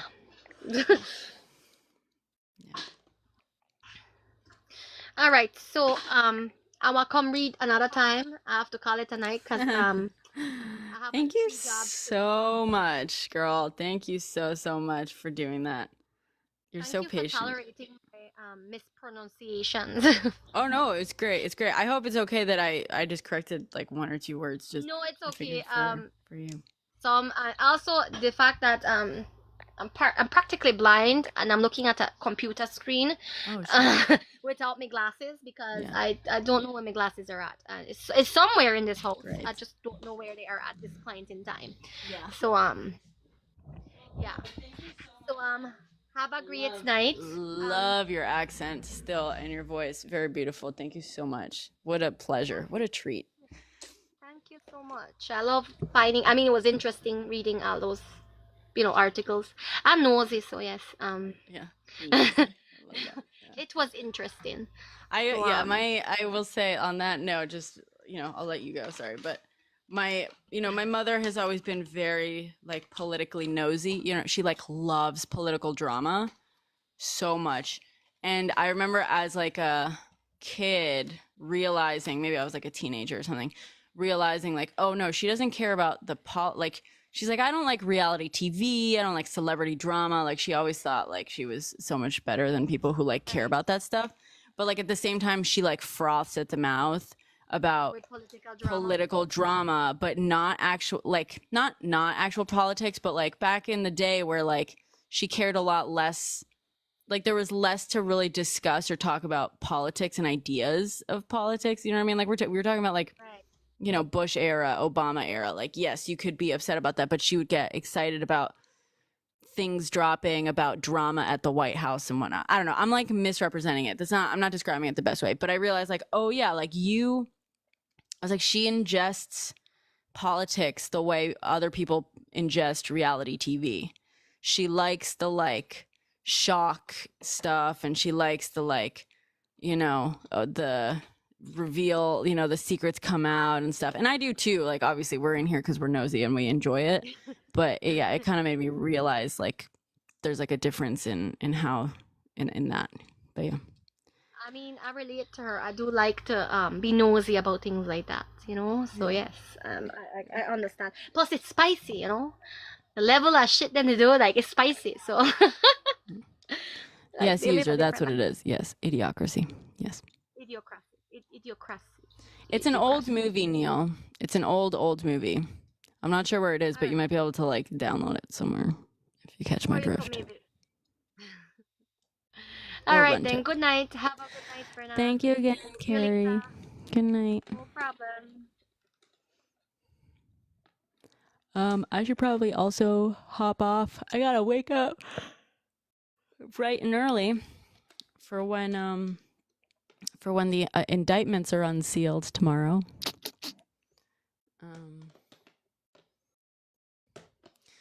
But yeah, this is really lovely, guys. Fuck.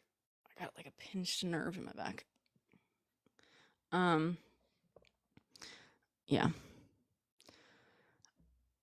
The J6 and no, the Eric Adams. I know, right? That's a reason. The Eric Adams indictments. I also have to send an email that I keep forgetting to send. Whatever. Yeah, NYC, exactly. All right. Thank you all. Thank you to everyone who sent gifts. Thank you to my new subscriber. I think you're gone by now, SB. Thank you for subscribing. If anyone else wants to subscribe, feel free. You don't have to. I don't guarantee anything ever. But I appreciate everyone who partook, who had questions, who had suggestions today, everyone who engaged with us in our discussion. Hi, Coffee with Holly. I'm just on my way out. It's been a while. Yeah, we're going wild in NYC. Yeah. Just you're indicted. You get an indictment. You get an indictment. You get an indictment. Everybody gets an indictment. We love it. We love New York City. Eric Adams is indicted. Party. And we're all invited. I couldn't remember the words for a second. Eric Adams got indicted. Party, and we're all invited.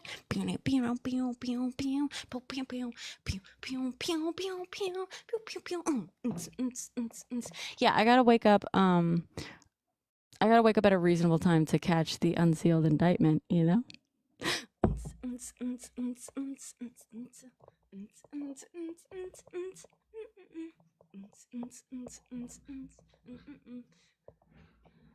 I know I do, don't I?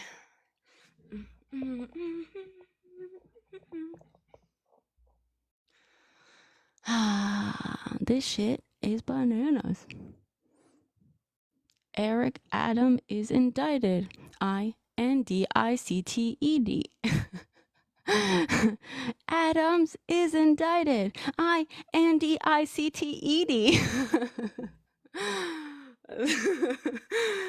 Adams is indicted. INDICTED. Adams is indicted. INDICTED. What else can we do? I gotta put these all together for a TikTok for morning.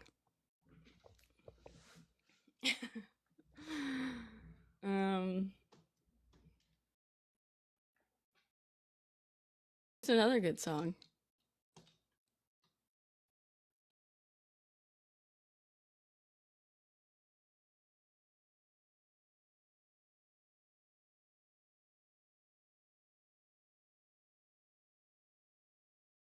I want to do it's like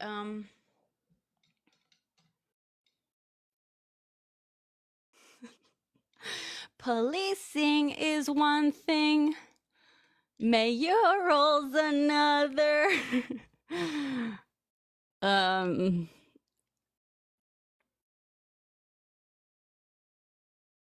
Eric Adams about to go down, motherfucker.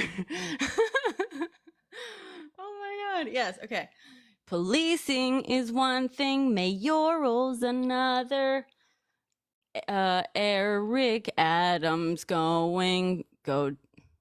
Eric Adams gonna go down, motherfucker. What are my 30s? I thought you were gonna ask me, what are my 30? Down, down, down.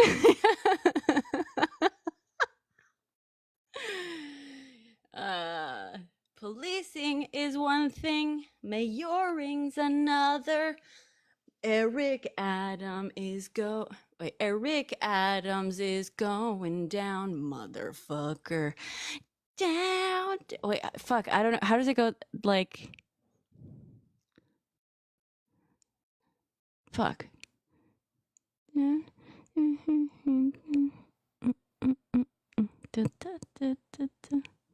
Oh yeah, please, please, please. Yeah, okay. Down, down, down. You're going down. Down, down, down. You're going down. Okay. Eric Adam. Fuck, how did we say it? Is that the same song?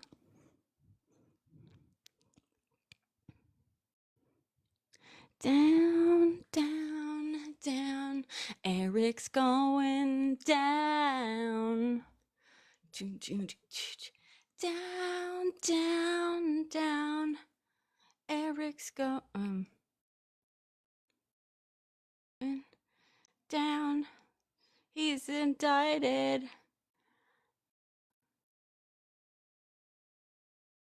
The fucking lyrics.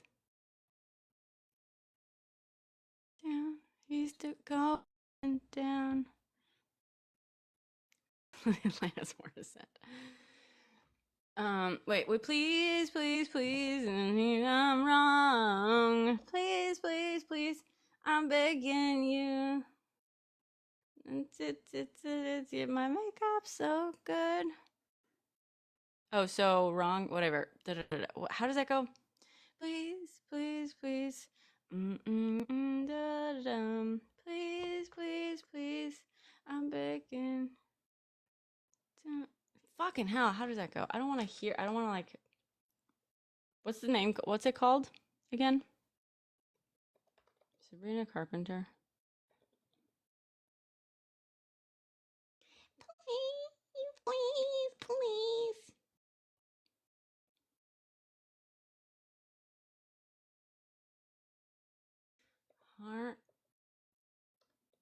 Heartbreak is one thing.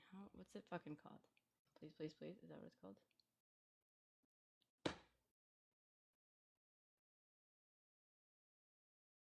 Whatever devil's inside you, don't let him out tonight.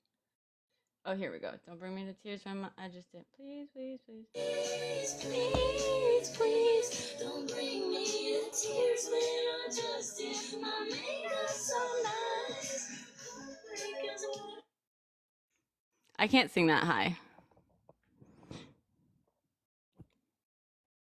Don't bring me to tears when I just did my makeup so nice. Okay, please. Down, down, down. Eric's going down. Down, down, down. Don't bring me to. Don't bring me. No. Don't bring me to tears when I just did my makeup so nice. Please, please, please, don't.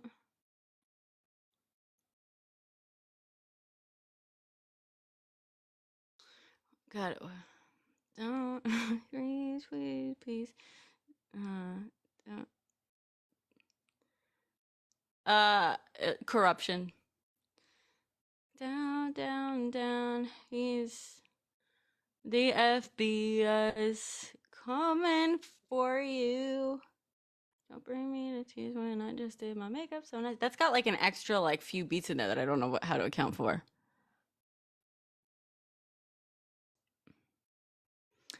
You don't. Down, down, down. You don't respect us, so you'll be. You're going.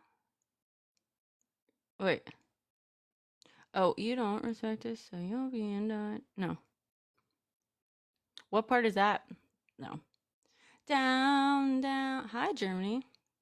Guten Morgen. Guten Tag.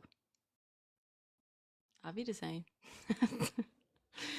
Down, down, down. Eric's going down, down, down, down. Don't say you. Fucking hell, I can't like say this. For some reason, I can't sing this part. I can't remember the tune at any point.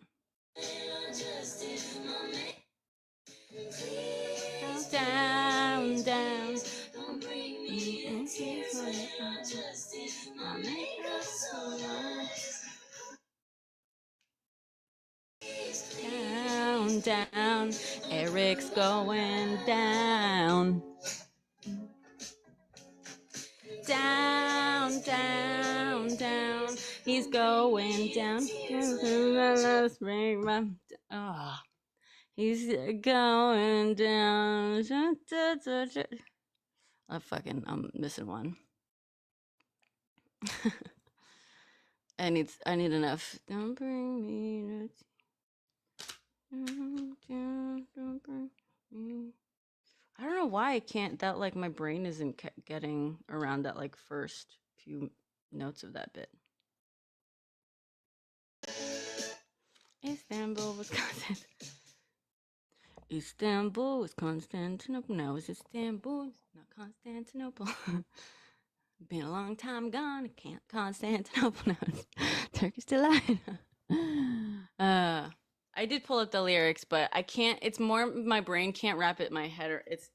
I can't wrap my head around those few extra notes in there. Please, please, please, don't make me. I keep like skipping a chunk in my brain. It's like I can't. I think I've like sung it the wrong way for too long.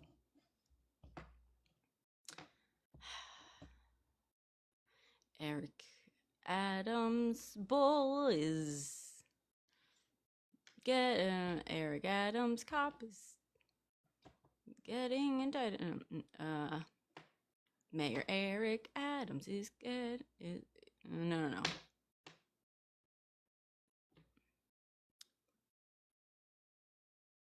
He's a criminal. He's he's a criminal. He's Eric. He's Constantinople mayor at.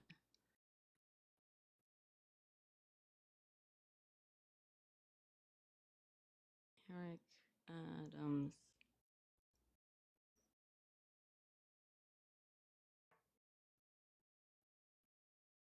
Maybe just Adams.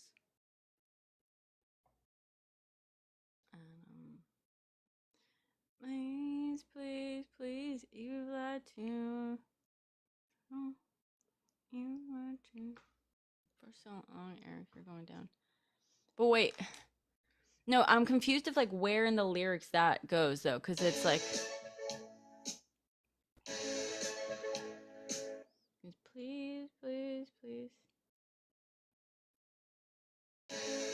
Please, please, don't bring me to tears when I just made my makeup so nice. Tears when I just did my makeup so nice. Eric, copying is one thing, mayoring's another. Eric Adams is going down, motherfucker. Down,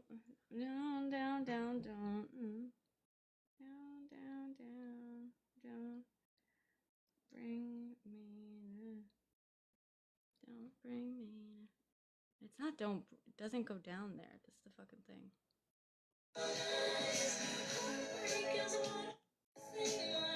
This just got like serious. Don't bring me to tears. I know I am. Andrew, welcome. We're making silly songs. Want to hear mine? Copying is one thing, mayoring's another. Eric Adam is going down, motherfucker. No, with our noggins.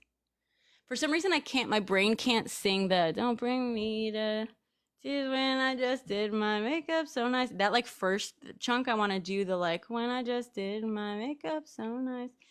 Yeah, I don't know. Fucking what talented with. Oh, he got indicted. The original song was shit. What was the original song I was singing? Oh yeah. Eric Adams got indicted. Party and we're all invited.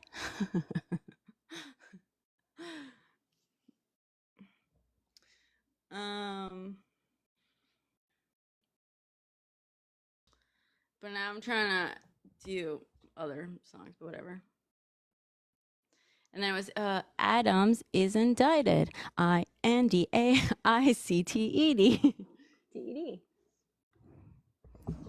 Adams is invited. INDICTED.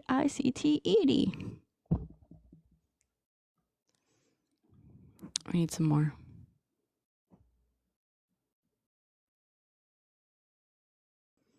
I'm not sure, coffee. That's kind of why I want to go to sleep sooner rather than later. I wanna be up to catch all the fun stuff. What for? Just for me. Well, part of it was because I started the live and I was like singing the first one, and someone was like, "You got to clip this, and this has got to be a TikTok." And so I was like, "Okay, yeah." And then I was joking and I was saying, "I got to come up with like a few songs so I can just clip them all together for a TikTok." Oh, what was he indicted for? Technically, we don't know. They haven't unsealed it yet. It's supposed to be unsealed tomorrow, but probably corruption.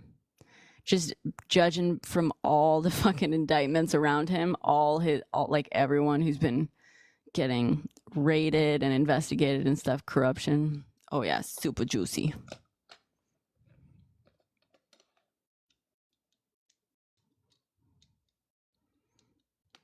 And New York. Concrete jungle, wet dream tomato. Wet dream tomato.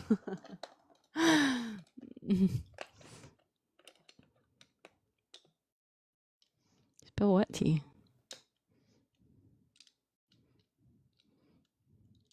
What? Wait, what tea? What tea am I spilling?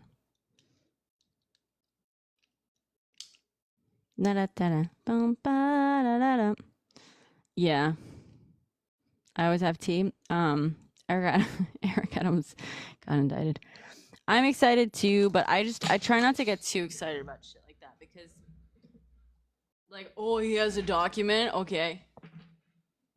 It's like, why didn't I don't know. Let's fucking see. I don't know like how effective that's gonna be.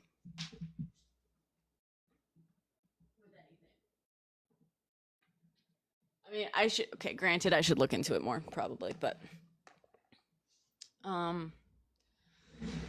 it's just a document basically saying like this is why and how we prosecuted, and that's why it's all legit, and this is why you should sentence him or whatever, or new info. Sorry, or why he should be prosecuted.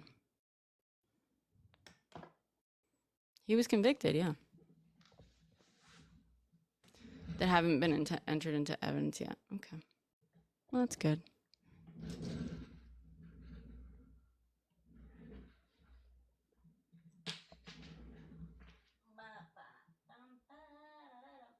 Don't fucking tell me that I lost one of these already.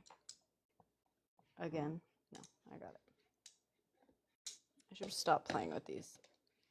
Keep knocking them over. All right. New evidence. All right, we'll see about that. We'll see. All the juicy stuff is classified anyway. That's the problem. And like, and my thing is also like, I don't know, if the new evidence is actionable, why haven't they brought it against him? You know what I mean? Is it actionable?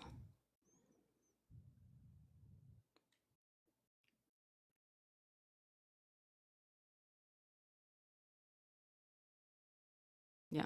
Okay. Concrete jungle. What dream tomato? Lots of sham. I added new evidence. Yeah.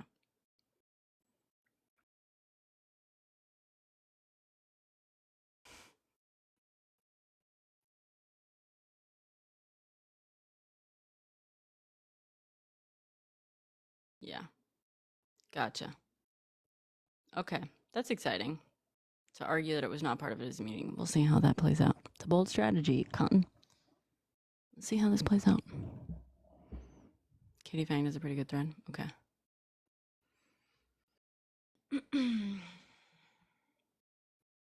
What's the question, Gabe?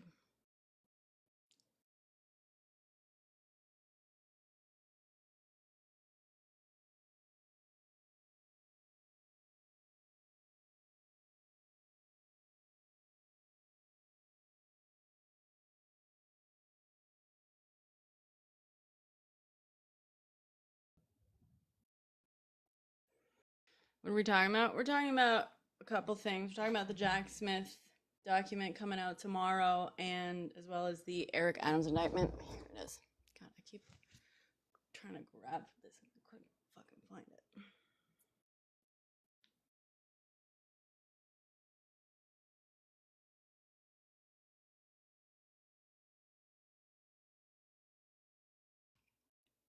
Oh.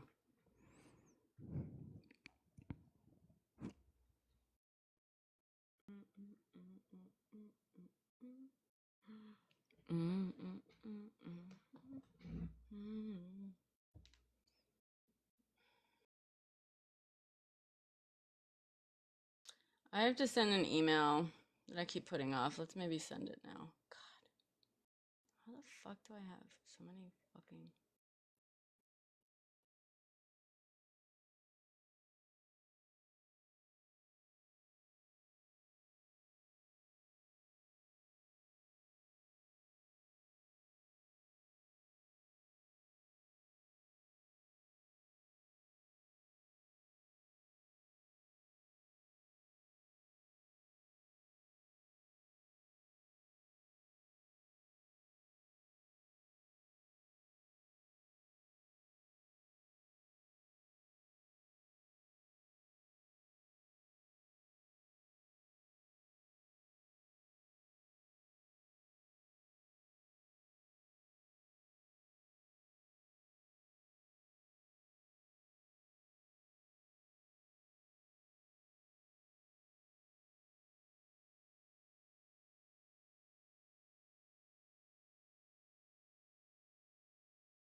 I'm sure he'll come back eventually. He's just waiting for it to blow over.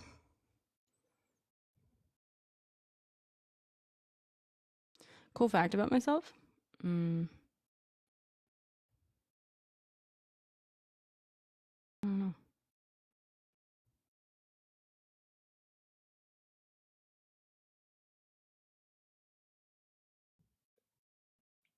Sorry. I have to... Wait, I wrote down... I have to find these, some notes I wrote down.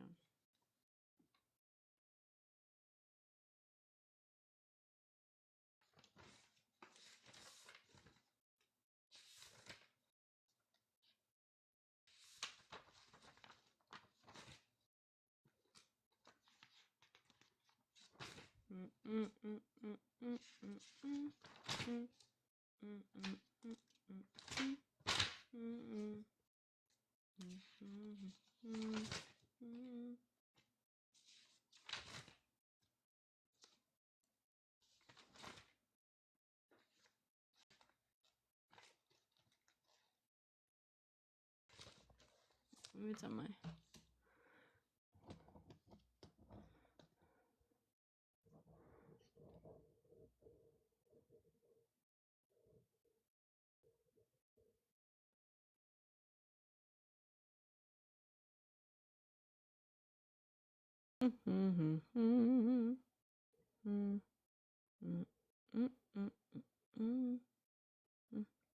Why the fuck is Vimeo fucking emailing me all of a sudden?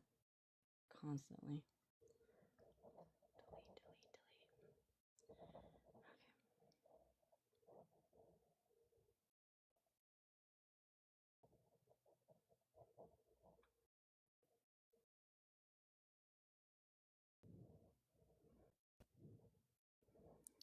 Oh, actually, no. I mean, I used to.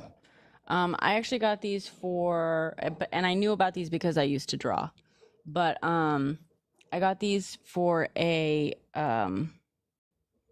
deck, like a creative pitch on a music video that I was trying to direct. They did not accept my pitch, even though it was obviously the fucking coolest.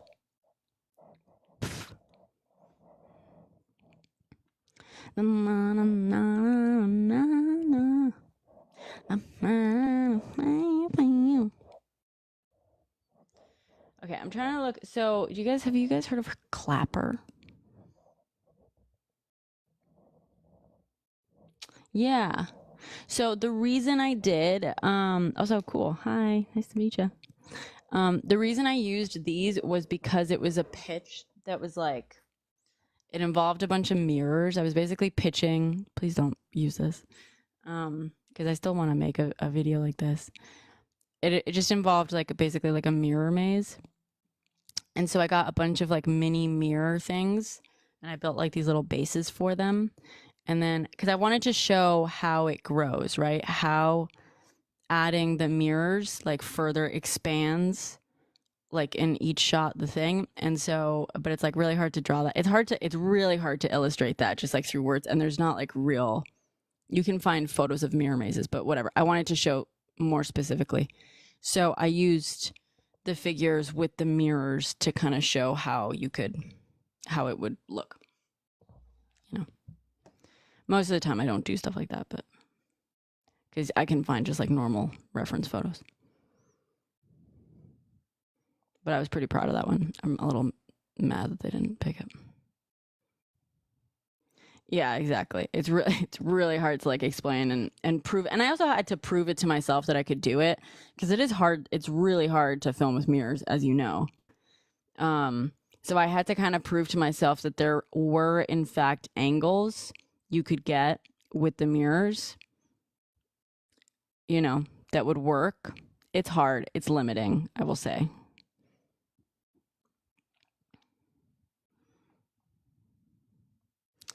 But yeah, the whole thing. All right, let's see. Oh, I could have sworn.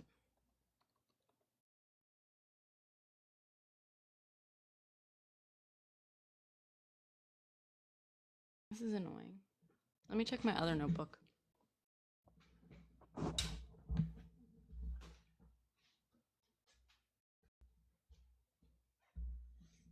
Thank you. It's vintage. It came with a skirt too. I usually don't wear them together, but I wear them like separately sometimes. Bum, bum, bum, bum, bum, bum,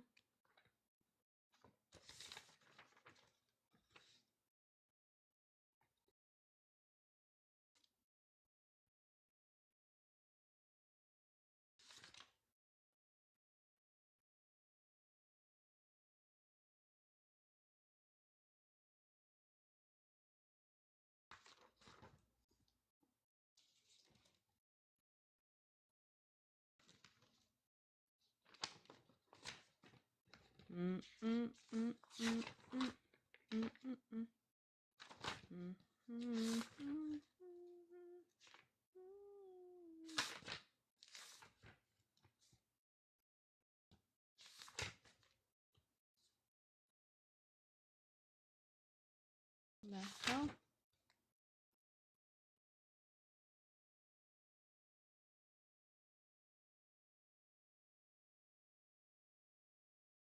The fuck is this?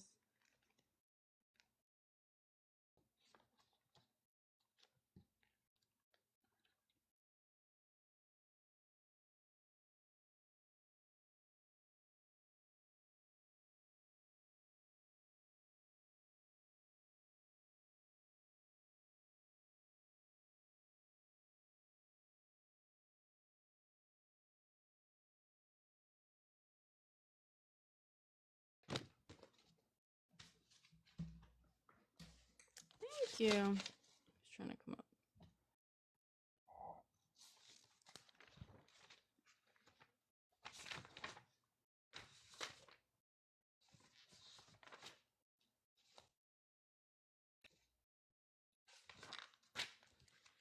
Ay, ay, ay.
Do I play music?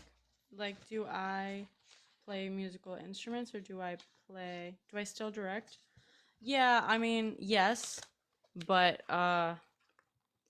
you know, the industry being what it is now, rarely.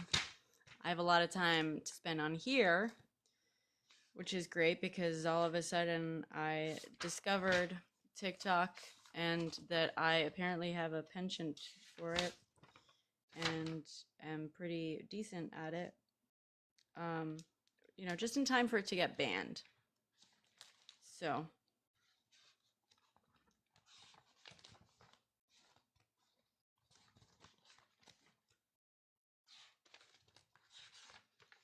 penchant, I said. No, I don't have a pension. TikTok is going to. TikTok's about to. They had their day in court last week. They asked for a ruling by December 6th. It's not looking good. It's not looking good for them. There's a good chance it will, in fact, be banned by January, unfortunately.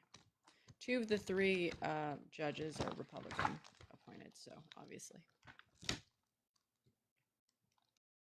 I can't fucking find these notes that I wrote. This is so frustrating. So fucking frustrating.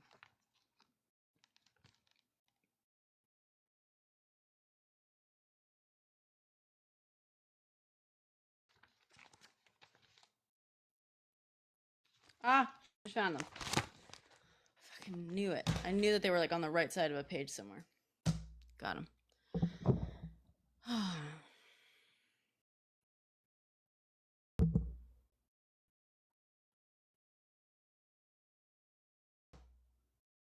Okay. I just got hit with a wave of sleepy. Do you guys want to see my dog before I get off? Let me show you my dog. Say hi to Riz. And then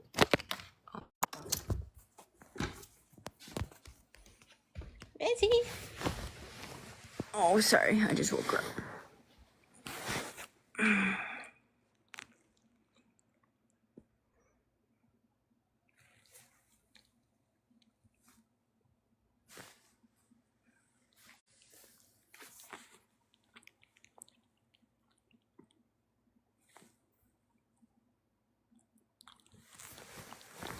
Hi. Sorry, I'm just trying to give you attention. Okay. You can go to sleep. You can go back to sleep. She's so suspicious.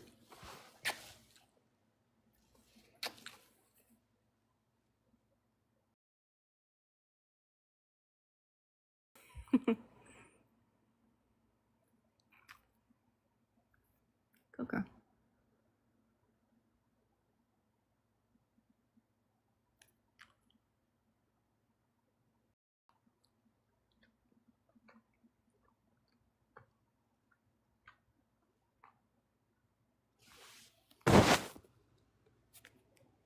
Look at how cute she is. Look at this, Smoopy. Sorry. I'm sorry, am I bothering you? Am I bothering you? You're just so cute. You're just so cute. Oh, you want kisses? Okay.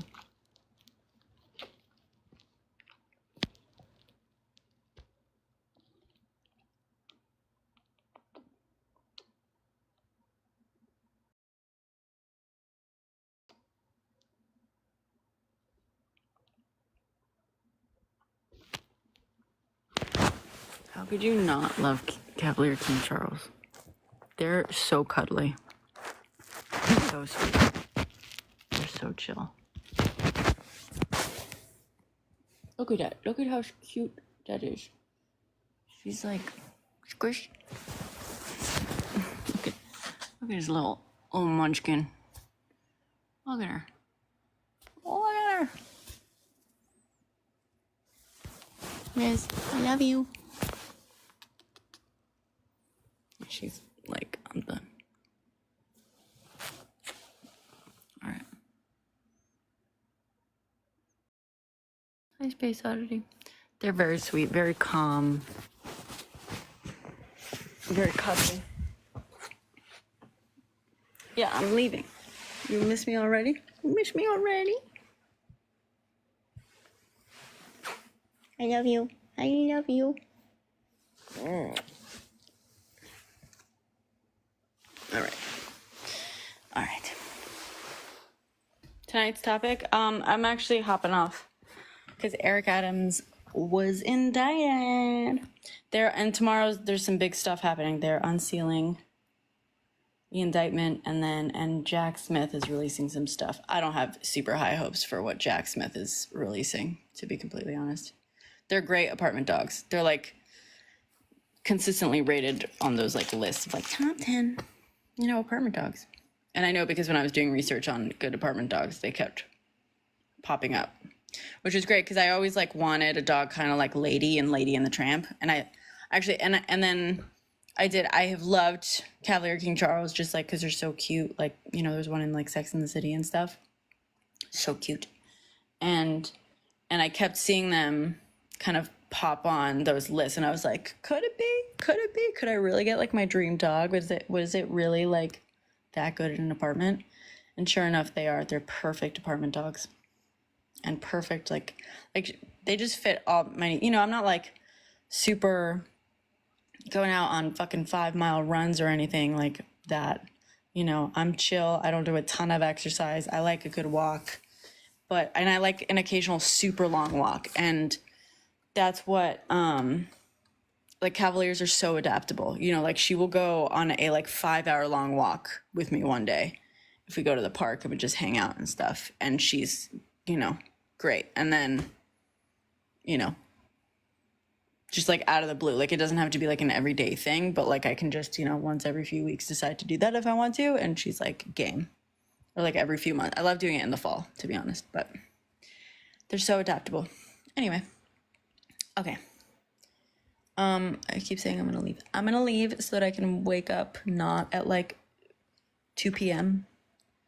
and hopefully get some of that news stuff up tomorrow in time. Anyway, again, I already said goodbye to a lot of people, but thank you all who donated, who subscribed, to everything. Thank you for coming in here and for the great conversation and stuff. It's always great with you guys.